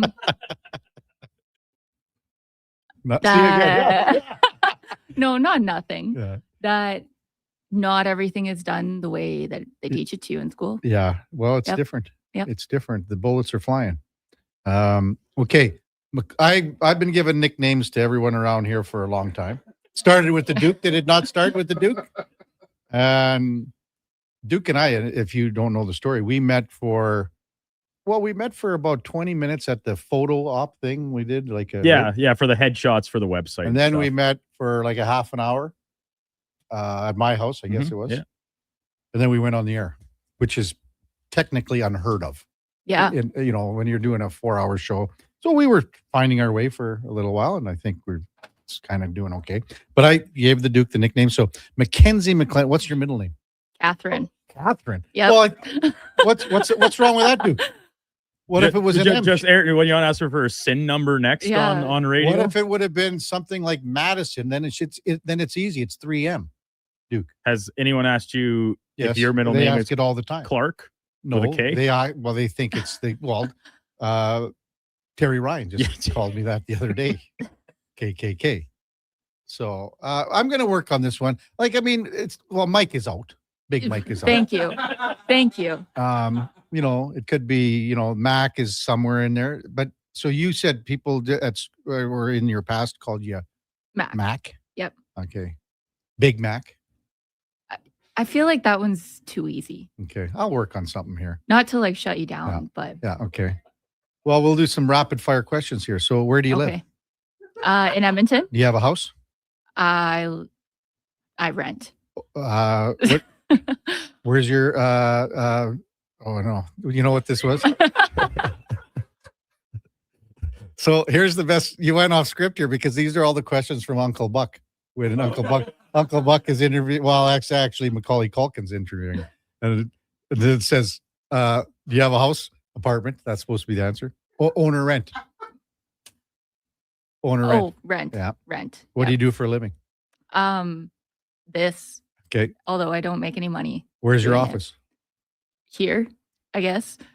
There's a couple other ones we can't say. What's your record for consecutive questions asked?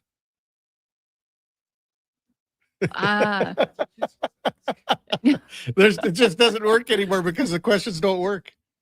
But I thought Really good try. I was trying to get a little thing going here. But anyway, welcome to Sports 1440. I've seen flustered. Yes. Oh, come on, stop. What a rare occurrence. I don't sound flustered. No. Well, what got you into broadcasting? Why did you want to get into this field? Well, I was like, if I can sit around and talk about sports all day, that sounds pretty cool and fun. And I'd like to do something that I don't hate. So, well, that's how you're going to figure it out in a hurry here. Because you have to really love this business, this job. It is, it's unlike anything else. And again, I've been lucky enough to do it for 37 years. People get weeded out very fast, very quickly, because it's not the most, monetarily, financially. It can take you a long time to get your head above water, but that's the way it is. And that's with a lot of things. So is there a certain part of the sports broadcasting industry that when you started at Nate, that now you want to go through to fulfill that and down the road and things like that? I really liked everything we did, Mhm. but I feel like I did really well in like my news and promotions and social media. Okay. So, And that's how things are going a lot, so much on social media. That's the direction of a lot of things. Hammer just texted in and said, Miss Mac. There was another one that came in. Team Dean says, Big Mike is too confusing. Go with something simple. Her Royal Highness, the Duchess of Interns. Wow. Well, so then you're going to be on the morning show here for a while. Oh, D-Mac comes in from D-Mac. That's from Ken. I don't know. I'm going to think about this. okay. There's a lot of opportunities here. What are you doing over there? Stop it. Josh Fenwick, barely out of the internship. Never mind. And I did, this is what I already said, Mac the Knife. Yeah. That came in from Hammer right now. Now, Kevin, for those of us that maybe is that a reference to something that is from, a generation when movies were still in black and white? Oh, the song is great. You know the song, right? Mac the Knife. You've never heard of the song Mac the Knife? I know Return of the Mac. Oh, no. Come on, Duke. Mac the Knife? Bobby Darin? Can't say I'm familiar. Okay. Well, you're going to play it for the next. All right, Okay. sure. And you're going to love that song. You're going to love it. Well, Mackenzie, welcome to Sports 1440. And you're going to be on the morning show for what, a couple weeks, 3, 4, 6 weeks? 3 weeks. 3 weeks. I And then you believe. go to the easy show. Yeah. 'Cause anyone can do that. Those other shows. Eminem, Coach Al says we talked about that yesterday. These are all the obvious ones. I'm going to think about this though. Time now though for Are You In or Out? Okay, you know what? Moving too fast. Bottom line, are you in or you out? In or out of what? No time for questions, just action. In or out? Well, then I'm out. I'm sorry, Jet. Actually, you're already in. Are you in or are you out? On Sports 1440. I thought you would go, I'm in, Bob. We would have had a really cool moment, but you kind of ruined the whole thing. And that shark bites down by. All right, Duke Letterbuck. The Edmonton Oilers losers last night in Nashville, 4-3 the final in overtime. Roman Josi netting the game winner. Connor McDavid pushes his point streak to 20 games. Leon Draisaitl, 3 points. His numbers against Nashville continue to be staggering in their amount. Edmonton's biggest foible in the loss last night was their team's puck management. Sure, I'll go in, Duke. I mean, first goal, Mangiapane at the blue line. It wasn't a clean pass to him either. He didn't have a whole lot of time, but there was still time enough for him to make a better decision. Yes. Third goal, Ike Howard, giveaway, results in a D-to-D. Roman Josi back of the net in literally seconds. We talked about the Evan Bouchard giveaway. That was a save by Tristan Jarry. You heard Zach Hyman's word, the most important word last night about assessing the game. We complicated things too much.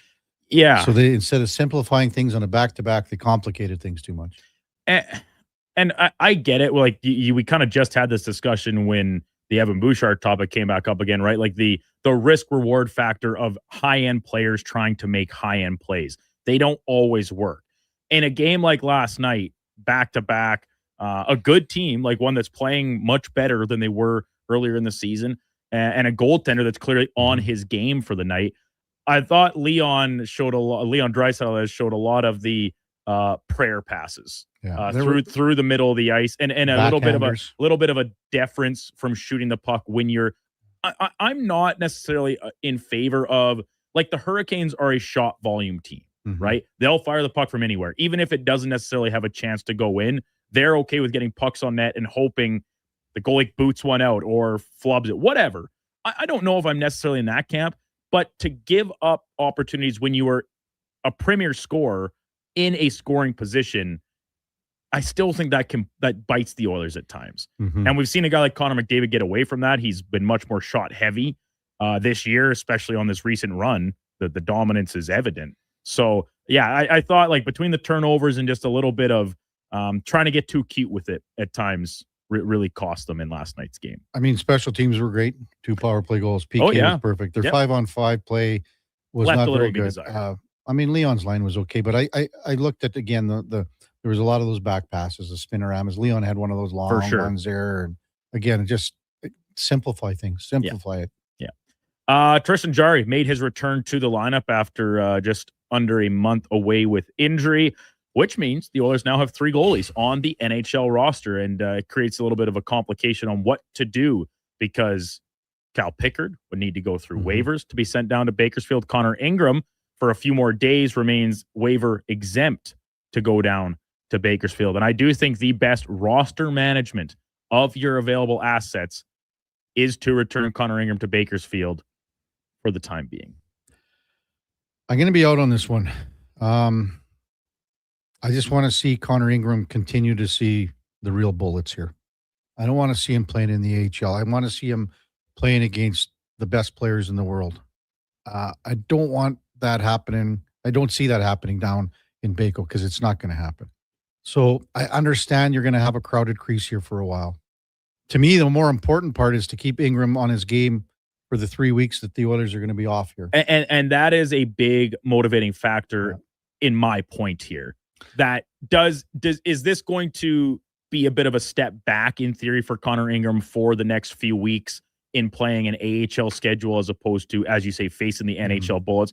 Yeah, perhaps, but he will play a lot, even with, Connor Unger's ascension and the level he's playing at in the AHL. Sure, they can split time there, as Ingram would maybe split time up here. But three goalies, there's a chance he would see less time at the NHL level. I just think that it goes Jarry and Ingram, and that's it moving forward until, like, you don't believe in this situation that the Oilers carry 3 goaltenders. You don't see Cal Pickard getting a look. No. all three guys are healthy. No, if all three guys are healthy, you're going with the two guys. Cal Pickard's still up here again because I don't know if you can afford to lose him. I agree because of the injury uncertainty with Tristan Jarry at this stage. I don't think you can afford to lose Cal Pickard. And I do believe at his cap hit, at his like what he's done in a backup role for the past few seasons, injuries around the league, I absolutely think a team would claim him. And again, like there's 3 full weeks here yet, Duke, of games and a lot of games. And that is true. And they're all home games. It's not like you're on the road here. You know, you can manage this for a 3-week period and then figure out what happens when the break comes. And again, and Frank doesn't even know. Well, and about this potential conditioning stint or something, that would be a great boost to the Oilers like what roster management is this possibility of being able to send Connor Ingram down on some form of a quote unquote conditioning stint. Think of this, Duke, and I get where you're saying because you want to manage your assets. Okay. But think about this. And we're a month in between games, basically for not quite a month for Tristan Jarry, right? Yeah. Going back to his last start. But if you look at the 3 goalies since this trade happened for Stu Skinner, sending him to Pittsburgh, if you look at how the 3 goalies have played, and yes, Jarry's missed a ton of time, Connor Ingram's your best goalie. He's your best goalie right now. I do agree. So that's why I can't see sending him down to manage that asset. I see the 3 goalies staying here. I wouldn't want to try to sneak Pickard through waivers, but is that worth the potential of him sitting idle for those 3 weeks? And listen, Jarry's going to be in the same boat. He's going to be back for a few weeks here, probably see a ton of action, assuming he stays healthy, and then he's just going to be shelved. Like the rest of the league, is any player's not going to the Olympics with the exception of 2-way contracts. And even then, I don't know if teams will take advantage of that. They'd rather him take a month off on the condensed schedule than go and keep playing in the AHL. It's a tough spot the Oilers are in. I probably envision them carrying the 3 goalies. I just say that if I were the one making the shots, I would send him down there and he can play 2 out of 3 games for the Condors. I don't think the Oilers have a back-to-back the rest of the month, except for on the weekend here and when they go to Vancouver and St. Louis. Other than that, there are no more back-to-backs this month. So I don't. I don't want to see. I want to see Ingram play at the NHL level because they still want to see him get his game and get his head back. Yeah, and your point about him being the Oilers' best goalie in the last month is very well taken because it's true. Yeah. And so it seems a little counterintuitive to send down the guy that's played the best, even if he's not going to be your number one in this this next 3 weeks, probably. Rick Bowness back behind an NHL bench, winning his debut with the Columbus Blue Jackets last night, beating the Flames in the process. Every single person you have ever heard talk about Rick Bowness in the world of hockey has nothing but the best things to say about him as a guy. Yeah. He is the oldest coach in the NHL. He's 70 years old. The Blue Jackets, another year where they have a coach for a season and a half and they fire him. This time it's Dean Evison. They need to get something in place stability-wise, future-wise. And to me, that is not a 70-year-old coach, no matter how good of a guy he is. I don't think he should be with the team beyond this season. It's a tough question to answer because you said it in your opening. So the nicest guy, the best guy, the most, if you're looking at player coaches, he's at the very top of the list. There isn't one guy out there that said a bad thing about Rick Bowness in his 50 years in the game. Having said that, what was his line when he got the call? He was, he said he thought that Don Waddell was going to ask him about a player or something. Yeah, like get his thoughts on something and not be like, hey, do you want to come coach my team? And then he set the phone down and said to his wife, "You'll not believe what I just heard." But I don't know, where are you drawing a parallel here? Is it somewhere to to Pete Carroll? Like Pete Carroll is what, 72? Yeah. Is it the age thing for you? What is it? It's about a franchise trying to set itself up for success. And how, if Rick Bowness were to remain with the team, how long would it be? A year or two? Are the Jackets in an area of contention in that time to have a veteran coach and a guy that can coax people along? They're a young team with a lot of really enticing young players. Kent Johnson, Marchenko, they've got talent there. The guys on the back end are tremendous. Yeah. So would you not rather, like, if you're going to be a bad team for a couple of years, have a more quote unquote sacrificial lamb head coach that can bring along these young guys, trying to teach them the right way to play the game? Here's how I'm going to answer it. I'm going to go. I'm sort of on the fence.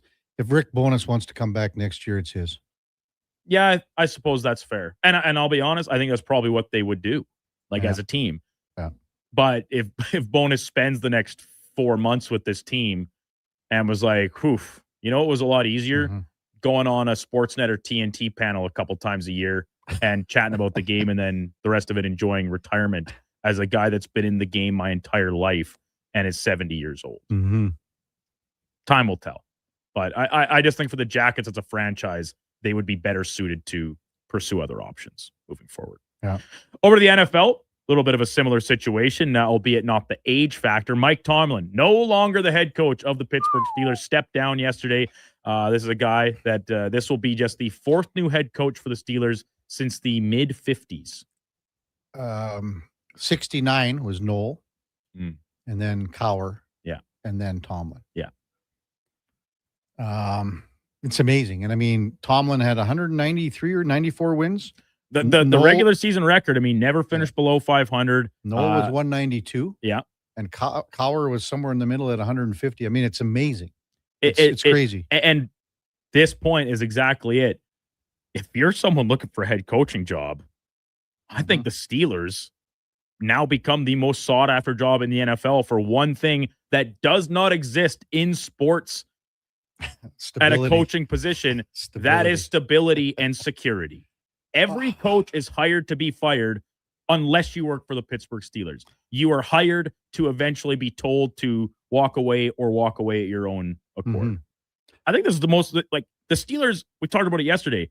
They don't have any young, exciting players. They're not going to be at the top of the draft. There are so few reasons to want to coach this team, except for one reason, is that you won't be fired after a year if you only finish 7-9. I'll be out only because they just don't have a quarterback yet.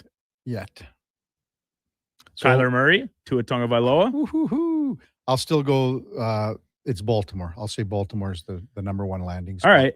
If you have Lamar Jackson, right? It's pretty tough to go against it that. is. It's pretty tough to go against that. I understand. I mean, like Tomlin right now, he resigned, so he's technically Duke, and we were just talking to Nick Kosmider about it.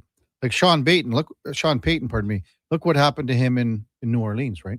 So he basically had another year left on his deal. And what did he do? He putzed around TV, did a few panels here and there, stayed in the game, kept his nose and ear to the ground to see what was going on. And then he lands in Denver.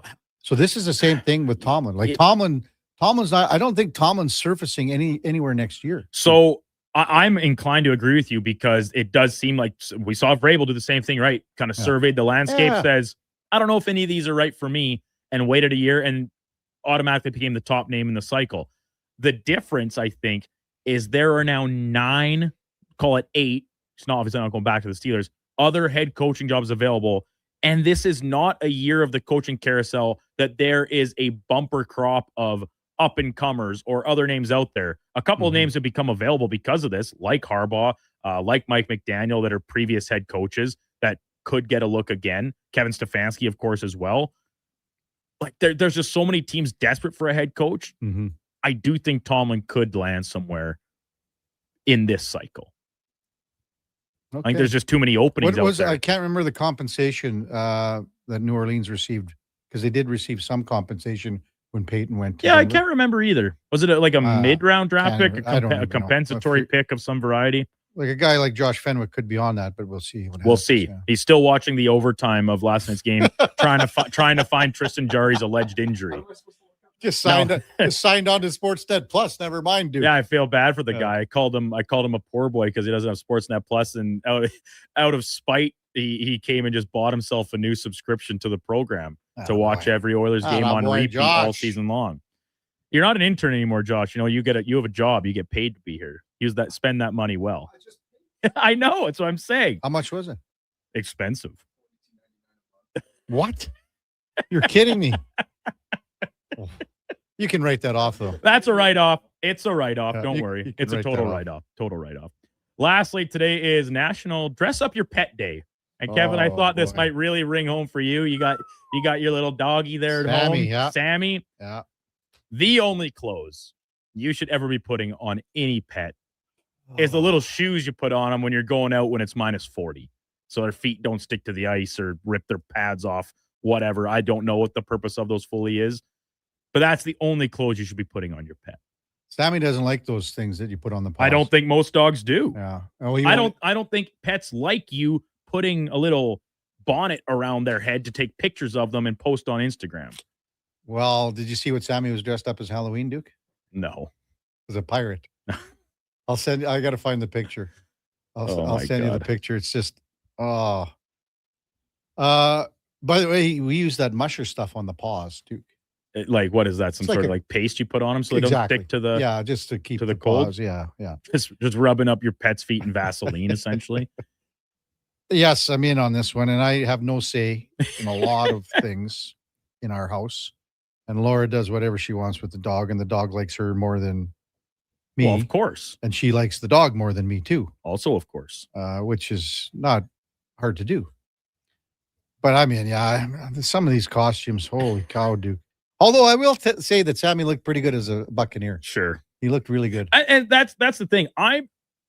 This comes across as me being kind of crotchety about it, like, do what you want. They're your pets. But they can't tell you they don't like it.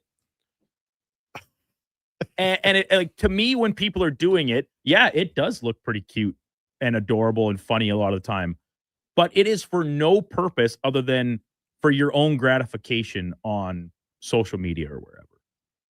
You know, I just punched up the worst dog costumes ever. Have you seen them, dude? No, why would I be looking this? I mean, these are absolutely amazing costumes. And the best one is this Halloween one with Chucky the doll. And you know how the people they put their heads on a platter and they figure it out? Mm-hmm. Well, the dog's head is on a platter and Chucky's up top.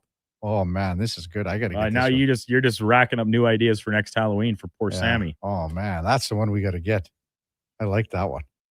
Yes. I don't know what our listeners think about that one too. I mean, probably every one of our listeners or close to them have a dog too or a cat. Well, what about or two cats maybe? Well, what about you, Duke? Would you ever put a costume on your cats? No. Why not? Why would I do that? What about just for Halloween or something? Something off. For who to see it? Me. I don't need that. I see them every day. They're cats.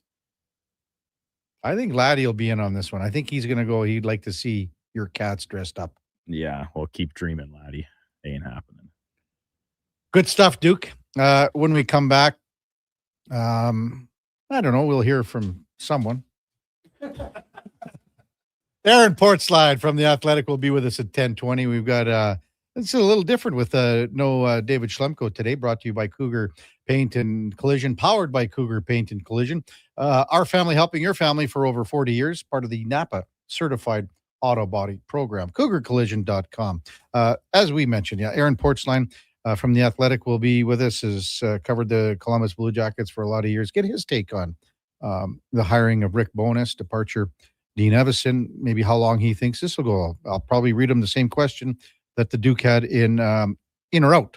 But before that, time now for a Sports 1440 update, brought to you by First Round. Sunday's got even better at First Round. You can win an NFL helmet. Hey, even on Saturday, too, because of the two games on Saturday. You got the jersey, the helmet. You can enjoy the Pro Bowl brunch on Sundays, only at Edmonton's NFL headquarters. First Round, downtown or on Bourbon Street. Here is the Duke. This is a Sports 1440 update.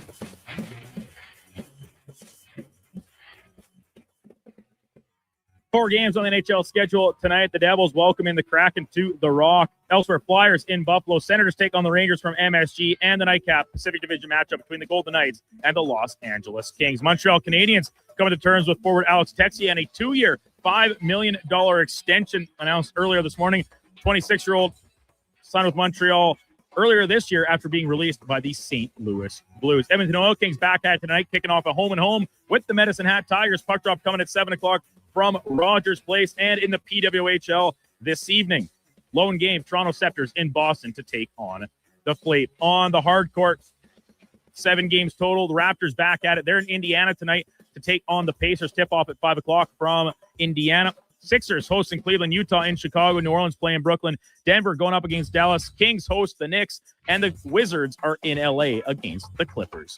Coming up in hour 4 of the Kevin Karius Show, we'll be joined by the Athletics' Aaron Portzline covering the Columbus Blue Jackets. I'm Brandon Douglas at your Sports 1440 update. Sports 1440, Stingray radio station. CKJR broadcasts from West Edmonton Mall and Wetaskiwin. Download the free Stingray music app and listen wherever you go. The new double cheesy melt at McDonald's. We're talking 2 juicy, mouth-watering 100% Canadian beef patties, 2 slices of cheesy goodness, with even more melty, cheesy sauce on top.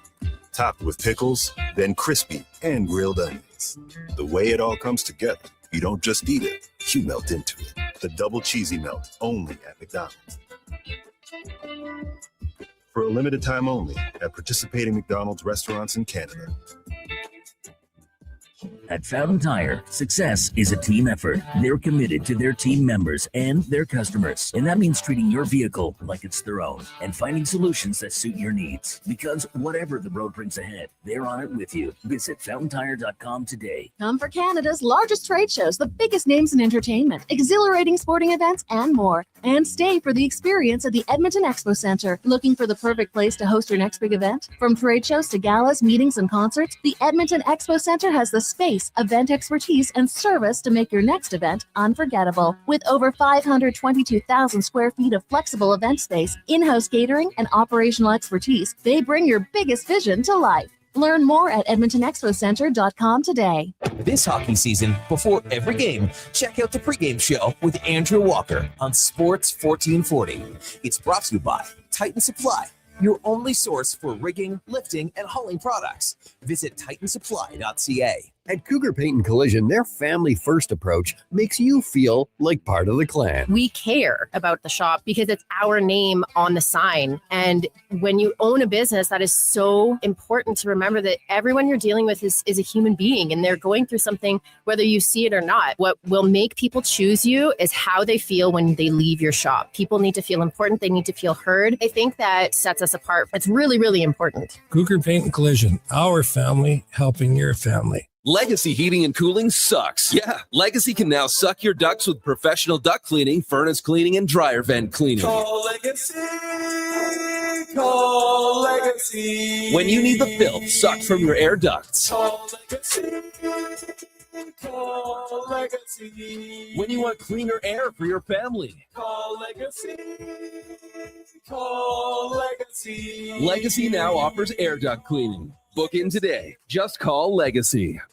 River Cree is the place for all your favorite sports. River Cree Resort and Casino, featuring UFC action and boxing live on the big screens at Tap 25, the MVP of sports bars, and in the Center Bar. Plus, catch this fall's biggest games. Every goal, every tackle, every home run. River Creek is also home to the Twin Rinks, where rec hockey and community teams come to play. Public skating available. Details at rivercreeresort.com. River Cree Resort and Casino. Excitement. Bet on it.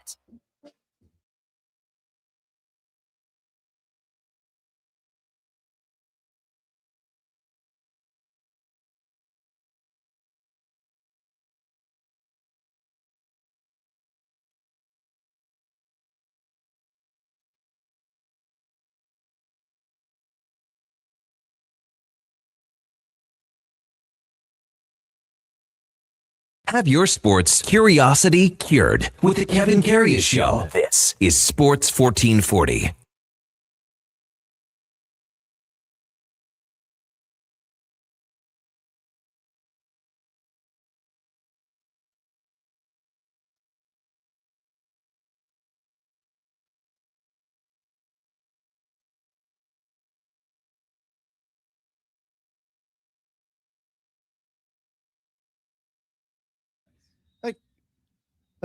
Come on, you guys. This is beautiful. It's a great song. So, Kevin, when I asked you if this was a reference to something that came from when TVs were still black and white, and you laughed me off, what you should have said was, yes, that is exactly what this is. Well, okay. I know that you guys went and looked on the internet. Well, I didn't. Well, I didn't need to look at the internet to tell that is an incredibly old song, Kevin. I listened to 1959. That's Bobby Darin. He was on the Ed Sullivan Show. But origins of the song go back even further. Yeah, like the 20s or something, I think, right? But Josh looked it up. I think we might start with Mac the Knife for the nickname for Mackenzie McLennan. Mac the Knife. We might start with it. Maybe we'll change it. We'll see. I mean, we're 3 days in. You don't just, you don't put a nickname in and stick with it all the time. But Mac the Knife. But sometimes. Well, see, great pick. Look at that, Kate. Great. Look at that. Probably another listener of your vintage texted that. No. Here's a good question from Bad Captain. I'm sure you've mentioned this, but what about what's going on with Clutterbuck? Any idea of a timeline on getting back? Well, okay. It's a great thing to bring up here because when he was here, man, he brought energy. Clattenburg. Yeah, he's got Clutterbuck typed in. Sorry, Clattenburg. He brought energy. There's no denying that. And he knew his role. Where are we at with him fitting into the lineup right now? I don't see, to be honest with you, I'm not sure if he returns this year. I would think that they're going to say, you know what? You came up, you had a little taste, and, you were here for a while. You got used to what it's like to be in the NHL, even when you were hurt. But I don't see him this year. But how they construct their roster next year, then let's see. He's got a long ways to go. Like, he's got a lot of things to work on. People see, they see the great stuff. But if you really dissect all of his shifts and everything that he contributed here, you are extremely happy with it.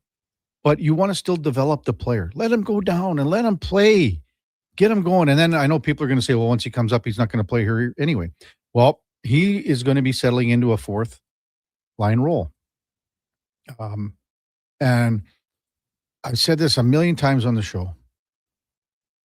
The fourth line is so important because it creates that pressure because no one wants to play in the fourth line. And every fourth liner goes, I don't want to be on the fourth line. I'm going to create opportunities for myself on the ice by doing things and push forward to get to the third line. And now the guy on the third line is going, holy smokes, Clattenburg's, he's right on my ass here. He is pushing me. He's pressing me. I don't want to go to the fourth line, so I play better. Then what happens? Everyone talks about a top six role. And what happens in the top six? Well, guys don't want to go down to the third line. They don't want to go down even worse than that. So those guys play harder. And there's always that upward pressure on a roster. And that's that internal competition that we see that helps generate balanced lines.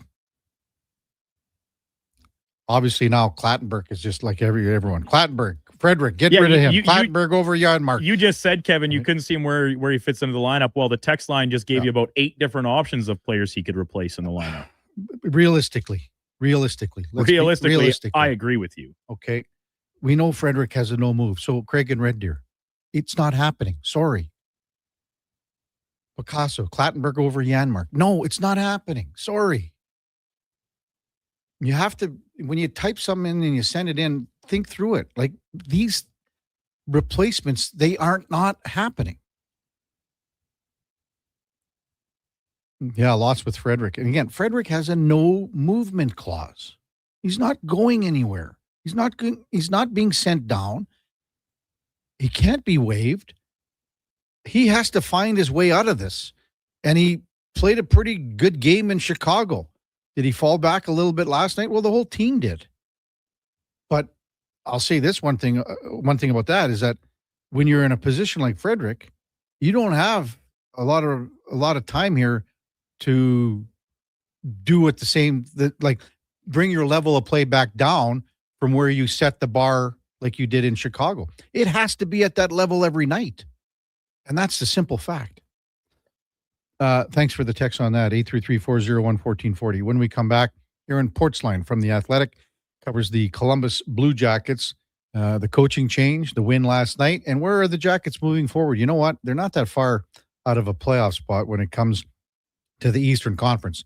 They're a game above 500, and they are 6 points back of a playoff spot right now with just under a half season to go. That's coming up on the Kevin Karius Show on Sports 1440 AM radio.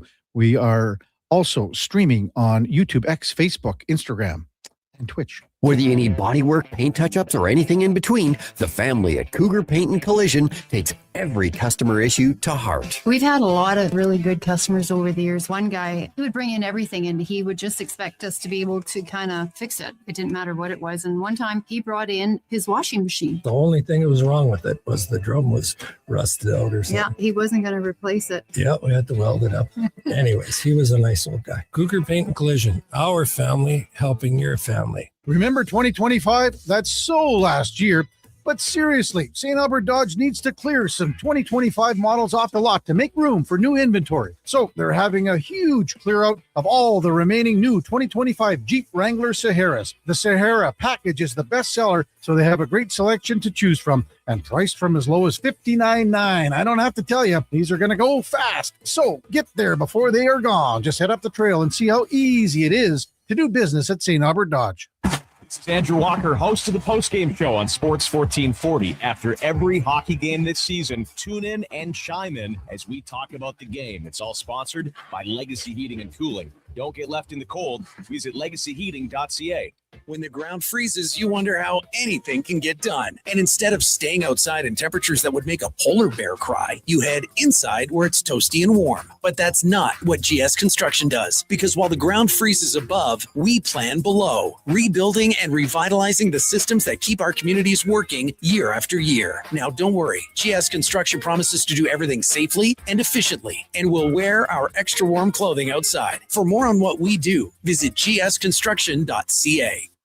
Welcome to Uncommon. Welcome to Subaru. Engineered for Canadian winters, built for real-life confidence. Tackle the ice and snow with Subaru's symmetrical all-wheel drive, delivering the power, control, stability, and grit you need. And when the temperature plummets, you'll cruise in comfort with heated seats and heated steering wheel. All this plus peace of mind with Subaru's top safety pick status for 19 years running. This winter, it's time to get you into a Subaru. Visit Subaru.ca today.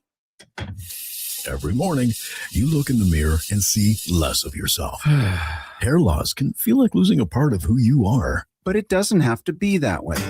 Hi, I'm Dr. Vance Elliott. At Advanced Hair and Skin Surgery, we understand the pain of hair loss. Our advanced hair restoration solutions won't just bring back your hair, they'll help you face the mirror with confidence. Good morning, you sexy beast. Visit drvanceelliott.com today because it's time to be the man you remember. I'm Rick Showers from No Bull RV, and even though it's a few months past Thanksgiving, I want to give thanks right now. This is the time of year when so many people go to the new RV show and buy their new RVs. All the new RV stores are bragging about the latest makes and models. That's right, Bob. Those beautiful state-of-the-art RVs are brand new right up until the time they leave the showroom. Then they're used. Just like every quality used RV on our lot, somebody pays full price at the RV show or at the new RV store, and in a matter of seconds, it's worth tens of thousands of dollars less just because they picked it up. Where does all that money go, Rick? It stays in our customers' pockets, Bob, because we sell those same RVs just a few years later. If it wasn't for new RV buyers, we'd be out of business. That's why we give thanks every year. You make it all possible. And that's No Bull. NoBullRV.ca.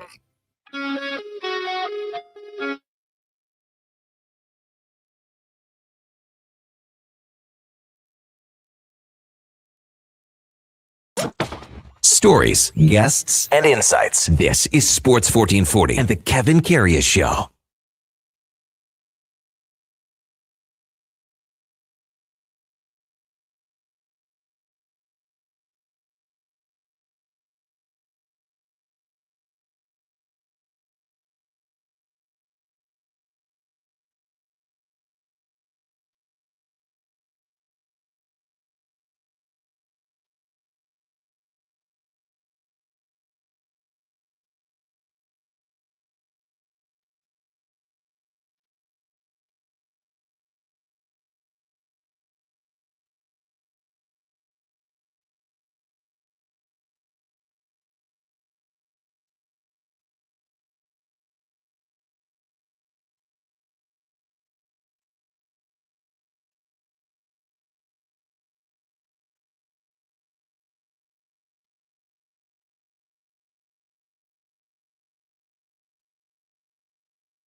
All right, welcome back to the big program. 10:20 in Edmonton. Kevin Karius, Duke of Delburne, Josh Fenwick, and our new intern, Mackenzie McLennan. Mac the Knife with you in our Sports 1440 studios here at West Edmonton Mall. So glad you're with us on a Wednesday morning. Oilers, with the day off today, they will play the New York Islanders tomorrow. The Islanders, they're having a pretty good season when you look at it all. I mean, they're 25-16-5. They are 5 points back of Carolina in the Met. They're 6-3-1 in their last 10. They're, Patrick Waugh coach team, and they're getting outstanding goaltending from Ilya Sorokin. So it'll be interesting to see what happens tomorrow night at Rogers. The Oilers, again, they got 9 out of their next 10 at home. So that they would like to continue on a trajectory here in the Pacific Division where they continue to be at the top of the division. And, they're going to be battling it out with the Vegas Golden Knights. The Islanders last night were in Winnipeg, and the Jets won that one 5-4. So Winnipeg, all of a sudden, 3 wins in a row. But the Islanders on a little bit of a western road trip. So also last night, the Maple Leafs, how about that? Maple Leafs win in Colorado. Then they go to Utah on a back-to-back. And the Mammoth take it to them 6-1 the final. Did you see all the people? Like, everyone was going bananas talking about the Leafs and how they're back. And, yes, this is just one game. But I think you have to temper your not just expectations, but your reality of where a team is at and what a team is doing. Every team, besides the Oilers, will go on a little bit of a run here. Every team will have 3, 4, 5 wins. Maybe, the Oilers were on a hell of a roll in the last couple of years. Toronto 8-0-2, lose last night in Utah to the Mammoth. Hey, time now for the Puck Report, brought to you by Fountain Tire. And at Fountain Tire, we focus on one thing, and it is your vehicle. From tires to wheels to oil changes, all vehicle repairs, we have you covered. Please visit fountaintire.com to book your appointment today as we welcome back Aaron Portzline from The Athletic, covers the Columbus Blue Jackets. Morning, Aaron. You're with Kevin Karius once again. Thanks for jumping on Sports 1440. Really appreciate it. Yeah, good morning. Good to be with you. So, hey, your interview with Don Waddell, I was surprised, like the comment of him saying, with the coaching change here, and we'll get to all that, but with Don Waddell telling you, in all my years in the NHL, this is the most frustrating year I've been through. I bet that caught you off guard, Aaron. Well, yeah, and as you know, Don Waddell's not new to this league or this game, right? I mean, he's I wouldn't want to say it this way to him. He's got some years. Yeah. He was in Atlanta. Yes, he was. An expansion franchise that came in just before Columbus. That grabbed my attention, and I think also the quote about Dean Evison. Where you have with Dean Evison and him saying we're still evaluating it, which, by the way, he wasn't. He already knew where he was going, but that wasn't a full-throated certainly endorsement. So you start to wonder what's going on and what's up. But yeah, it's some interesting times in Columbus. So what did you make of the coaching change with Rick Bowness coming in for Dean Evison, Aaron? Yeah, I mean, I do think it was right to watch this team play and wonder if Evison, unless things changed, was going to be able to finish the season here. I didn't anticipate it right then, but to hear Don Waddell talk about it, he felt, if you're going to make that move, that he didn't think it could wait any longer. It's important to note, I mean, obviously the playoffs are going to be a real struggle. They're going to need all those games if they're going to get there. But a GM is also going to want some form of clarity by the trade deadline. Mm-hmm. And there's the rest of this month. There's a couple games in early February. And then after the Olympic break, it's basically a week and a half to the trade deadline. Yeah. So, I mean, there's really not that a lot of body of work here for a new coach to turn things around. So he's got to give him as much runway, I think, as he could. If the Blue Jackets weren't so bad in the third period this year, Aaron, do you think Evison still might have a job? Yeah, I don't think there's any question about it. Yeah. I mean, really, there's so many different ways you can quantify it, I think for me, the most telling number is in their 20. So they've lost 26 games, both in regulation and overtime. They've had the lead in the third period in 9 of those. Wow. Right? Yeah. And I mean, some of them have just been crushing, the type of losses that leave you reeling for a couple of games after that. They played Pittsburgh 3 times. They've had a 2-goal lead in the third period in all 3 games. They needed a overtime to win the first game, and they lost the next 2. Wow. Yeah, and that's a division team, right? Yeah. Even if you cut those in half, Aaron, you're probably, and with the 4-pointers that you're talking about, you're probably in a playoff spot right now.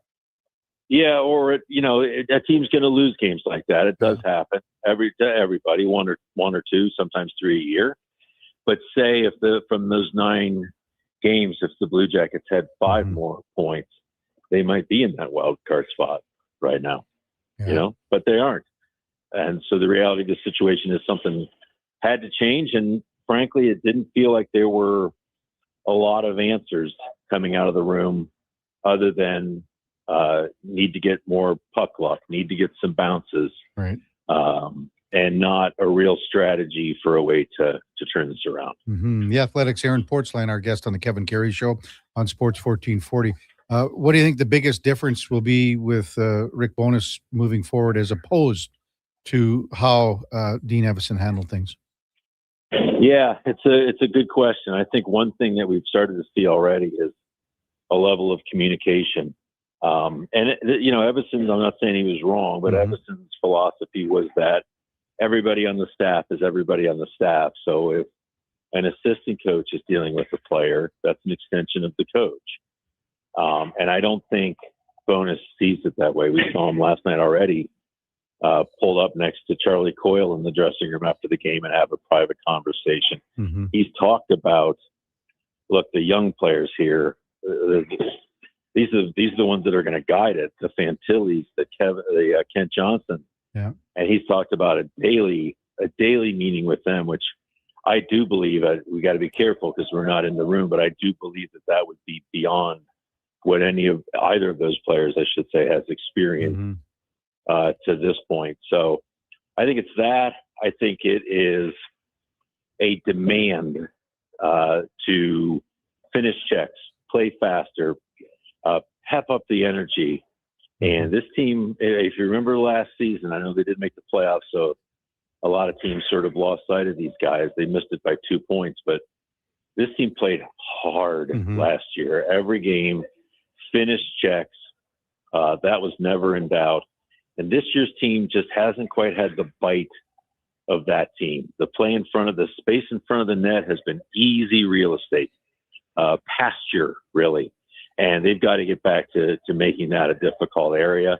And they've got some big bodies out there, and they got to start playing like big bodies. And I think those are some of the issues you're going to see. Well, you've covered, the league for decades here, Aaron. You would have interviewed hundreds of NHL head coaches. Is Rick Bowness, is he the nicest guy at the top of the list or damn near it? Well, now let's give it some time because we've got one win here. Nothing's hit the fan. No, listen, I've known Rick from a distance for a number of years. Wonderful person.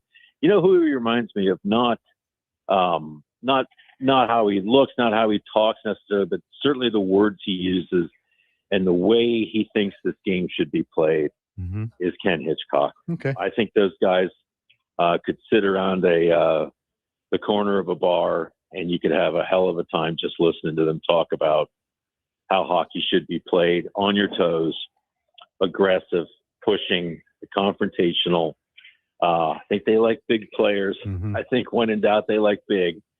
But yeah, I think that's the early comparison here. But yeah, looking forward to covering him. Legend of the game for sure. With those two guys sitting at the end of the bar, like you said, Aaron, all the conversation from whatever topic it would be just seamless from topic to topic to topic. So you couldn't get a word in edgewise, right? You got that right. Listen, I am from Mount Vernon, Ohio, between Cleveland and Columbus. The idea that I would have a career in which I was blessed to cover Ken Hitchcock, John Tortorella, Dave King, right? Yeah. And now Rick Bowness, and there's a lot of other great guys in there as well. Pretty crazy. Yeah, Dave King, that was another gem there for you, wasn't it? Oh, absolutely. Yeah. Just a wonderful man. I met him in about 78 or 79, Aaron, when he was in Billings. That's awesome. Coaching the Bighorns. Yeah. Yeah. Love it.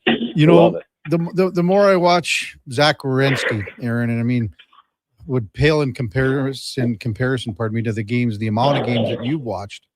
I was just kind of looking at the 2015 draft, and I'll be honest. I think, to be honest with you, I might take Werenski after Connor McDavid here. That's how good this guy's been. Think about that, right? Yeah.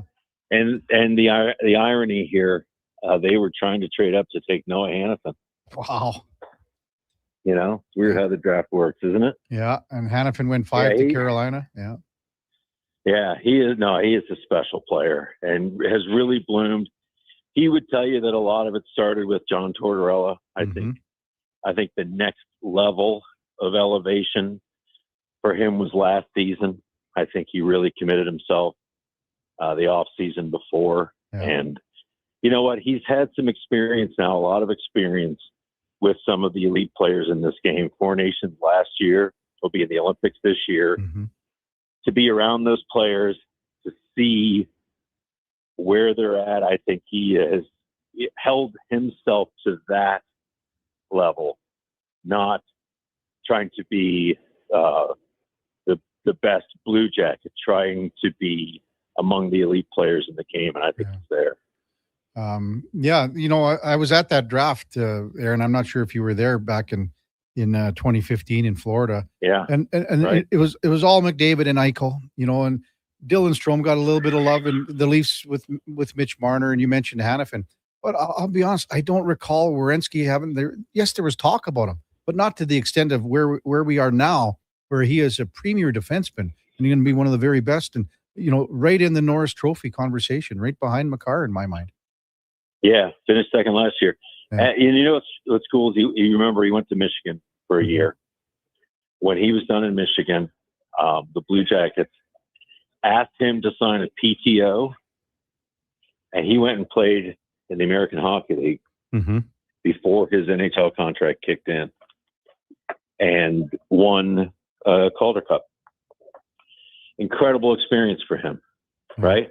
And it gave John Tortorella a chance to watch him play in those games, see what he had.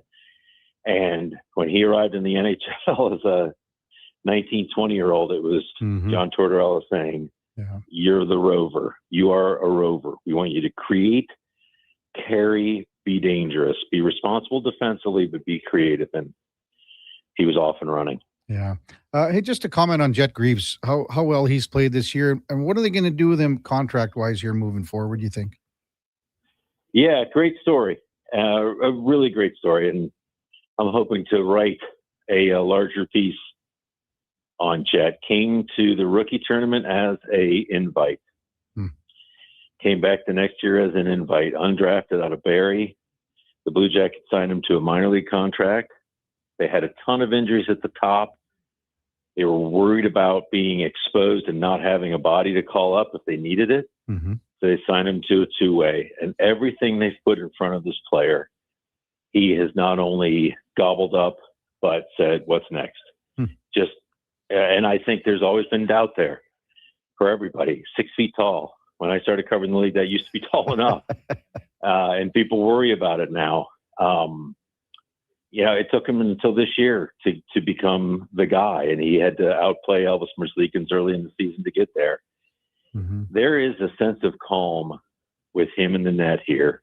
I think last night, honestly, was one of his worst games of the year. And he still stopped 29 shots, and they won 5-3.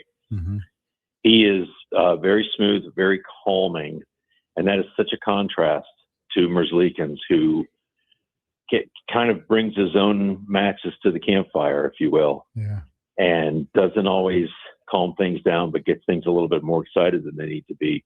He's one of those guys. You see it in the room, you see it on the ice. There are goalies that certain players the teams love to play for. And he's got he's one of the most respectful young players I've met. I'll tell you this quick anecdote. They had a team gathering a couple of years ago.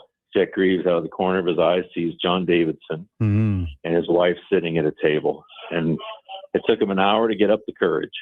And he walked over to John Davidson and said, I love this, Mr. Davidson, may I ask you a couple questions? And he wanted to ask him about his career and goaltenders of his era.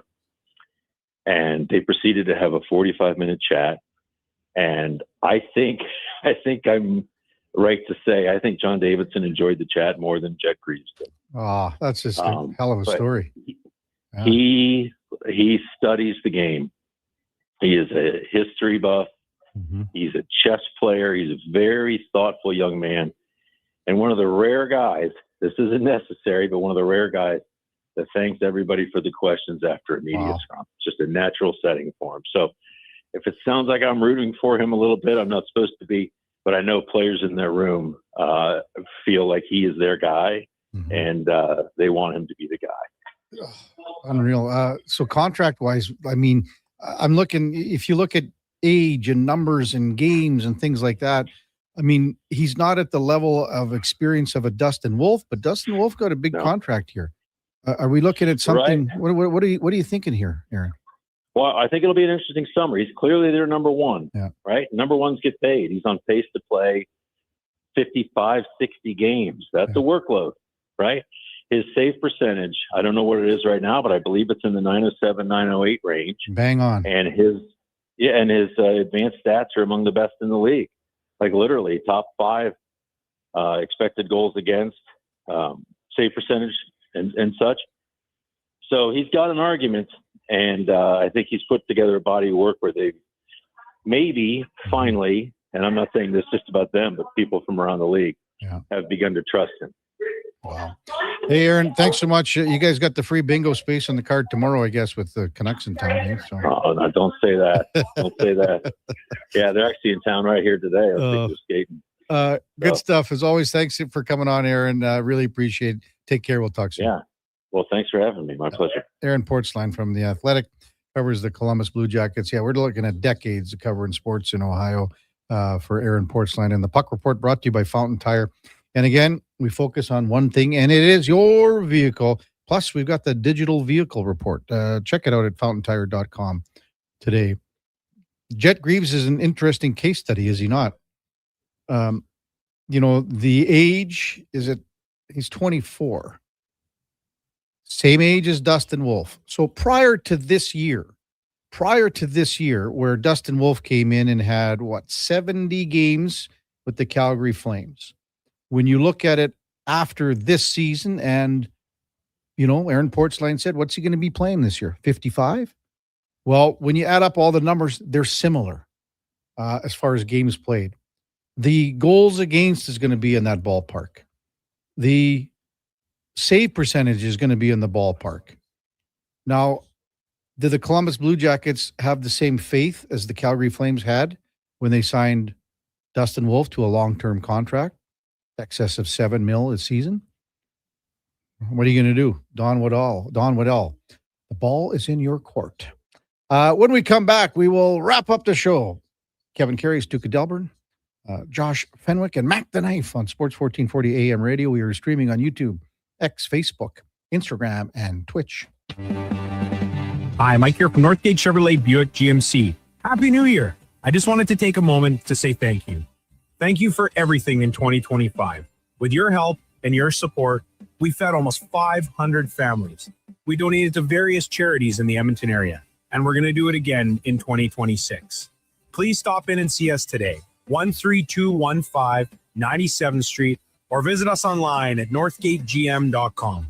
You're in Northgate country. Ever had a problem returning auto parts? At Ed's Auto Salvage in Westlock, we do things differently. Hi, it's Lisa, and we're proud to offer one of the best return policies in the business. When you shop with us, you buy with confidence, knowing that if it doesn't fit or if it's not the right part, we'll make it right. For nearly 50 years, Ed's Auto Salvage has helped Alberta drivers save money, stay on the roads, and shop stress-free. Trust the team that stands behind every part we sell. Visit us at edsautosalvage.com. Happy New Year from Metal Supermarkets. They'd like to thank you for making them your place to shop for metal and for quick, efficient precision cutting and metal bending. If your resolutions for 2026 include a new project, commercial or residential, they're here to help. And speaking of resolutions, I've taken up pickleball. 11-0. I win. Great. Now I can nap. It's best of 3. Not in my kitchen, kid. Metal Supermarkets, the local convenience stores for Southside, West End, metalsupermarkets.com. You wanted local sports on weekends. Saturday mornings at 9, check out the Saturday Sports Setup, where we'll tee up what's happening on the weekend sports scene. Tune in Saturday morning at 9 on Sports 1440. Across rural Alberta, volunteers and community groups work hard to make life better for their neighbors, creating new playgrounds, better rinks, and gathering places that bring us together. Vision Credit Union is proud to lend these local heroes a helping hand. Apply today for a Helping Hand grant up to $10,000 to support your community's next big idea. Let's make great things happen together. Applications are open until January 31st, 2026. Learn more at whatsyourshare.ca. River Cree is the place for all your favorite sports. River Cree Resort and Casino, featuring UFC action and boxing live on the big screens at Tap 25, the MVP of sports bars, and in the Center Bar. Plus, catch this fall's biggest games. Every goal, every tackle, every home run. River Cree is also home to the Twin Rinks, where rec hockey and community teams come to play. Public skating available. Details at rivercreeresort.com. River Cree Resort and Casino. Excitement. Bet on it.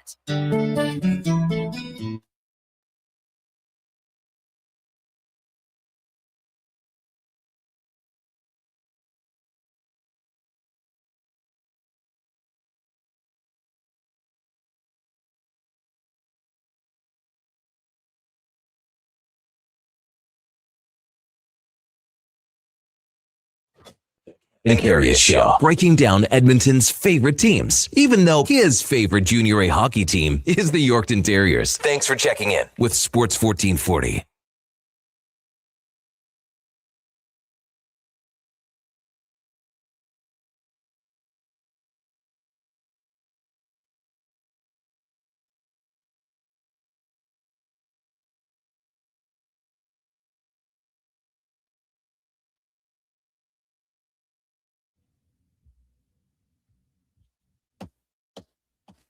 All right, welcome back to the big program, 1043 in Edmonton. Kevin Karius, Duke of Delburne with you, along with Josh Fenwick and Mac the Knife, our new intern, Mackenzie McLennan. Quick Card Edmonton Minor Hockey Week continues at facilities, arenas across the city.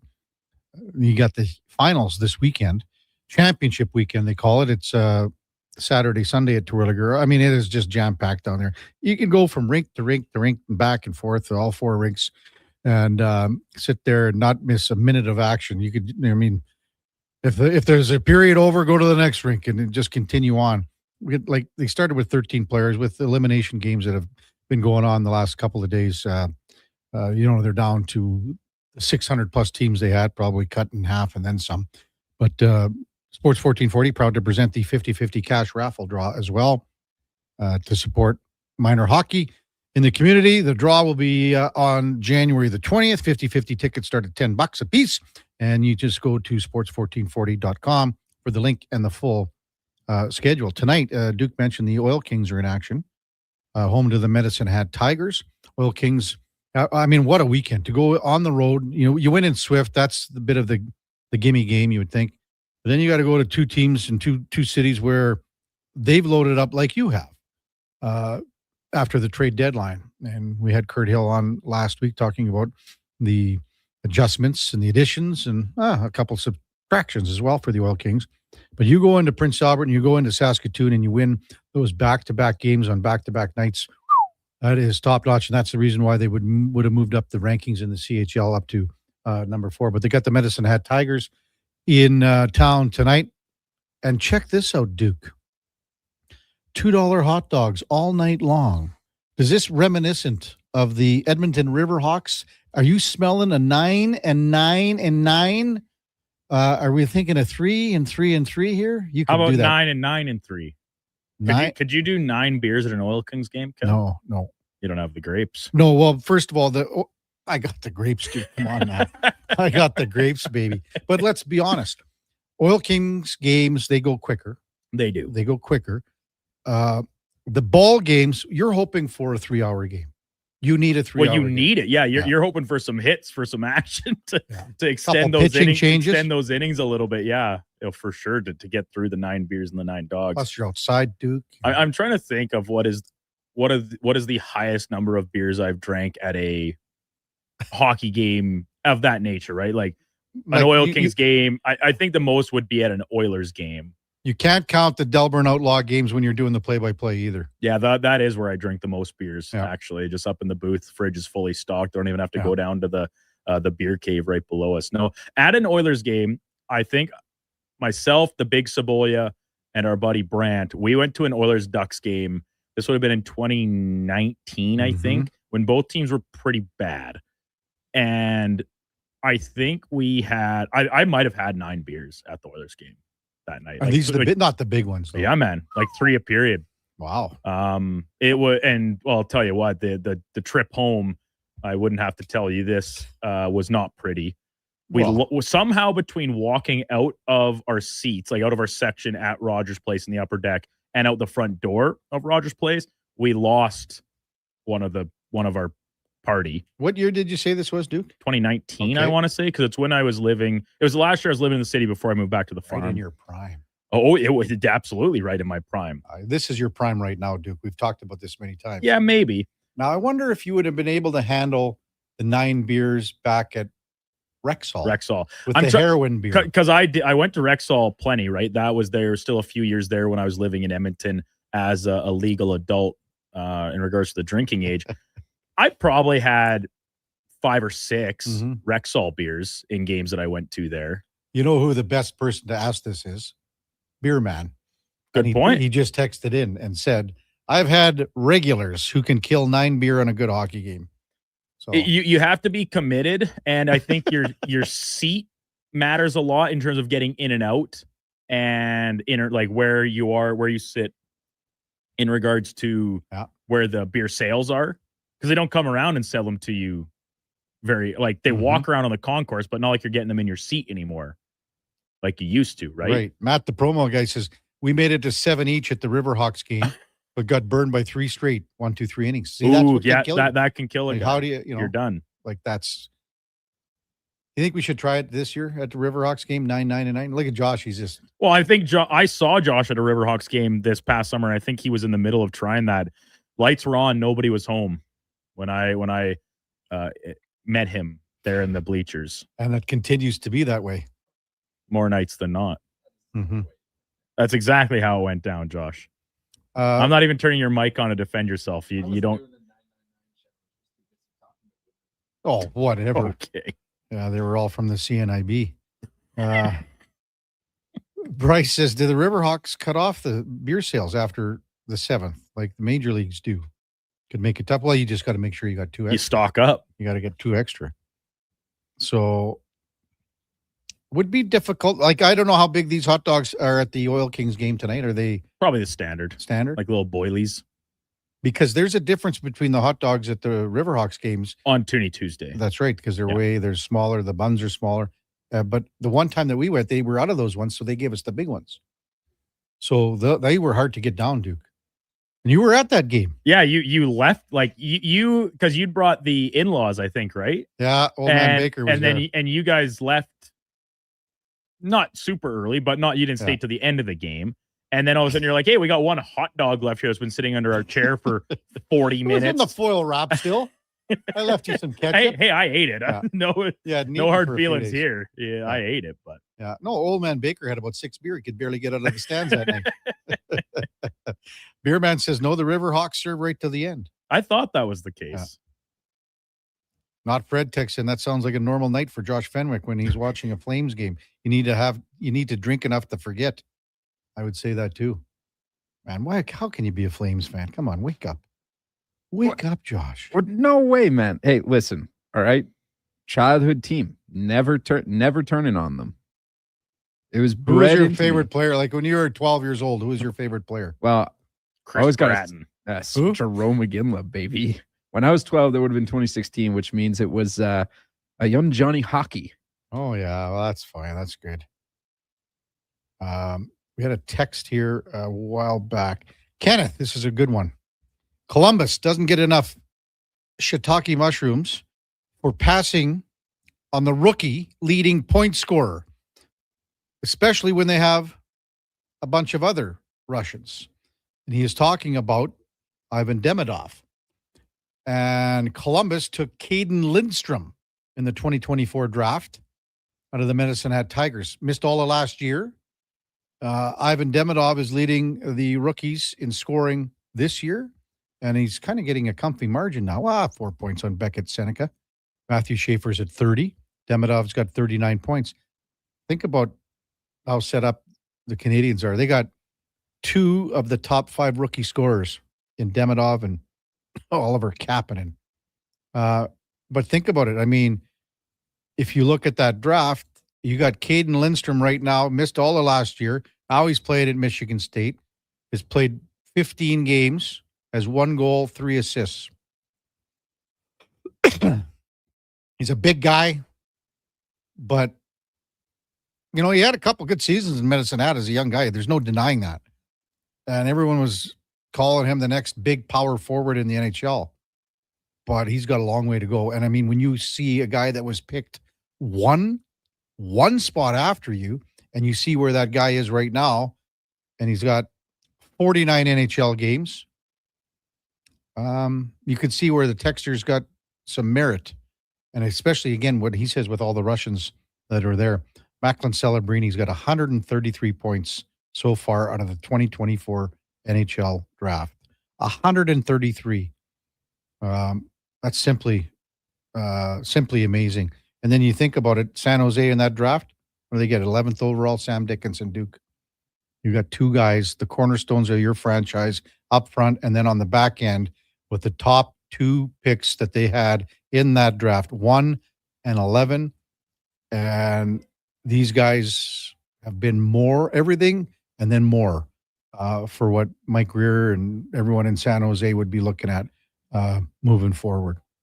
Did I miss anything, Duke, on the text line as we close things out? I don't think so. I mean, the Clattenburg chatter came in pretty. It was quick, wasn't it? Very quick. So I Mark. get the desire from Oilers fans to want to see more of a player like that, because he, like, a young guy, fights for every minute, every second of ice time he gets, every game he plays. Like, he plays that hard. But if you were watching him in his previous stint in the NHL before he, got hurt, unfortunately, and saw a guy that was ready to play on a night-to-night basis, I think he had a little bit of rose-colored glasses on. I'll say this, Kev, and it's obviously going to really depend on how Nashville fares here in the next month and a half. Any team looking for a bottom 6 center or bottom 6 player, period, if you're not after McCarron off the Predators. Well, he'd be your 4th line guy, right? 100% he would be. But, like, the size, gets around good for a big man. He'll fight. Contract. Tough. The contract is difficult. And No, for a it's guy great. How do you mean? Well, it's $900,000. Does it expire this year? Yep. Yeah, so it's like a true rental for a bottom 6 player, which is nothing wrong with that. He scored 1 goal this year, had 12 a year or 2 ago. Yeah, I like that guy is like your prototype 4th line player. I'm not disagreeing with you at all. I don't know if they can make it happen. Like, you think about what the Canucks want for Sherwood. I mean, holy smokes. And the market's not there. And everyone's just waiting on the Canucks. They're going to go into Columbus. Can you imagine that? Oh, man, 6 in a row for Vancouver. That is a franchise in disarray. Scratching Boehm the other night, too, again. I mean, what are we doing here? Coming up at the top of the hour, it is Fantasy Frenzy with the former Rochep T-Bird. Connor Halley and the Duke of Delburne at 12 o'clock. It's the Lowdown with Alan Mitchell. 2 till 6. Jason Greger drives us home with the Jason Greger Show. We got Fox Sports all night long until tomorrow morning when we'll be back with you with our co-host Ladislav Schmid. Before all of that, time now for a Sports 1440 update brought to you by Riverside Honda. 59 years and counting, almost 6 decades at St. Albert and surrounding areas, premier Honda and Can-Am dealer. Hey, it is your dream, but come ride it at riversidehonda.com. Hey, thanks everyone for listening this morning. Thanks to Fusion for the donuts. That was great. Thanks for being a part of the show. Really appreciate it. We could not do it without you. We'll be back tomorrow morning at 7. Until then, have a terrific rest of your Wednesday. Until then, here is the Duke. The Sports 1440 update.